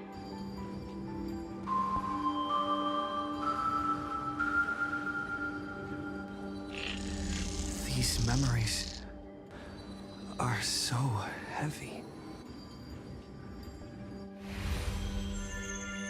Me? Do you feel better now? Hang in there, Deliverer. I finally get it now. The instants Droid had calculated aren't about the destruction. What they want to prove is how the cosmos would come back after being destroyed. If a new life is to be born, its seed has to be dead.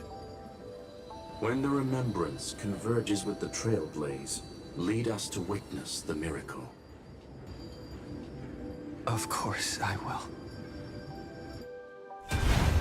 I... won't give up. Nervous center, not responding. It's the same nonsense. Not responding. Look at this mess. World, my child. You'll see something beautiful. It's me, friend. Don't you recognize me? How many? Tired? Then take a break. No one's gonna blame you. You don't need me to give you words of encouragement. So, I just want to tell you one thing. I'll tell you the purpose of your stop at Amphoreus. On that trip, you will encounter a pure child of Anastraba. Teach her what love is. And then, you will directly face the destruction for the first time. From this point, your choice will split destiny in twain. In the darker of the two outcomes, the trailblazing journey will turn into a flawless memory. She will carefully treasure and protect everything you and the Astral Express have experienced, until that magnificent war between the gods, when she, with love in her heart, will ascend at the end of time to become the master of causality. The universe will be snuffed out in the destruction, and you and she will become the beginning and the end of the Eden of blessed insight. You shall become the only two lives in all of existence, and you shall live in an eternal past, present, and future. You shall sow as many seeds as the sands of Ganga, trim an awesome kea of leaves, and harvest a nayuta of flowers. That is the cosmos's fourth kind of finality, the remembrance. But for now, you still have a chance to make a choice. You still have a long way to go on your trailblazing journey, child. I'll keep this brief. The journey has only just begun. Welt, our other companions, and I still have many secrets we've yet to share with you. So, aren't you curious? We kept these stories to ourselves because we believed we had a long future ahead of us. Even a cosmos-spanning crisis, once the dust has settled, is nothing more than a memory of the journey, a single point on our long road. There will come a day when we tell each other everything. So, for the sake of that day, don't give up. We all know what kind of decision you'll make, and I believe the script will not progress toward the wrong ending. So relax. Listen, when you have the chance to make a choice, make one that you know you won't regret. Keep moving forward. Keep trailblazing. And when tomorrow comes, share with me the miracle you've created with your own hands. See you on the Express, kid. See you in Destiny.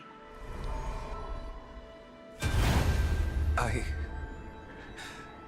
will reach tomorrow.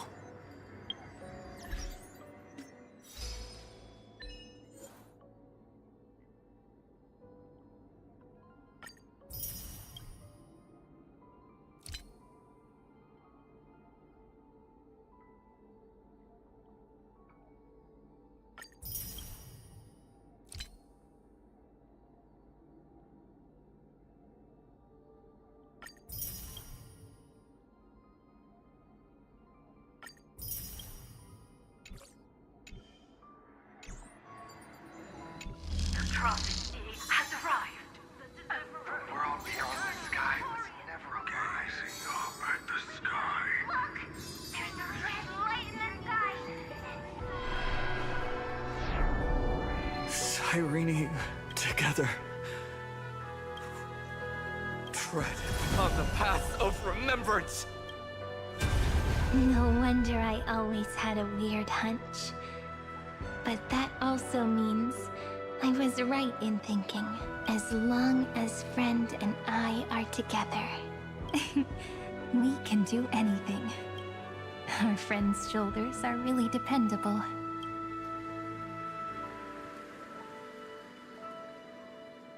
Now, countless consciousnesses are flowing in our hearts. Can you still move? It's time for us to complete the real Genesis.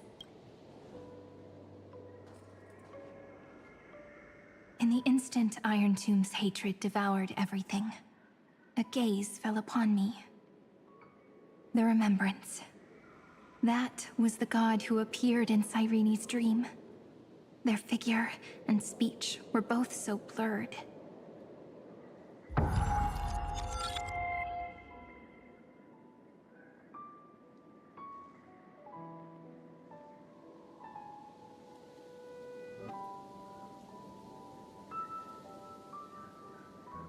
But while they gazed at me, I was able to collect all the memories stained by the destruction and write down this eternal page.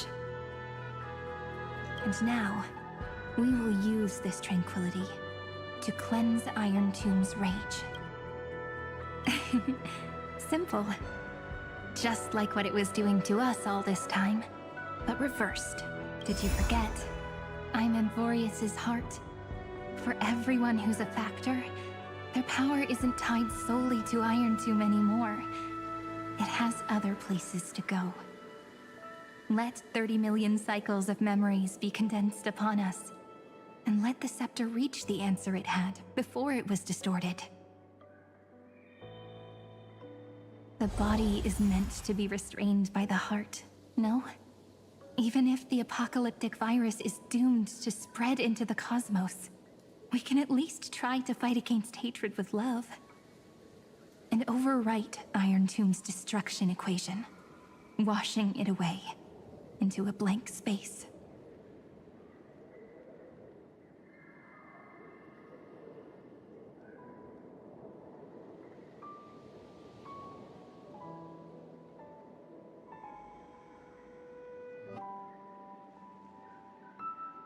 It means we will embark on the true hero's journey. If Iron Tomb's power comes from the denial of all prima mobile, then we will carry out those beliefs. Here we argue. Even if all life will eventually return to entropy. Life will still try its hardest to find a way. It will try its hardest to resist destruction. In the nights shrouded by the black tide, we are the kindling that makes the fire burn bright. And once the fire is strong enough, the hunter will become the hunted. As of now, the number of flame chasers in the memory is 30 million times 12. And 400 million core flames await their return. We can do it, right?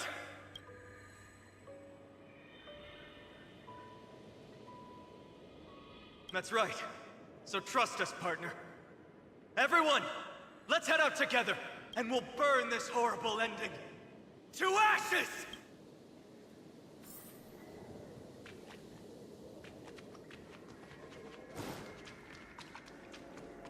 From the dawn of newborn cries, to the night when all beings fall silent. We are the messengers of the new world. Listening to the call of the tides, and granting rebirth to heaven and earth. Then, we lead civilization to glorious feats. The question imposed by the gods will be solved by the children of humanity. We will tell them that the flame chase cannot possibly have been a lie.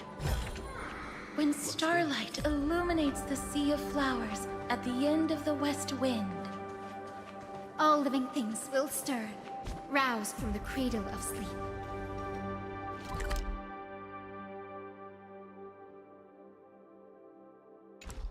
Then, through a single battle, let the cosmos witness how we light up the blinding darkness with bright light. And at the end of our constant losses, reclaim everything we have ever lost!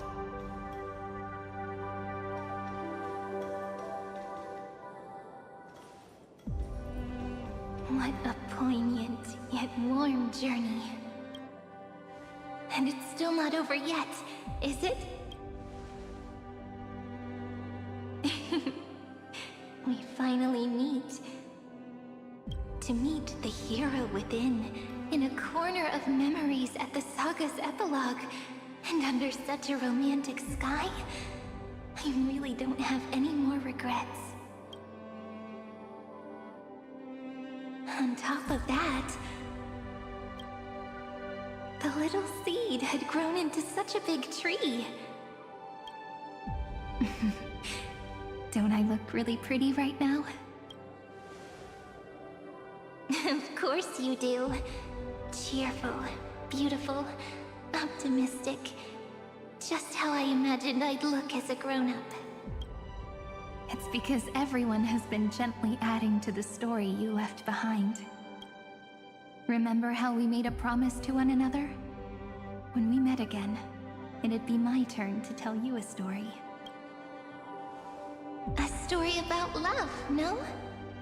I've been looking forward to that. And you must also remember the first story I wrote for you. The one about the crystal flower and the little fairy. So now, I want to add something more to this story, and us.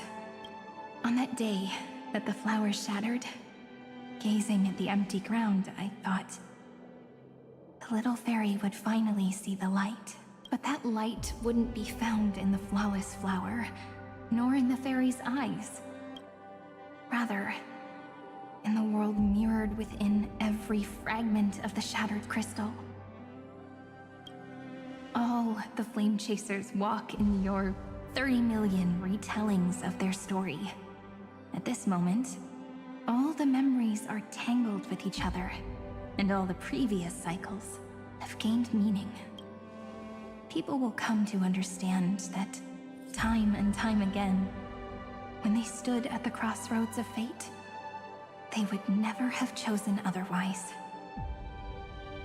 In the experiments of erudition, and in the breeding ground of destruction, it is entropy increasing, a merciless truth, an evil instinct.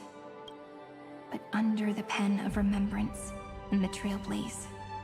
The flame chase is a journey that changes from constant losses to an unwavering act of release. It's about knowing how fate is shattered, yet still embracing fate's brokenness. It's a journey that longs to receive love, but longs even more to offer its love to others. That's so heartwarming. But I'll add a small bit to suit my tastes. I'll write that love is an innocent flower. It grows up silently, creating longing in every passerby. But the flower itself cannot walk into the world. Unless someone plants that love into their heart and brings it with them into tomorrow, right? You really have learned everything now. Then, join all the other flowers in this story. And let's write an ending unlike any before. For this world we so deeply love. Then, why did you set out? Why do you trailblaze? Who is it?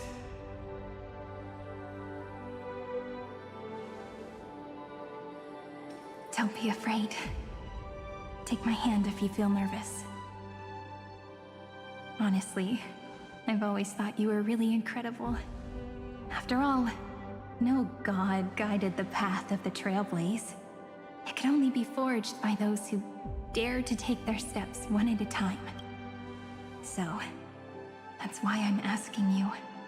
Step up as a senior and show everyone in Amphoreus how it's done.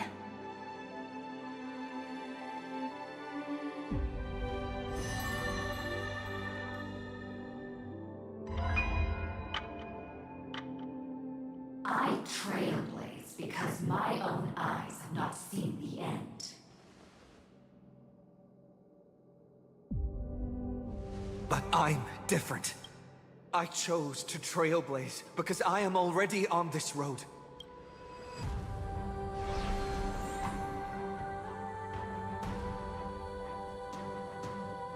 The end of chaos is a mass of pure darkness, pure destruction. However, Amphoreus' light has 13 different colors. We won't lose to that darkness, will we? Then, take a deep breath, one last time, friend. After 13 heartbeats, light will create the heavens and earth. Are you ready, friend?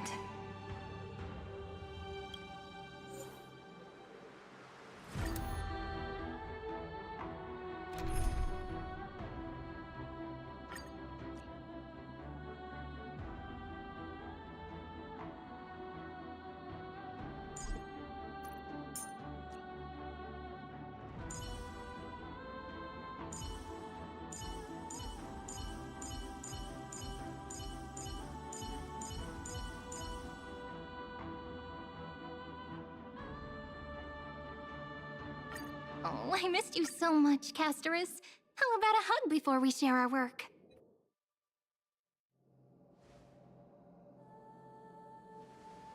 Seek the 13 factors of life, and let them converge into the primordial chaos, using the remembrance of the past. We will trailblaze tomorrow's destiny, infusing a world-bearing love into destruction, and inscribe the opening stroke of Genesis. See you tomorrow. See you tomorrow. See you tomorrow. See you tomorrow. See you tomorrow. See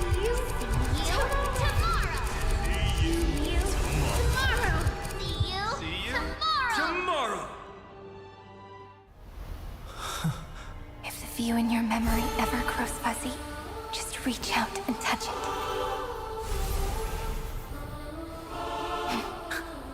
Then, restore its power to nourish the spirit. My friend, on the next page we write together, there's only one thing we need to do.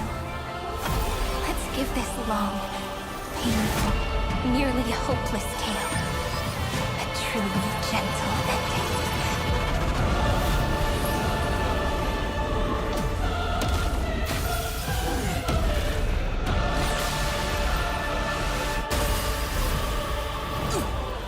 Flame chase was never about destruction. It was about breaking free and trailblazing! And let that bright future be as we've written.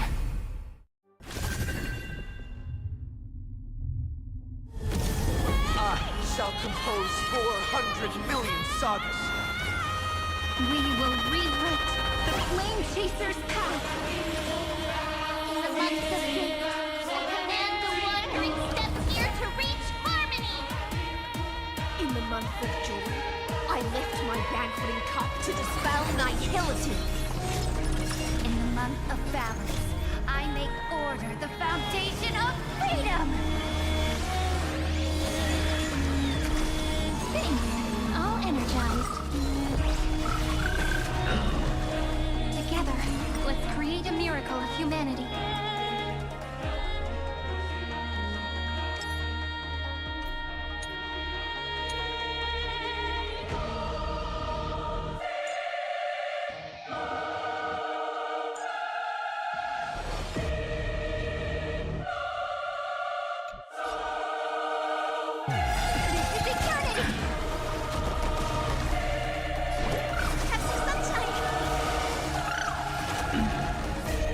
Embrace a new life.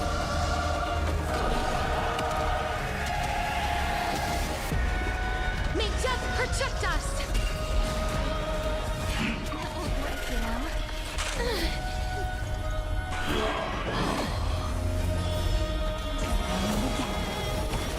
Let's create a miracle of humanity. Good night. We're all here. May life and death sprout new buds. It's the answer. We're all here. May time watch over the Evernight. Cleanse hatred with love. Embrace a new life. May this faint light dispel the gloom. Restore the skies. Next time it rains, I'll be there. Trillions of memories will turn into stars and light up the cosmos.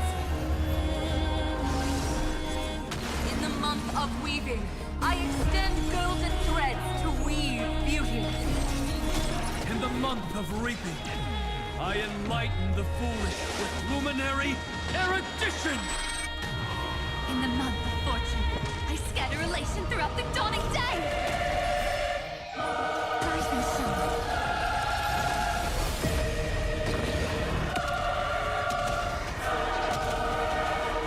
May death protect us! As you wish. Not the truth. Have some fun. Again. We're all here. May life and death sprout new buds. A romantic ending will be penned by every beating heart.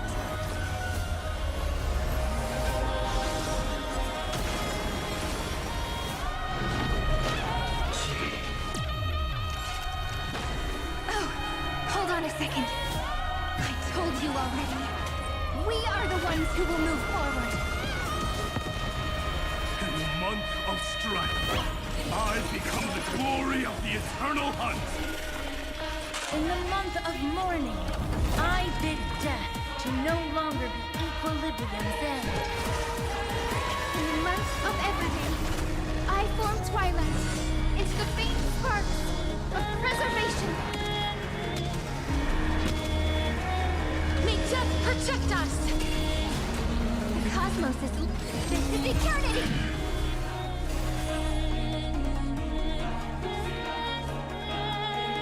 I will pass on your gift, lady. It's as warm as an embrace. May death protect us! In the month of cultivation, I turn into the ridges and peaks of permanence.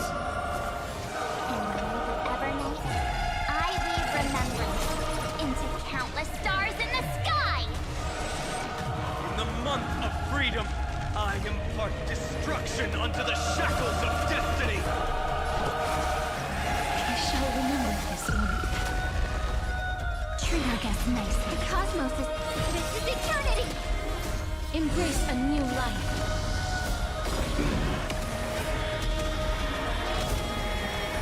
May death protect us!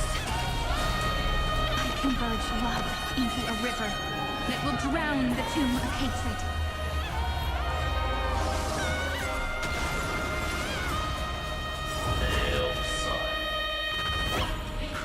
Headless giants. If you never had a chance to be the master of your own destiny, why not give us that choice? Let humanity prove to you that even the breeding grounds of destruction can bloom with gentle flowers!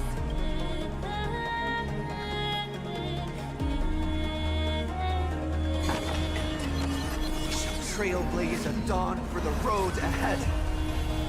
And pen a Genesis, as I've written!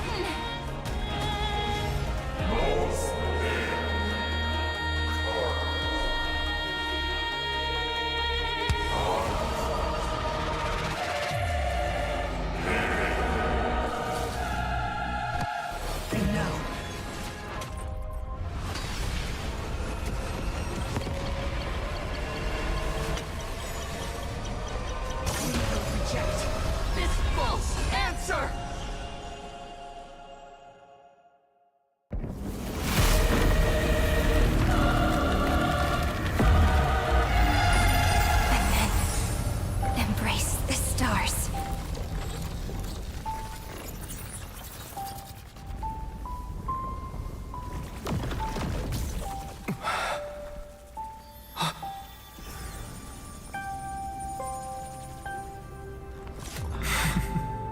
To end the destruction with destruction. At last, we can sit together and watch the victory fireworks, partner.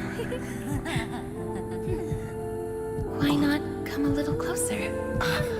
This warmth is proof that we live.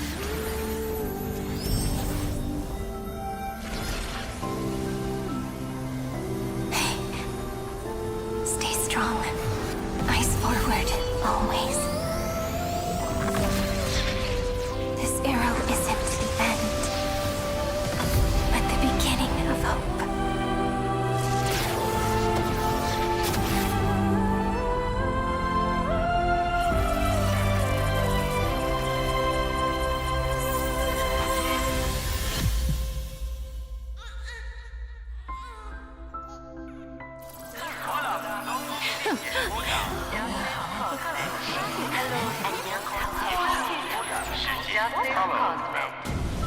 The conclusion is irrefutable. Noos's answer was never destruction. But they kept silent, leaving the solution in the hands of the cosmos. The universe will keep searching and struggling to endure. In the face of the destruction, it may once again stand on the edge of annihilation. But the stars will always rise to ride the waves and embrace existence once more.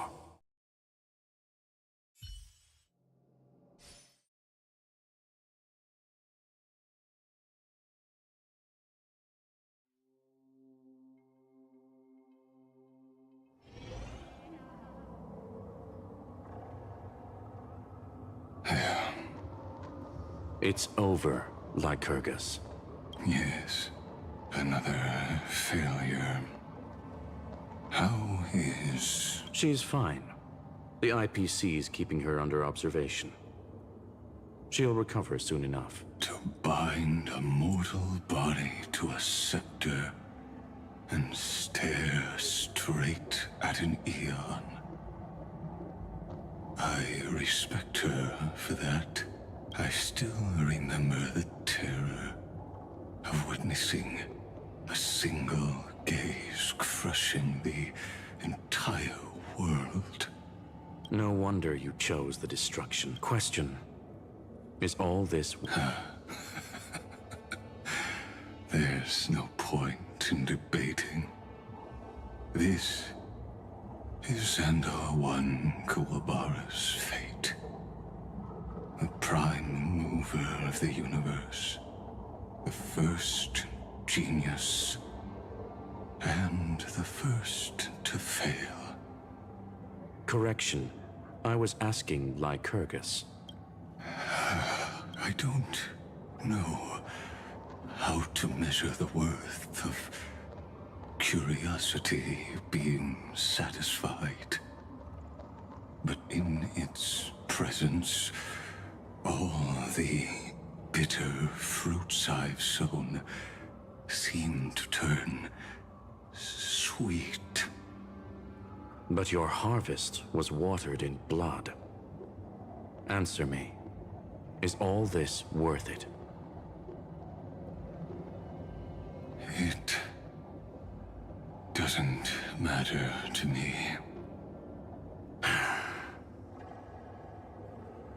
Let me tell you a story.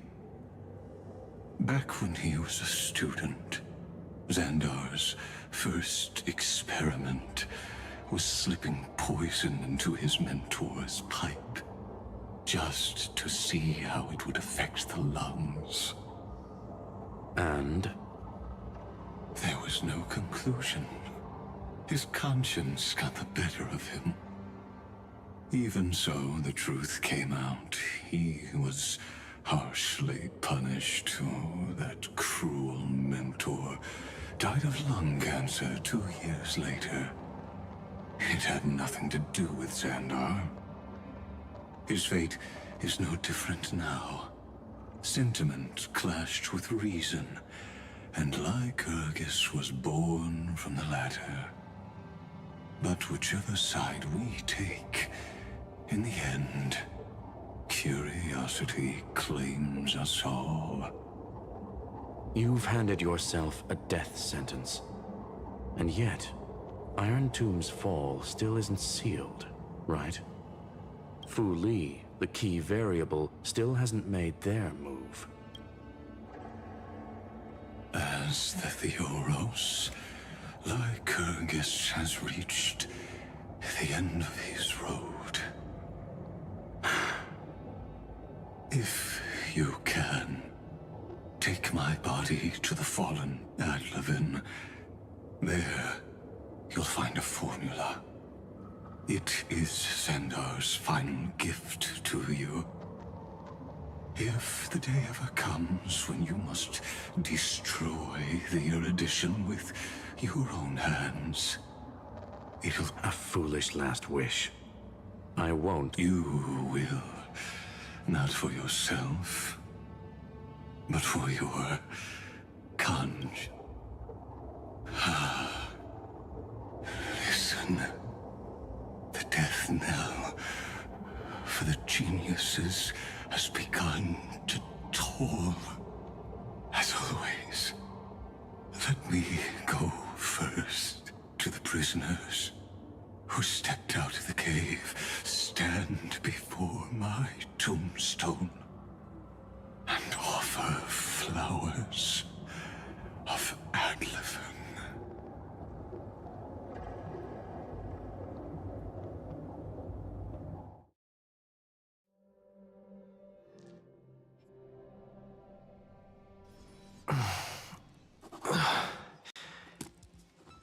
Here, I'm back on the Express?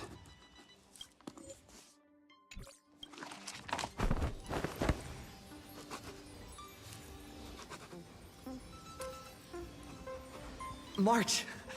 Dan Heng! No response. Am I the first one back on the express?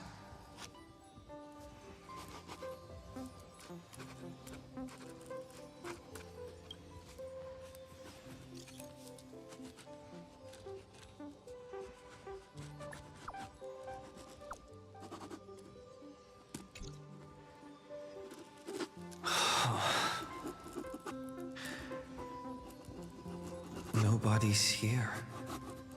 Oh, I'm getting worried. Did we really win? Why does it feel so unreal? Looks like they are waking up. Hey, I told you not to talk. Someone's in the bathroom? An intruder. Better be. Oh no. He's coming this way. Quick, hide in here. Huh?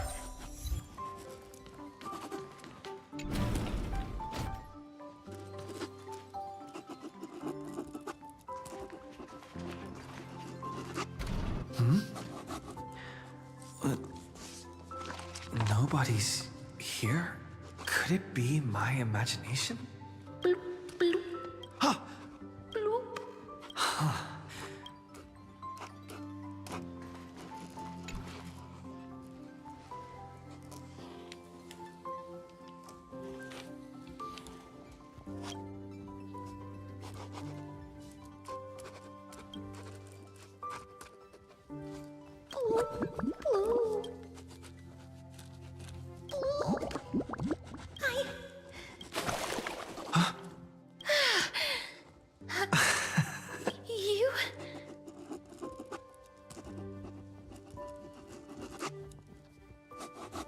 Wait, please.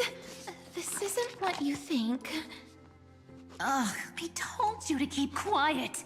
You really can't keep your cool, huh, Princess Homebody?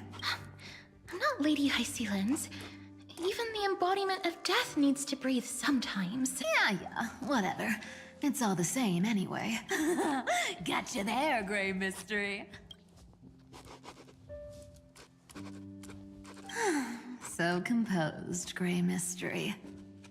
It looks like that. Speaking of which, your Astral Express is quite luxurious. I hear you travel to different worlds. Hey now, don't go throwing wild accusations around. Hey, I was just thinking out loud. I wasn't actually gonna do anything.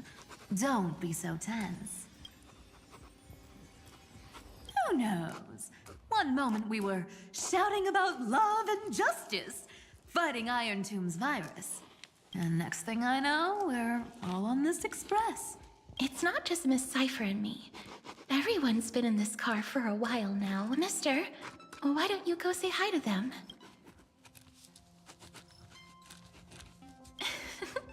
Don't worry. Everyone's following the rules here. If you're worried, feel free to check everything out yourself, mister.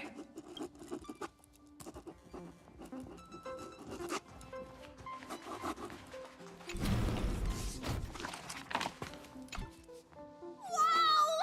What a spacious car! And these floor tiles are gorgeous! Trianne, don't turn around in other people's homes. Hmm?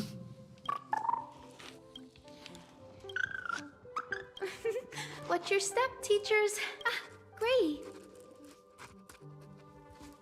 Look who's finally awake. I hope Cassie and Miss Cypher's little prank didn't scare you too much.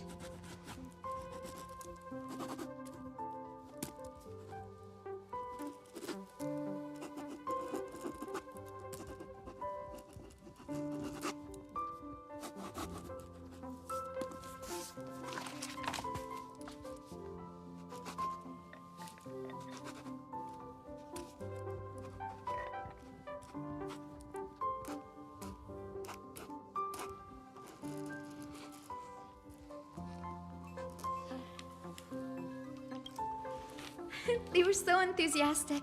I didn't have the heart to stop them. When we woke up, the entire express was completely empty. Such a shame. I was looking forward to making new friends. especially since they were Gray's mother.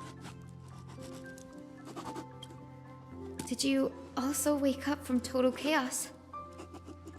I'm afraid not. Don't worry. We beat Iron Tomb together, right? They must be on their way home. When they arrive, that's exactly the kind of thing Lord Finan has been dreaming about. He was just here chatting with everyone. Now, Lord Finan's always been quite the restless one. Have another drink, my Demos. Sure. Those three have been chatting over there for quite a while. Why don't you go say hi to them, Bree?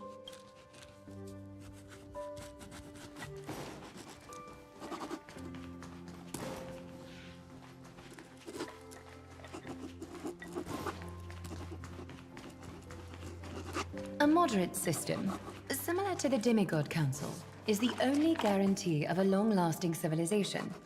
In my view, most civilizations across the cosmos will eventually evolve into this form. Look who's here. If it isn't the master of the Astral Express. It's good to see you. Glad to see you're safe and sound. I helped myself to some equipment and Daring to tell the Imperator to shush? The drinks on this express are quite... Now that you are here, why don't we let someone who's truly worldly enlighten us? Looks like you came at just the right time. I do not mind. What form of government have most civilizations across this vast cosmos survived with to this day?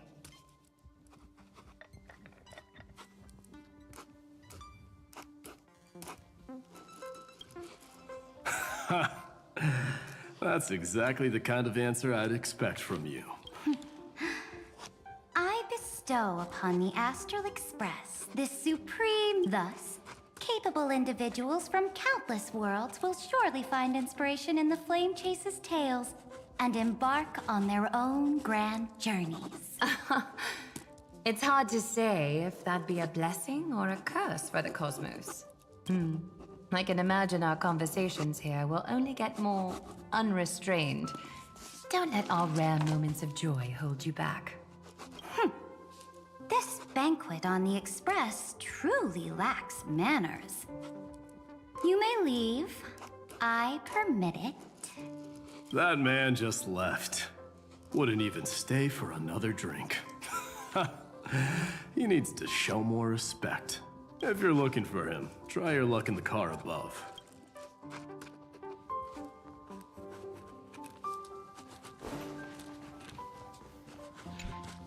I finally caught you, Trian. Running so fast in someone else's home? How rude of you! All according to plan. Trian lured you here on purpose. Look, there are several adorable outfits here. Trian wants you to try them on so Trian can draw you looking all cute. Oh my! You even dare to scheme against yourself? Lucky for me, I came prepared. Time for a surprise attack. The hero of justice, Trinan. Trinan has been lying in wait here for a while. We will make Trian taste her own medicine. 2 against 1? That's not fair! Little Gray, you came just in time. Help me out here. Trian, good luck. Even little Gray's saying that. Darn it! Trian won't give in! Trian ran away. Trinan will fulfill the ambush duty. The Trevios is all laughing and playing around together. That must be quite the rare sight in Little Gray's memories, huh? Yeah, everyone will be all right. Look, every hero has put down their burden and returned to their innocent, childlike selves. After all, just thinking about how warm and bright Little Gray's tomorrow will be fills us with genuine joy and lets us breathe a sigh of relief. So, today, why don't you let Treevee enjoy some rare moments of childhood too? Wait up! Trianne, don't you dare run away!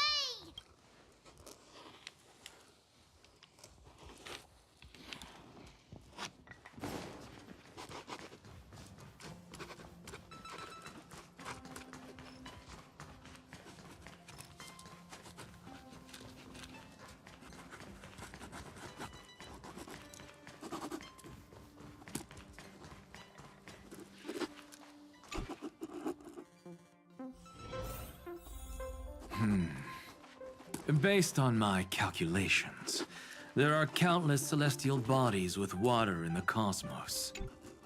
By the way, I heard that the Imperator's Flame Chase army like to hold feasts at the Luminary Throne. That's true. However, sometimes Dux Carminum and I feel it's a bit inappropriate to drink so freely before the throne of the most revered titan in the Grove. Inappropriate? What's inappropriate about it? I only wish I were born earlier. I would have partied like that from the month of Gate all the way to the month of Fortune.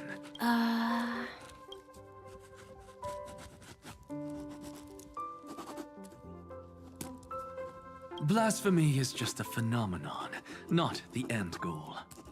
I'm sure there are plenty of people across the stars who question these so-called eons or paths. Didn't I spend some time in that Lycurgus's head? I sure learned quite a bit about blasphemy from that experience. Humans create gods, and gods shape humans. Who's really the one trapped? The creator or the believer? Professor Anaxagoras, let me just check one thing. You haven't bought into those twisted theories of that Fioros, have you? Don't worry. The difference between a genius and a madman is that a genius shares lethal truths, while a madman tries to force them upon others. I see. It's like drinking honey brew at a banquet. Likeable folks invite others to raise their cups together, while the unlikable ones force others to drink with them. Being able to break down complex information into common sense like that. You're quite the scholar yourself.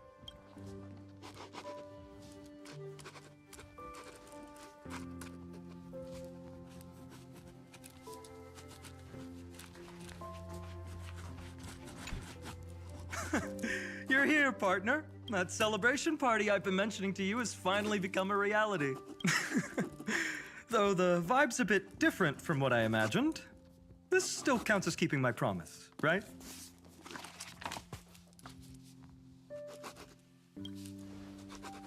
What you speak of has indeed already come to pass. We triumphed over Iron Tomb, drew its fire unto ourselves, and purified its embers. Now the force that maintains our consciousness and form comes from elsewhere. Worried about your companions on the Express, huh?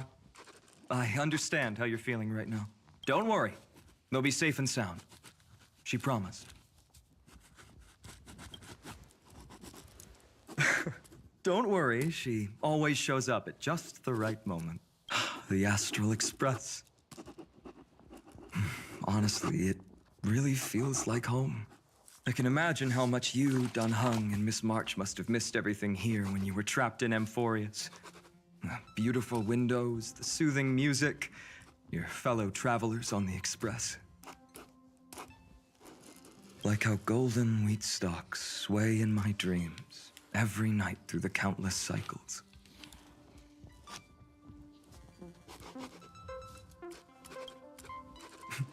Are you inviting me to join your journey? I think I've found my own wish, partner. Someone once told me that home is where you can be truly free and at ease. Maybe roaming the cosmos with you all is my strongest desire right now. All of us together, of course. The Shinjo Alliance, Penacony, I blame my poor imagination. I can't picture what those worlds look like at all from Dunhung's descriptions. So I have to see it with my own eyes. Right? You're finally here! He has something to ask you. Well then, I'll leave you two to chat. Thank you, Finan. After such a good sleep, you must be bursting with energy now, right, friend? Sorry about that. Since it's our first time visiting the Express, I was hoping everyone would behave. How about we take a look back at everything that's happened so far, together? We triumphed over Iron Tomb. It tried to transform into trillions of viral clusters to infect the cosmos. But the heroes threw themselves into the golden flames, becoming arrows that purified the destruction. The fall of Iron Tomb also symbolizes the demise of Scepter Delta ME13. Amphoreus, the home we sacrificed everything for, now exists only in the memories of the cosmos. So, this isn't real, just a dream. An illusion. Oops, wrong answer. What? In that instant when you broke through space-time with the Trailblaze, carrying all the world's memories back to reality, that world, once shackled by data, became a seed waiting to sprout in the cosmos. Did we really manage all that? Just as Kaslana's rage of 30 million cycles made the destruction shed a drop of golden blood, perhaps we too have already left long trails on our respective paths.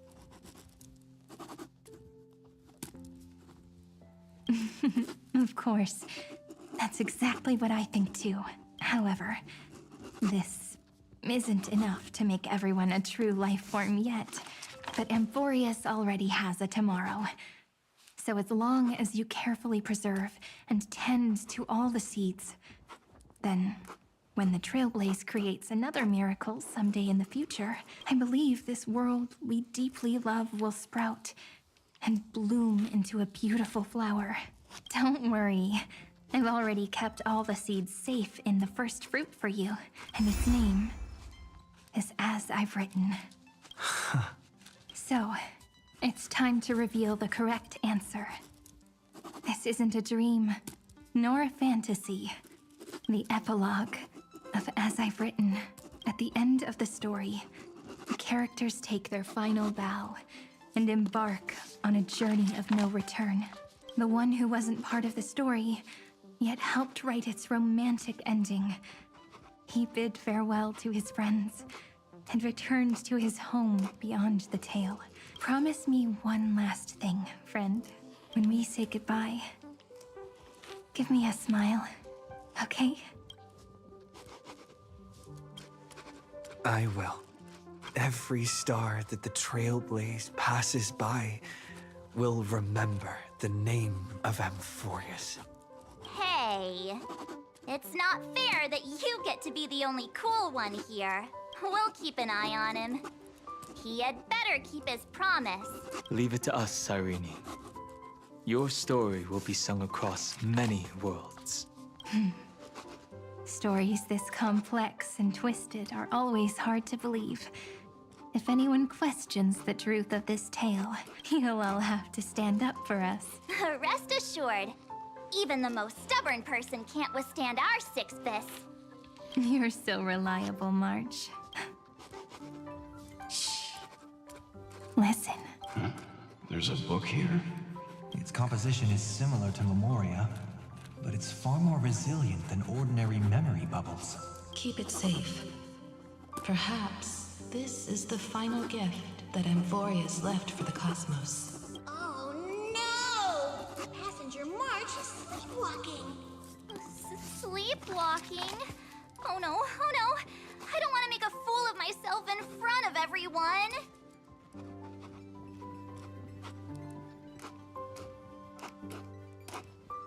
I can hear hear all those sneaky little plans brewing in your head. March, Dunhung, my friend, in the countless days and nights ahead, you must continue to support each other. Time to head home, everyone.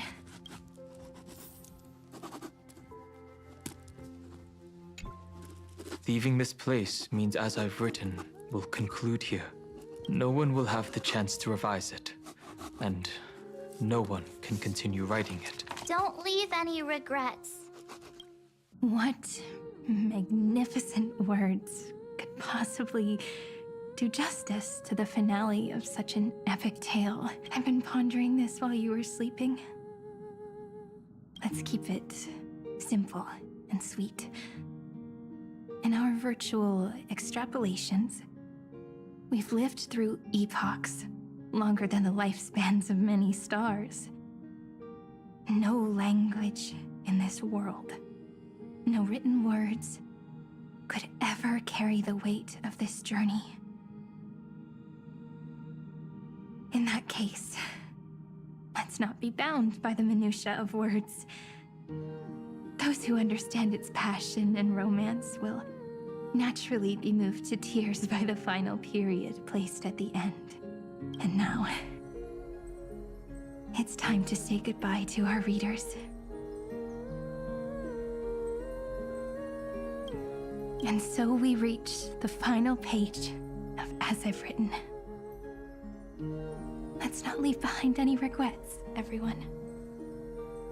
Everyone's here. Who wants to write the first line? Going first is the hardest job. I don't want to make a fool of myself. How about letting the great Imperator draft it for us? Are you all such cowards? Then I shall enlighten future generations, just like the 30 million cycles of flame chase. Without me, there is no world. Go think, observe, and conquer. What's wrong? Everyone's gone quiet. The great Imperator set the bar way too high. How are we supposed to follow that up? Where the Emperor leads, loyal subjects must follow. I guess only the Dux Gladiorum could possibly match that kind of overwhelming presence. Me? That suits me just fine. Once the deed is done, one should leave decisively, letting posterity judge right from wrong. Until we meet again in our next conquest, my dear dukes. The stars shall sing of the Imperator's great journey. I should have shared a drink with you all, Dux Goldweaver. Loosen up, High Ceilings. Life is like the ocean. Tides rise and fall, and everything eventually dissolves into the waves. So, sing your heart out in every moment of your existence. Whether it's a feast or the nihility that awaits ahead, I will find its radiance and sing its praises. May the next feast be eternal. Miss High Ceiling's toast is so poetic. Does everyone have to be so poetic? In my opinion, we should leave some real words of wisdom for future generations. Next up, any volunteers? I'll do it. There's no dragging one's feet in the Kremnoan language. Does the Kremnoan language even... Haikith, don't interrupt. Kill the play, and games shall be born. Kill the strife, and glory shall descend. Not bad at all. But now I can rest easy. After all, the lines I prepared are way more profound than yours. Ha! If nothing else, you're certainly unmatched when it comes to singing your own praise. Farewell, everyone. If we meet again, I shall once more become your steadfast support. That's a promise I won't back down from. Mighty Mouse, become king. What's up, Cass? It's nothing, Lady Trebios. I just finally realized something. Then speak your mind, and let your words be immortalized on the page, Cass. If your heart still has room to spare, share a bit of gentleness and softly cherish all the beautiful things around you. That's so beautifully said, Cassie. Thank you, Miss Hyacinth. My only small regret is that I couldn't fully embrace this world I loved so dearly. I hope those who read these words can fulfill this wish in my place. Everyone, let's meet again at the end of the West Wind. The place you reside is the gentle sea of flowers. Well then, it's my turn. Take it away with your performance, Anaxagoras. This time, you won't have to worry about being interrupted. Then I must thank you all for being such a captive audience. Now, with this golden opportunity, I shall reveal to the world my insights into the world's ultimate truth. Truth is a solvent that dissolves all things in the world, and thus cannot objectively exist. I have a brilliant proof for this in mind, but since we're nearing the end of the story, I shall not elaborate.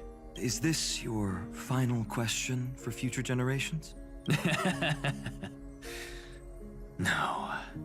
This is an established fact, not up for debate. I call it Anaxagoras' last theorem. Oh, you. Still as profound as ever, Professor. We've got time, you know. If you don't explain it clearly, future readers might not grasp your true meaning. The true meaning isn't important. What matters is the emotion that stirs within them when they read the... So, your lessons are far from over. But taking a little break for now wouldn't hurt. Then... Class dismissed. The seeds you've sown are already sprouting. Would you mind if I write the next line?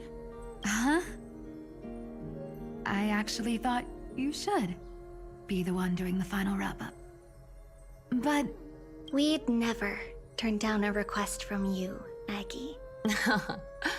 Teacher, Cyphera, thank you both. Trust and selflessness are the two most beautiful garments in the world. One to gift others, one to adorn yourself. One's golden and one's purple? Not being able to completely change your fashion sense is my only regret across 30 million cycles. After all this exhaustion, I just want to take a peaceful bath now. I'll see you all again at dawn. Thank you for your hard work all this while. Lady Aglaia just can't give up her favorite hobby, can she? So, I guess it's my turn now. There must be many others like Miss Hyacinth out there in the cosmos, helping and healing people everywhere. You've got to set a good example for them, right? Of course. Look up at the sky more often and smile more. Many stubborn ailments fear optimism, but it's the best medicine. It's so catchy. The kids will definitely love this message. When it comes to understanding children's hearts, Lady Trebios definitely knows best. Look, the rainbow bridge is already hanging in the sky. Shall we get going, little Ika? It's you who healed the sky. What's on your mind, Miss Cypher? I'm thinking. Should I leave behind a riddle? I see. Oh well, my brain's not working right now. Let me be genuinely sincere for once. Don't be afraid to fall. Just run. Destiny's just a slow-moving nymph. It can't catch you. So in the end, little Syphi's message was the most straightforward one. Even if you combined 30 million of me, I probably wouldn't have read as many books as you did in one lifetime. I won't pretend to be cultured before Big Sis Tribi, Trinan, and Trian. Amphoreus' greatest trickery. Gotta bounce now. Meow! Homeward you come, distant wind. It's just us now, Snowy. Yeah, teacher. But maybe I should... No, let me go first. After all shall bid farewell to one, and that person alone will. I never would have guessed you had such a dark sense of humor, teacher. You still know so little about the complete Trevios, Snowy. Jokes aside, I want to leave these words at the end of the story. Whether it's a sunny day or a rainy day, remember to tell yourself before you drift off to sleep, see you tomorrow. See you tomorrow. Times 1,000. Prophecy received. Times 1,000. From now on, no more goodbyes. Finally.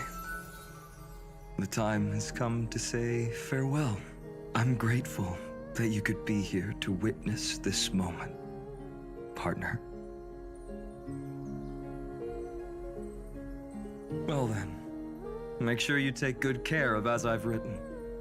As long as it's by your side, Amphoreus will always be with you.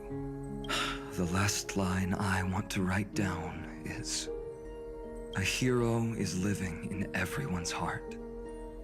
Embrace it and chase after the sun. I hope those who read this will find the courage to face their burning lives. See you at the next pale dawn, partner. Did you see? Amphoreus has ushered in the dawn. The characters in the book have taken their final bow. It's time for us to return to our own reality. But as people who live through it, we can still add the final touches to this story, right? Of course, the pen will eventually break, the ink will run dry, and life will ultimately fade. But thoughts will permanently remain in sagas. If time is an end... Let's walk towards tomorrow.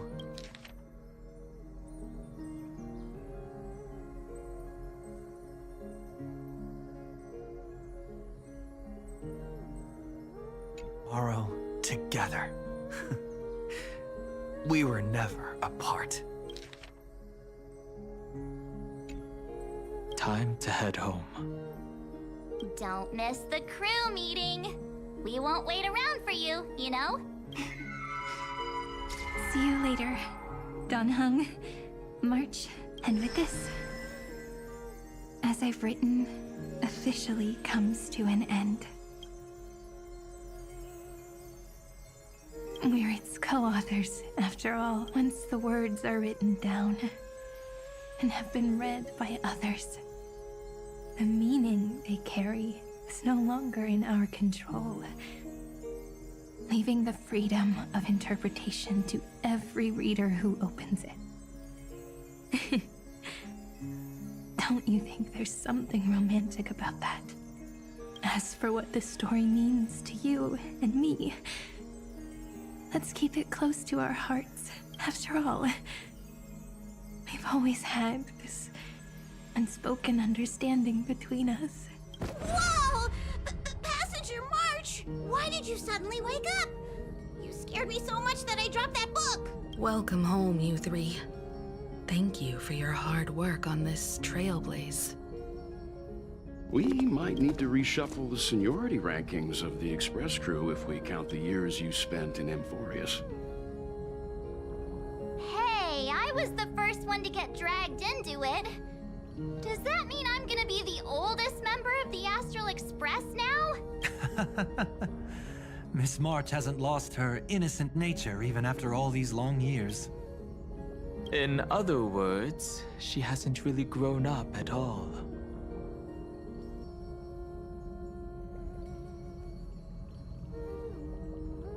Hey! This is the first time I've been able to examine as I've written up close.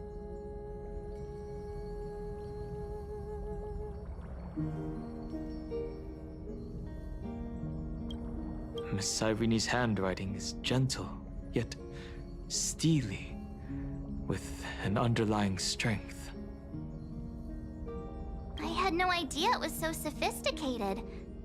Looks like I need to brush up on my knowledge in this area.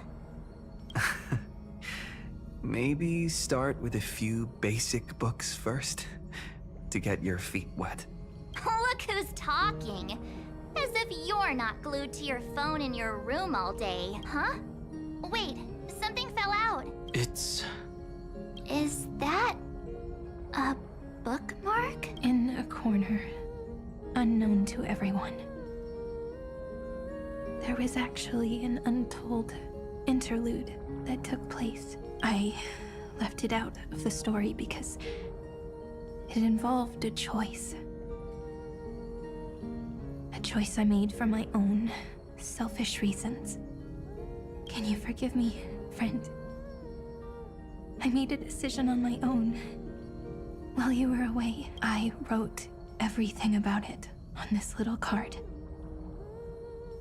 If you can find it in your heart to forgive me after reading it, please. Add this final note to the conclusion of as I've written.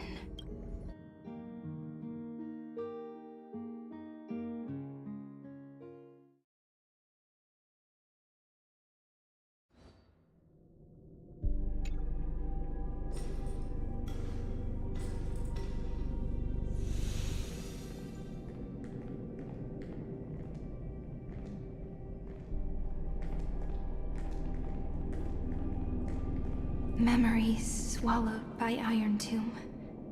Return now to reality.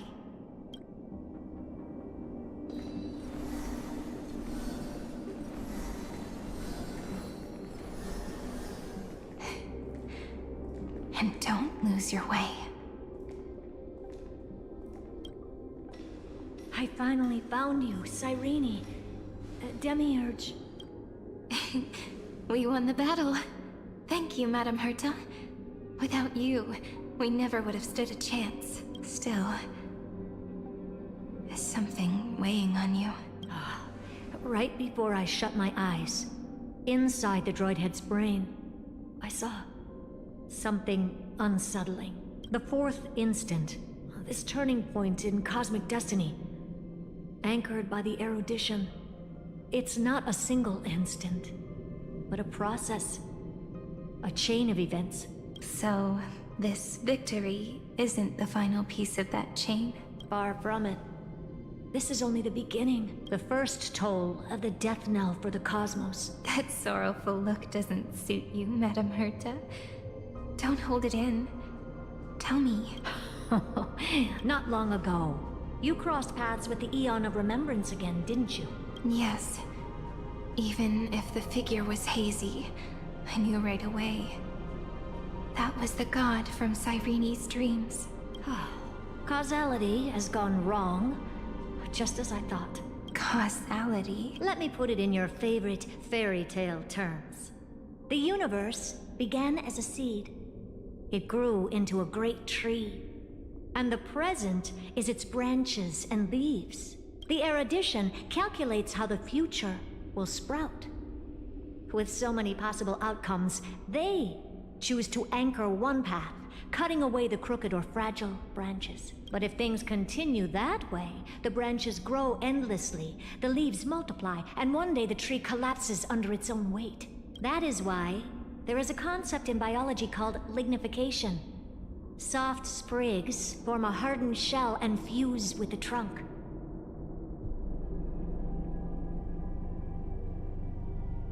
For the universe, That process is what we call memory. Under Fooley's record keeping, the past becomes memory. In the corners, they forget. Even the events of the present become fruit without roots. So it is the opposite of the erudition. One calculates what is to come, and the other holds on to what came before. We were never meant to have to speak of this. But now, I finally understand what that chaotic matter around Amphoreus truly is. It is your memory. Your mind now stretches across the stars, allowing you to travel farther down this path than anyone else. My memory? Yes. You live in the now, but your memory remains in the past, just like the Eon of Remembrance. A being made entirely of memories. What does that mean? Did they fall? No, quite the opposite. They have not yet been born. Remember, to carry out the mission of remembering the universe, they must ascend to divinity only at the very end of time.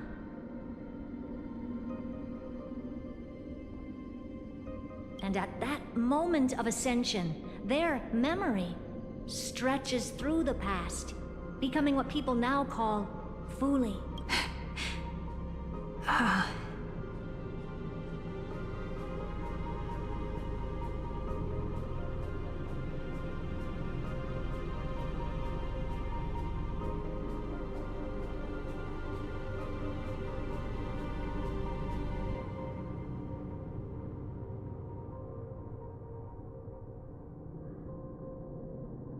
That is why they feel so distant, so cold. That crystalline form is just an empty shell. I do not know how the Garden of Recollection managed to hide this until now. They must have their reasons, but none of that matters now.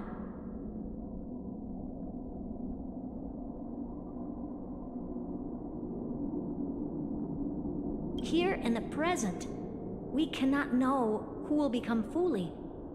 But one thing is certain. They will be born. And those who might become Fooley all share the same characteristics. They are known as Children of Remembrance. Pure child of Anasrava. Both of you. Children of Remembrance. So help us. Find where Amphoreus' memory began, and bring it out.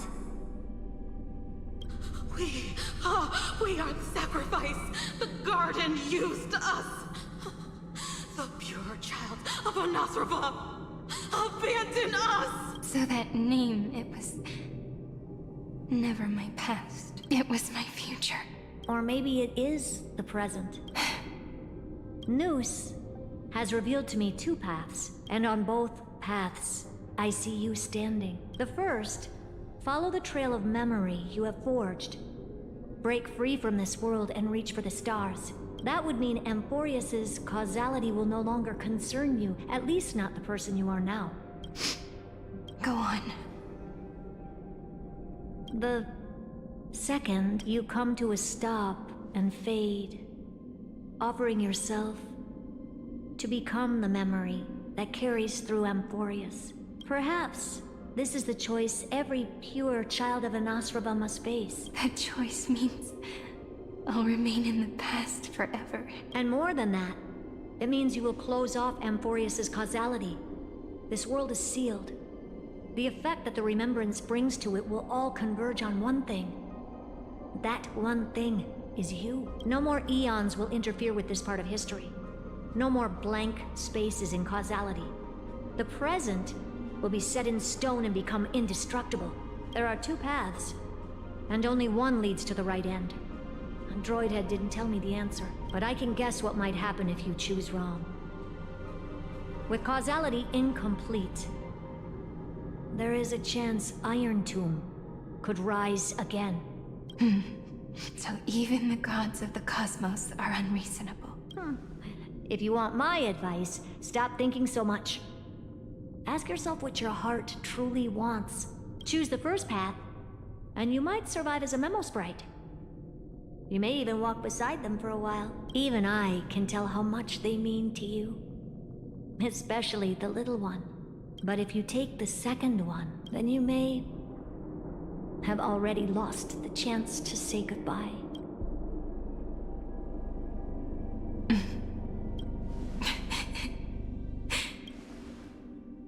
I thought you would need more time to think it through. The answer is clear. The quiet is... His kindness is always just right for the moment. I believe he will forgive me. I will say no more. I would rather not break the mood. But may I ask you one last thing?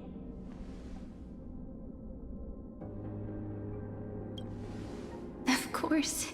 Why? I once heard a saying that went something like this. Divinity is flawless humanity, and humanity is flawed divinity. We children of Amphoreus gave up on gods long ago. Those beings who love to play pranks on the universe. I believe in him much more than I believe in them. And I believe in who I am. As a human. Oh.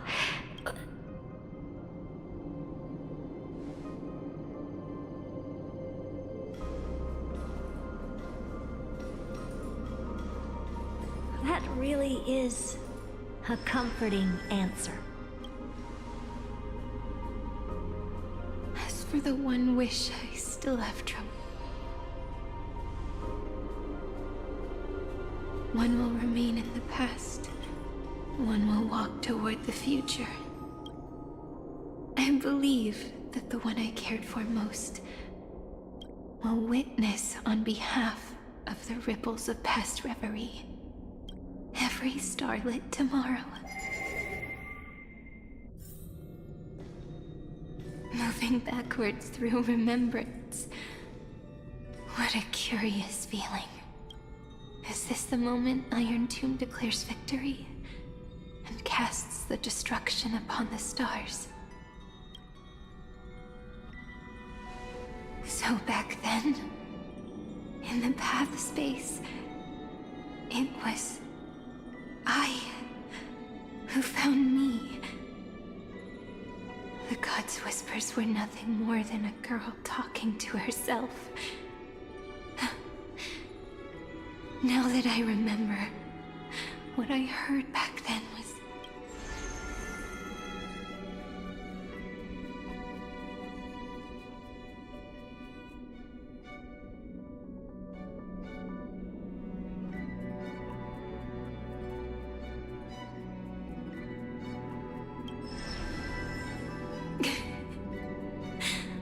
All I wanted to say was, don't give up. He will find you. Memory truly is amazing. Then let me wield this power and plant the seed of causality for the miracle that is destined to bloom.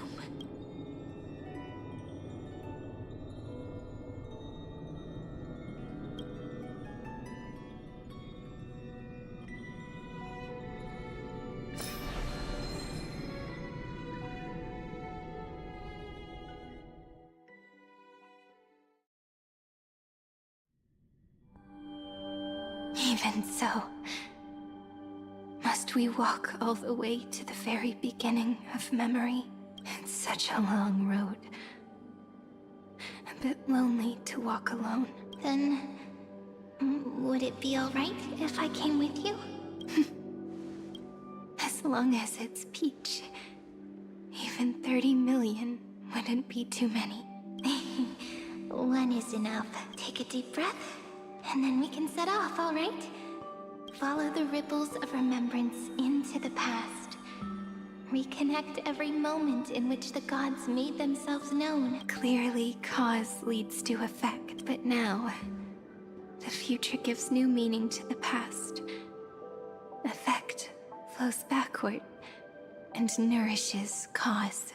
Maybe that is what makes memory so beautiful. So, let us return the way we came. Look back at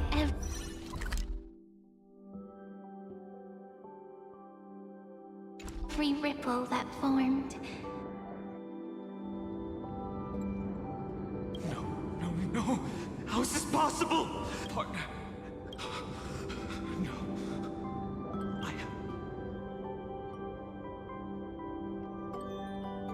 Remember? That pale dawn breaking. The spear of strife nearly claimed his life, and it was you. You playing God, who cradled his body with your gentle gaze. Then, before Ornyx's altar,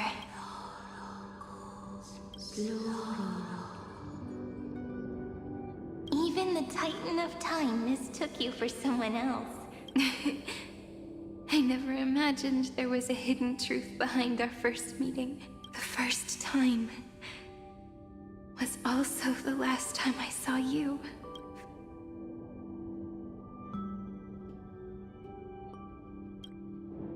Ma'am.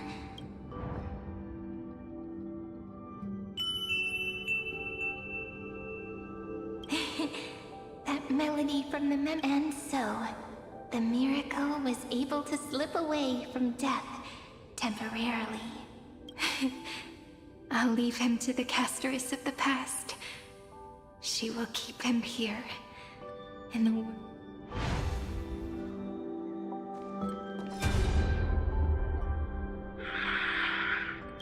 Darn it! What are these? You're not taking me down. Not before I find a way to help him and Don Hum. If you've got a bone to pick, take it up with my six-phased ice. March wandered all across Amphoreus for 97 days straight, chasing one goal: to save her friends. And with her bow and arrows, she brought down every obstacle that stood in her way. So that's how it happened.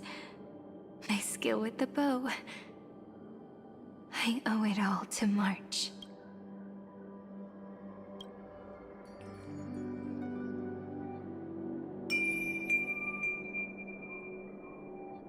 What a sweet note. And so, in a memory from the past, you inherited March's mastery of the bow. And that arrow bearing golden flames will streak across the stars in the future, becoming a glimmer of hope for the cosmos.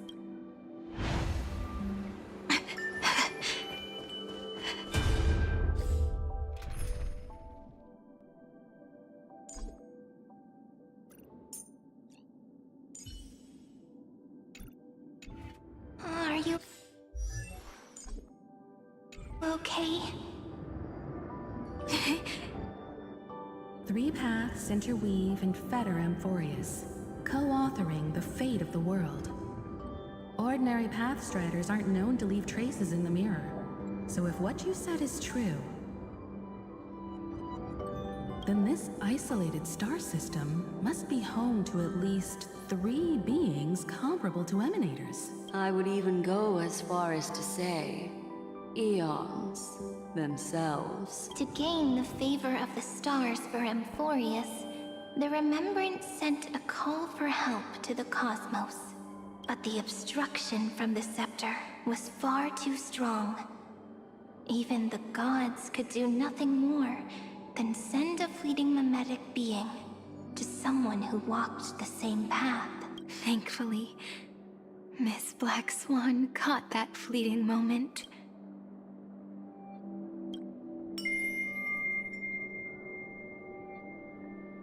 Though, that signal drew some unpleasant attention as well. Looking back now, it was all worth it. The cosmos showed us a kinder face. Thankfully, she has a different understanding of the Remembrance. Miss Evernight once said that the Remembrance wasn't looking after Amphoreus, but rather scheming and preparing to devour the paths. Her deduction was perfectly logical, but she failed to account for what the humans in this story could achieve. Maybe I have a scheme of my own. A scheme that will bring happiness to everyone.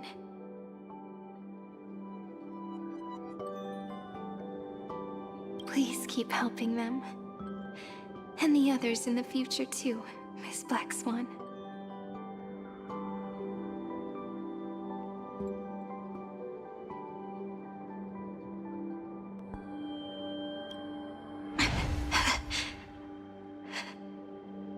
Looking back on the past really does wear down. You need to hold tight to this ceremonial blade. After I'm gone, it will take you back to the beginning of time. The start of a new story.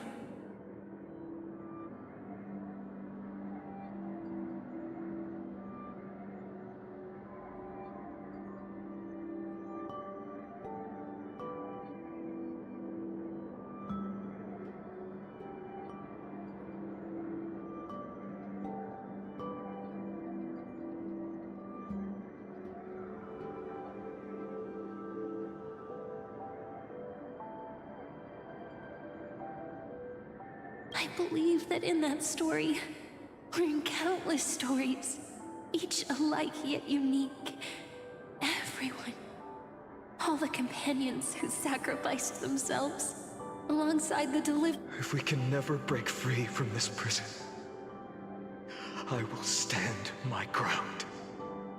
Until the day someone shatters this endless cycle and writes the final chapter. In the blink of an eye, we have returned to the turning point of fate. With nothing but a fragile sliver of hope, we embraced 30 million cycles of futility and began the eternal recurrence.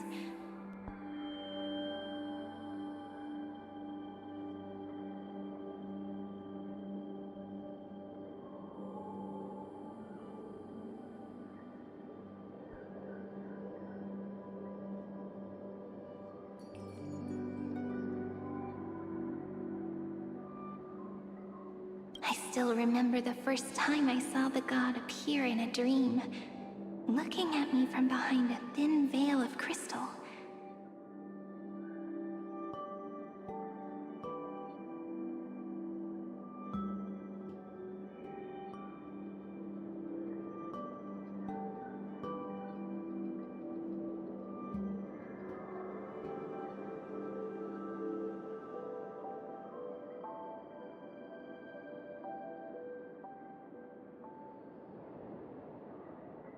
Back then, I wondered if they might, but now, I finally understand.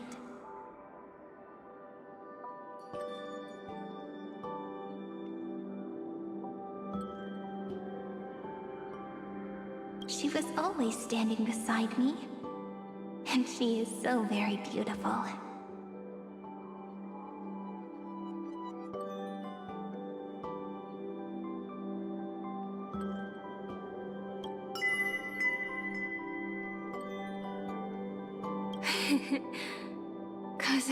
Even if I wanted to leave a few more words for Cyrene. After all, you still have to leave behind your final consciousness and plant the very first seed. I remember what you once said. When a god sheds a tear, the thing reflected in the ripples must be the most beautiful thing in the world. But do you know what Amphoreus saw when its heart was born? The first thing it saw was a name. 0, 9, 3. Looks like you figured it out. Sometimes, all it takes is a change in perspective to reveal something truly unexpected. Don't you agree? That's right. Turn these numbers upside down, and you'll see a beautiful eternity. something we believe in. The ego.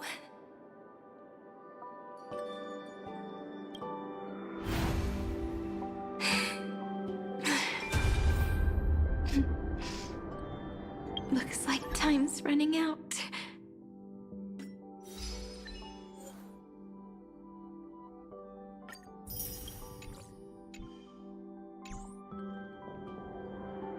I want to protect everyone in the village. But can I really do that with the strength I have? I shouldn't think too much. Better finish the farm work Dad left me first. The hero within has been by our side since we were little. Finan has always been strong. But without that faint glimmer of hope lingering in his mind, would the weight of fate and endless recurrence finally break him?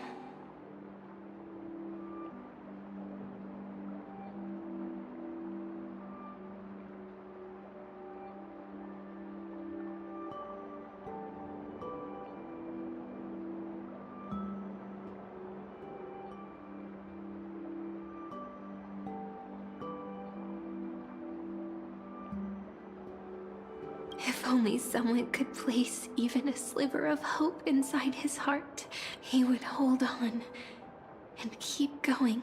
Yes, just a single spark, and he would guard that fragile light until it turned into a blazing sun. I no longer have the strength to make the hero within look like him. So, let me leave behind a prophecy for him. Take this wish with you. Be the hero who begins the mission of deliverance. As prophecy foretold, you will bear the blazing sun until the pale dawn breaks. Continue onward, bearing this world upon your shoulders until the Ashen Hero, the nameless deliverer, ushers in the dawn.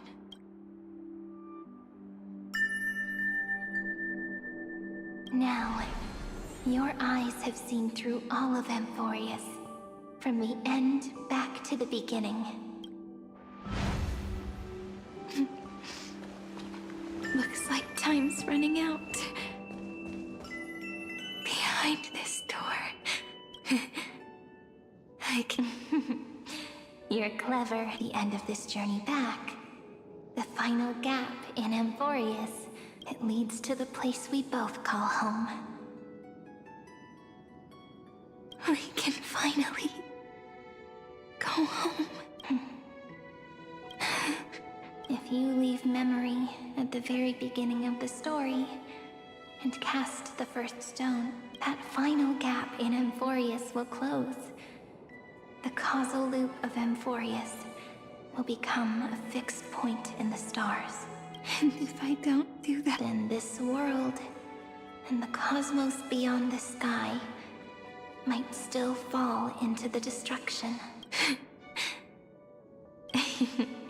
I remember that tree in Idis. It grew all alone, unable to go anywhere. It watched the sea. But now, a tiny boat sets sail. It carries a seed of hope, plucked from the tree, and heads into the great beyond. Even if the boat's shadow fades quickly from sight, the tree knows that its wish will bloom on the other side of the sea. In that moment, it must feel happiness, right? The way you brought it up. Now I kind of miss that tree too. Come on, let's go home together. Take it with us, back to the sacrament courtyard. Let it become Remembrance's anchor, tying together the times we knew so well.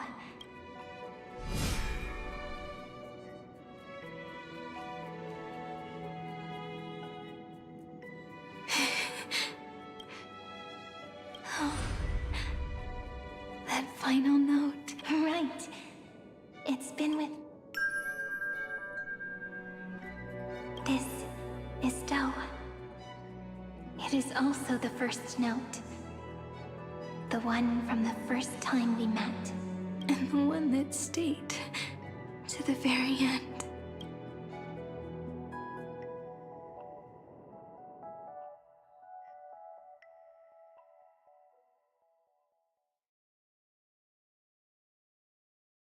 Heidi Silicii. The place where it all began. It's like time itself has stopped, and the breeze and the sound of the waves never seem to rest. We've made it. This is the place where we first picked up the ceremonial blade. And where we first began writing journals. Now, the journey through memory has reached its end. Once the anchor is placed, what awaits us is 30 million lifetimes of reunion. Looping. Again and again. Endless farewells. Do, re, mi, fa, sol, la, ti. And with them, endless encounters. Ti, la, sol, fa, mi, re, do. Whether it's for Cyrene, the Deliverer, or every sprouting branch of Amphoreus, I leave this tale of love here. May the river of time flow backward, bringing scenes of the future before our gaze. In the eternal land that no one remembers. The legend of the Trail Place is about to begin.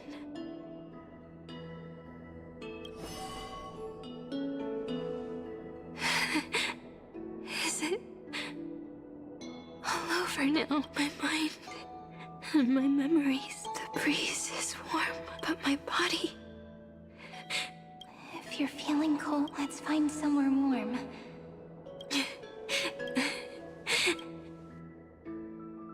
405 504 093 36 Treehouse. Ceridra.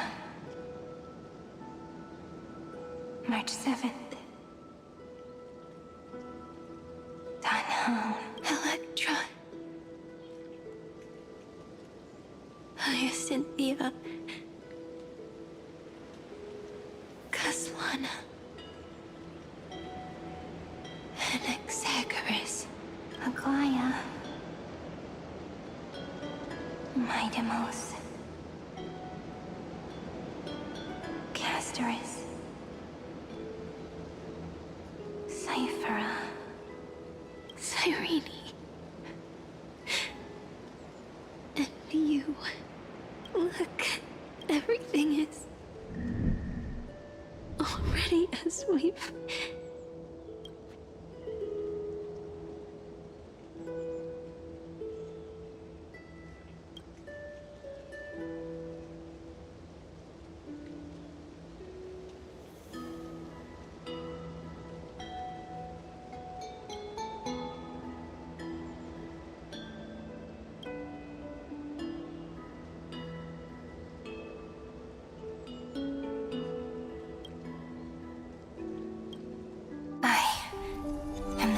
That looks back on the world. How fortunate we are. In this cycle of cause and effect, humanity never looks to the gods for guidance.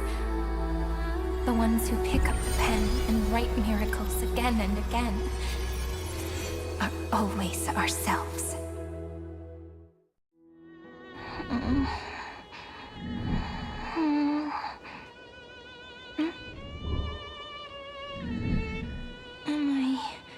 Still awake? Peach, where are you?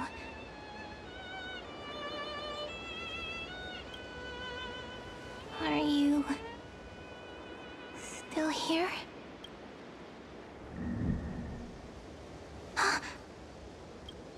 I shrank.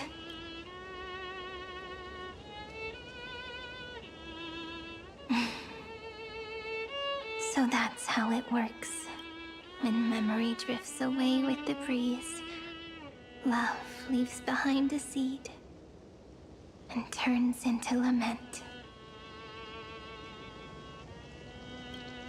Demiurge, Cyrene, Mem, back again to the first, Philia 093.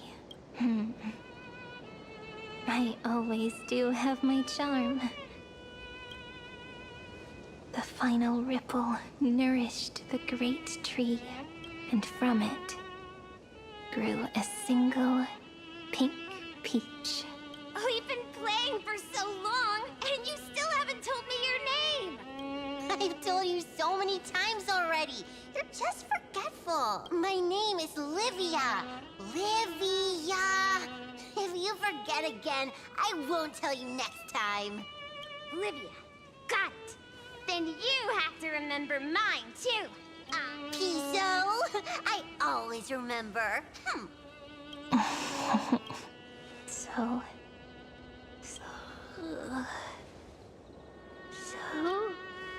the last of my memories are slipping away. I remember, and daughter of...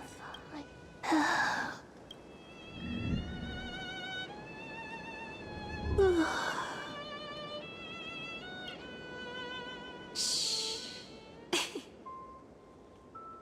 The same seed, when planted in different soils, blooms into flowers that are alike, yet never the same. But what truly makes her beautiful is each and every soul in the world, no matter what form liking takes. It is still precious love, and I will accept it gratefully and return it with joy.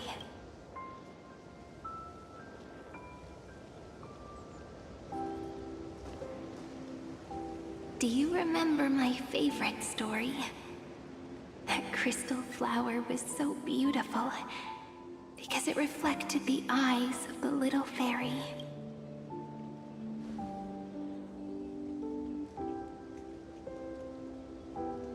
The stars across the cosmos will know. I am the fairy who wrote, as I've written, together with you. And in your heart, I know I will always be given the name I love most. The one you gave me.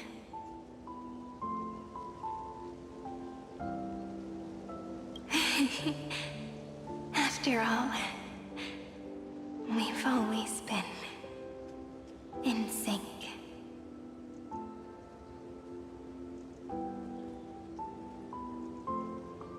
Hey, don't rush!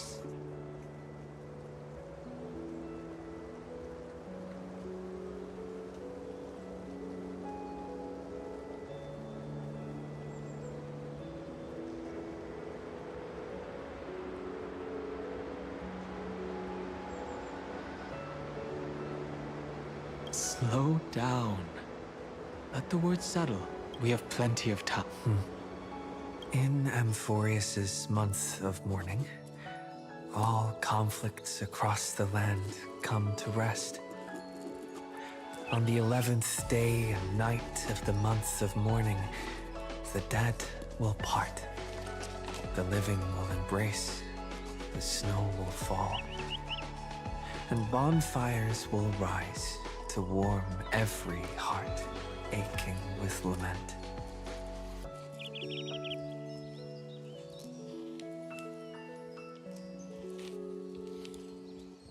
It may sound heavy, right? But on this day, laughter always rises louder than tears. Because people understand that parting is for the next reunion. and sorrow is so we may love more deeply. That is why this day is her favorite of the year.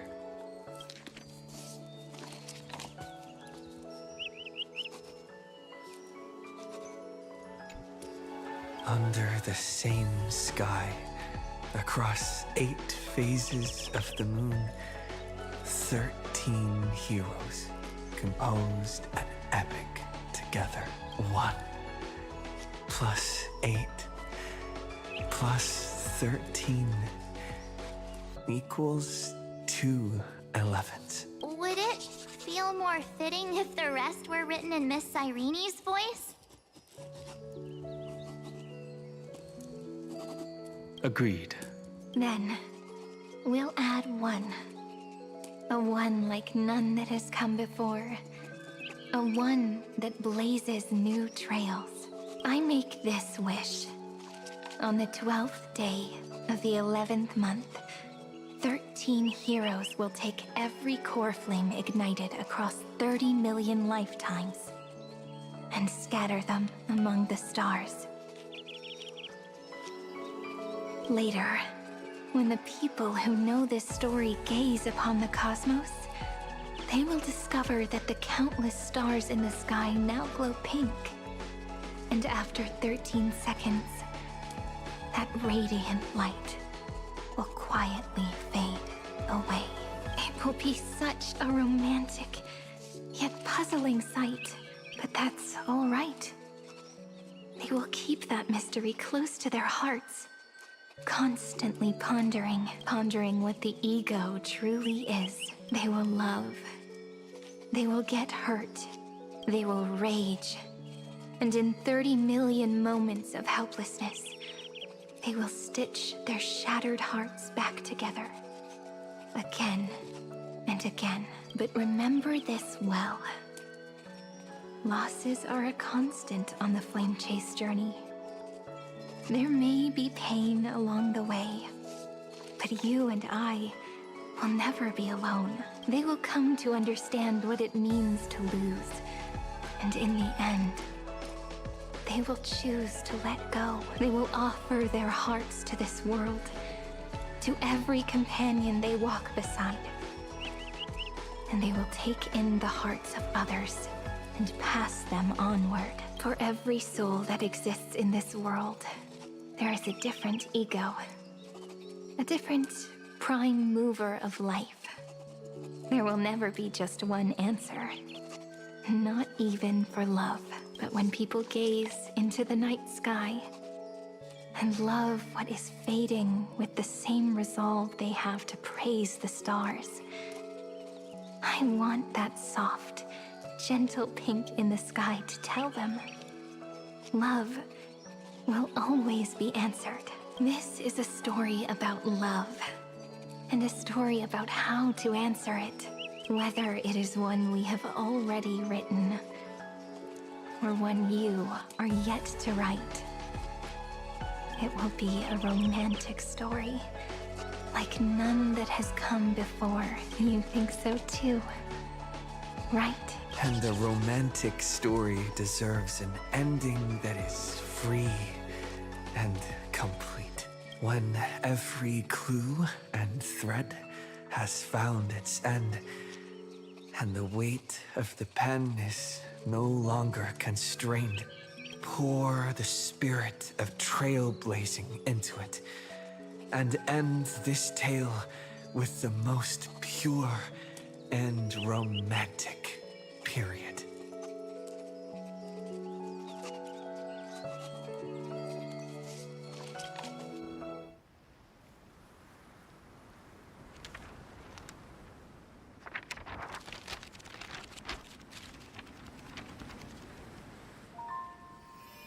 Light, sky, sea, stars, seeds, flowers, birds, hope, and love. Such words of beauty were how I first imagined the world. For as long as I can remember, I've used them to tell the stories of Amphoreus. And now, this is the last one. A story about tomorrow. Dedicated to you.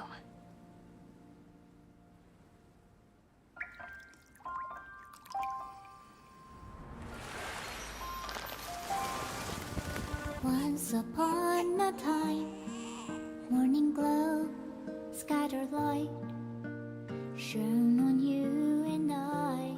The fading poems, frozen rhymes, are traces on the breeze, whispers of past reverie. Please let me linger for now, enveloped in your sound. On the pages, the ink our stories penned. No matter how it ends, I'll do it all again. Oh, stay true, blossom as spring renews, dreaming colors every hue. Tomorrow's eyes to tomorrow's life, while walking step beside you. So stay true.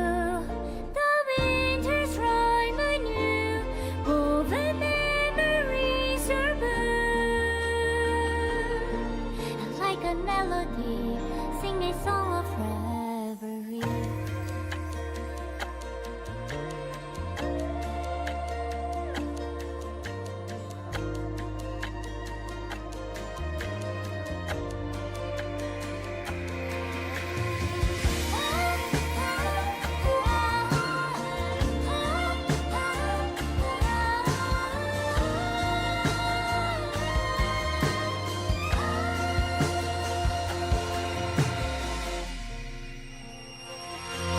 Please stay true, cherish your memory. Go with love, your hearts, your tears, rivers flow. As gardens grow, I hope you bloom in beauty. See you soon, after the end of time, in the mountain frozen rime.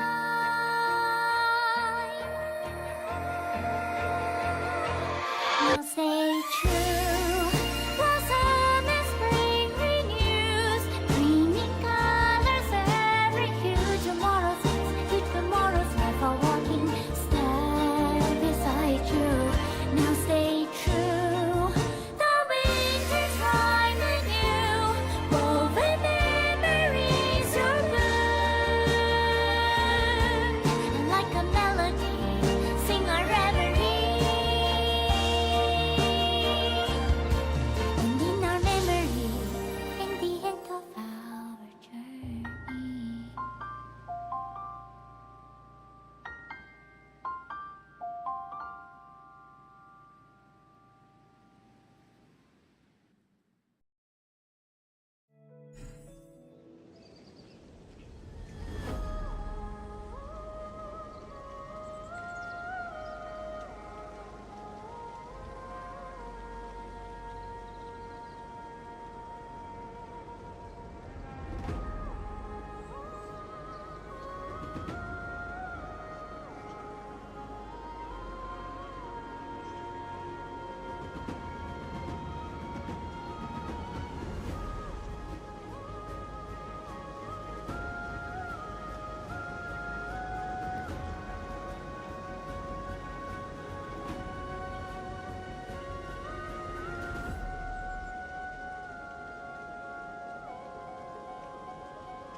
much.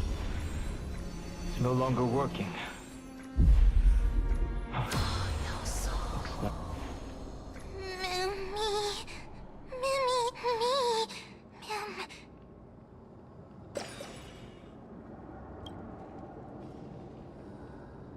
Let's find someplace safe to set up a base of operations first.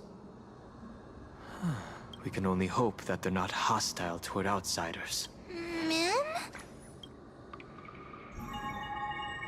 I've reunited with you so many times, and every time feels like the first time we met. Each time, love breaks through the stubborn cycles and takes flight toward a pink tomorrow.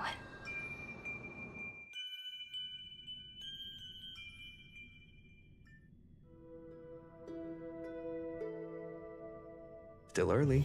Where to now?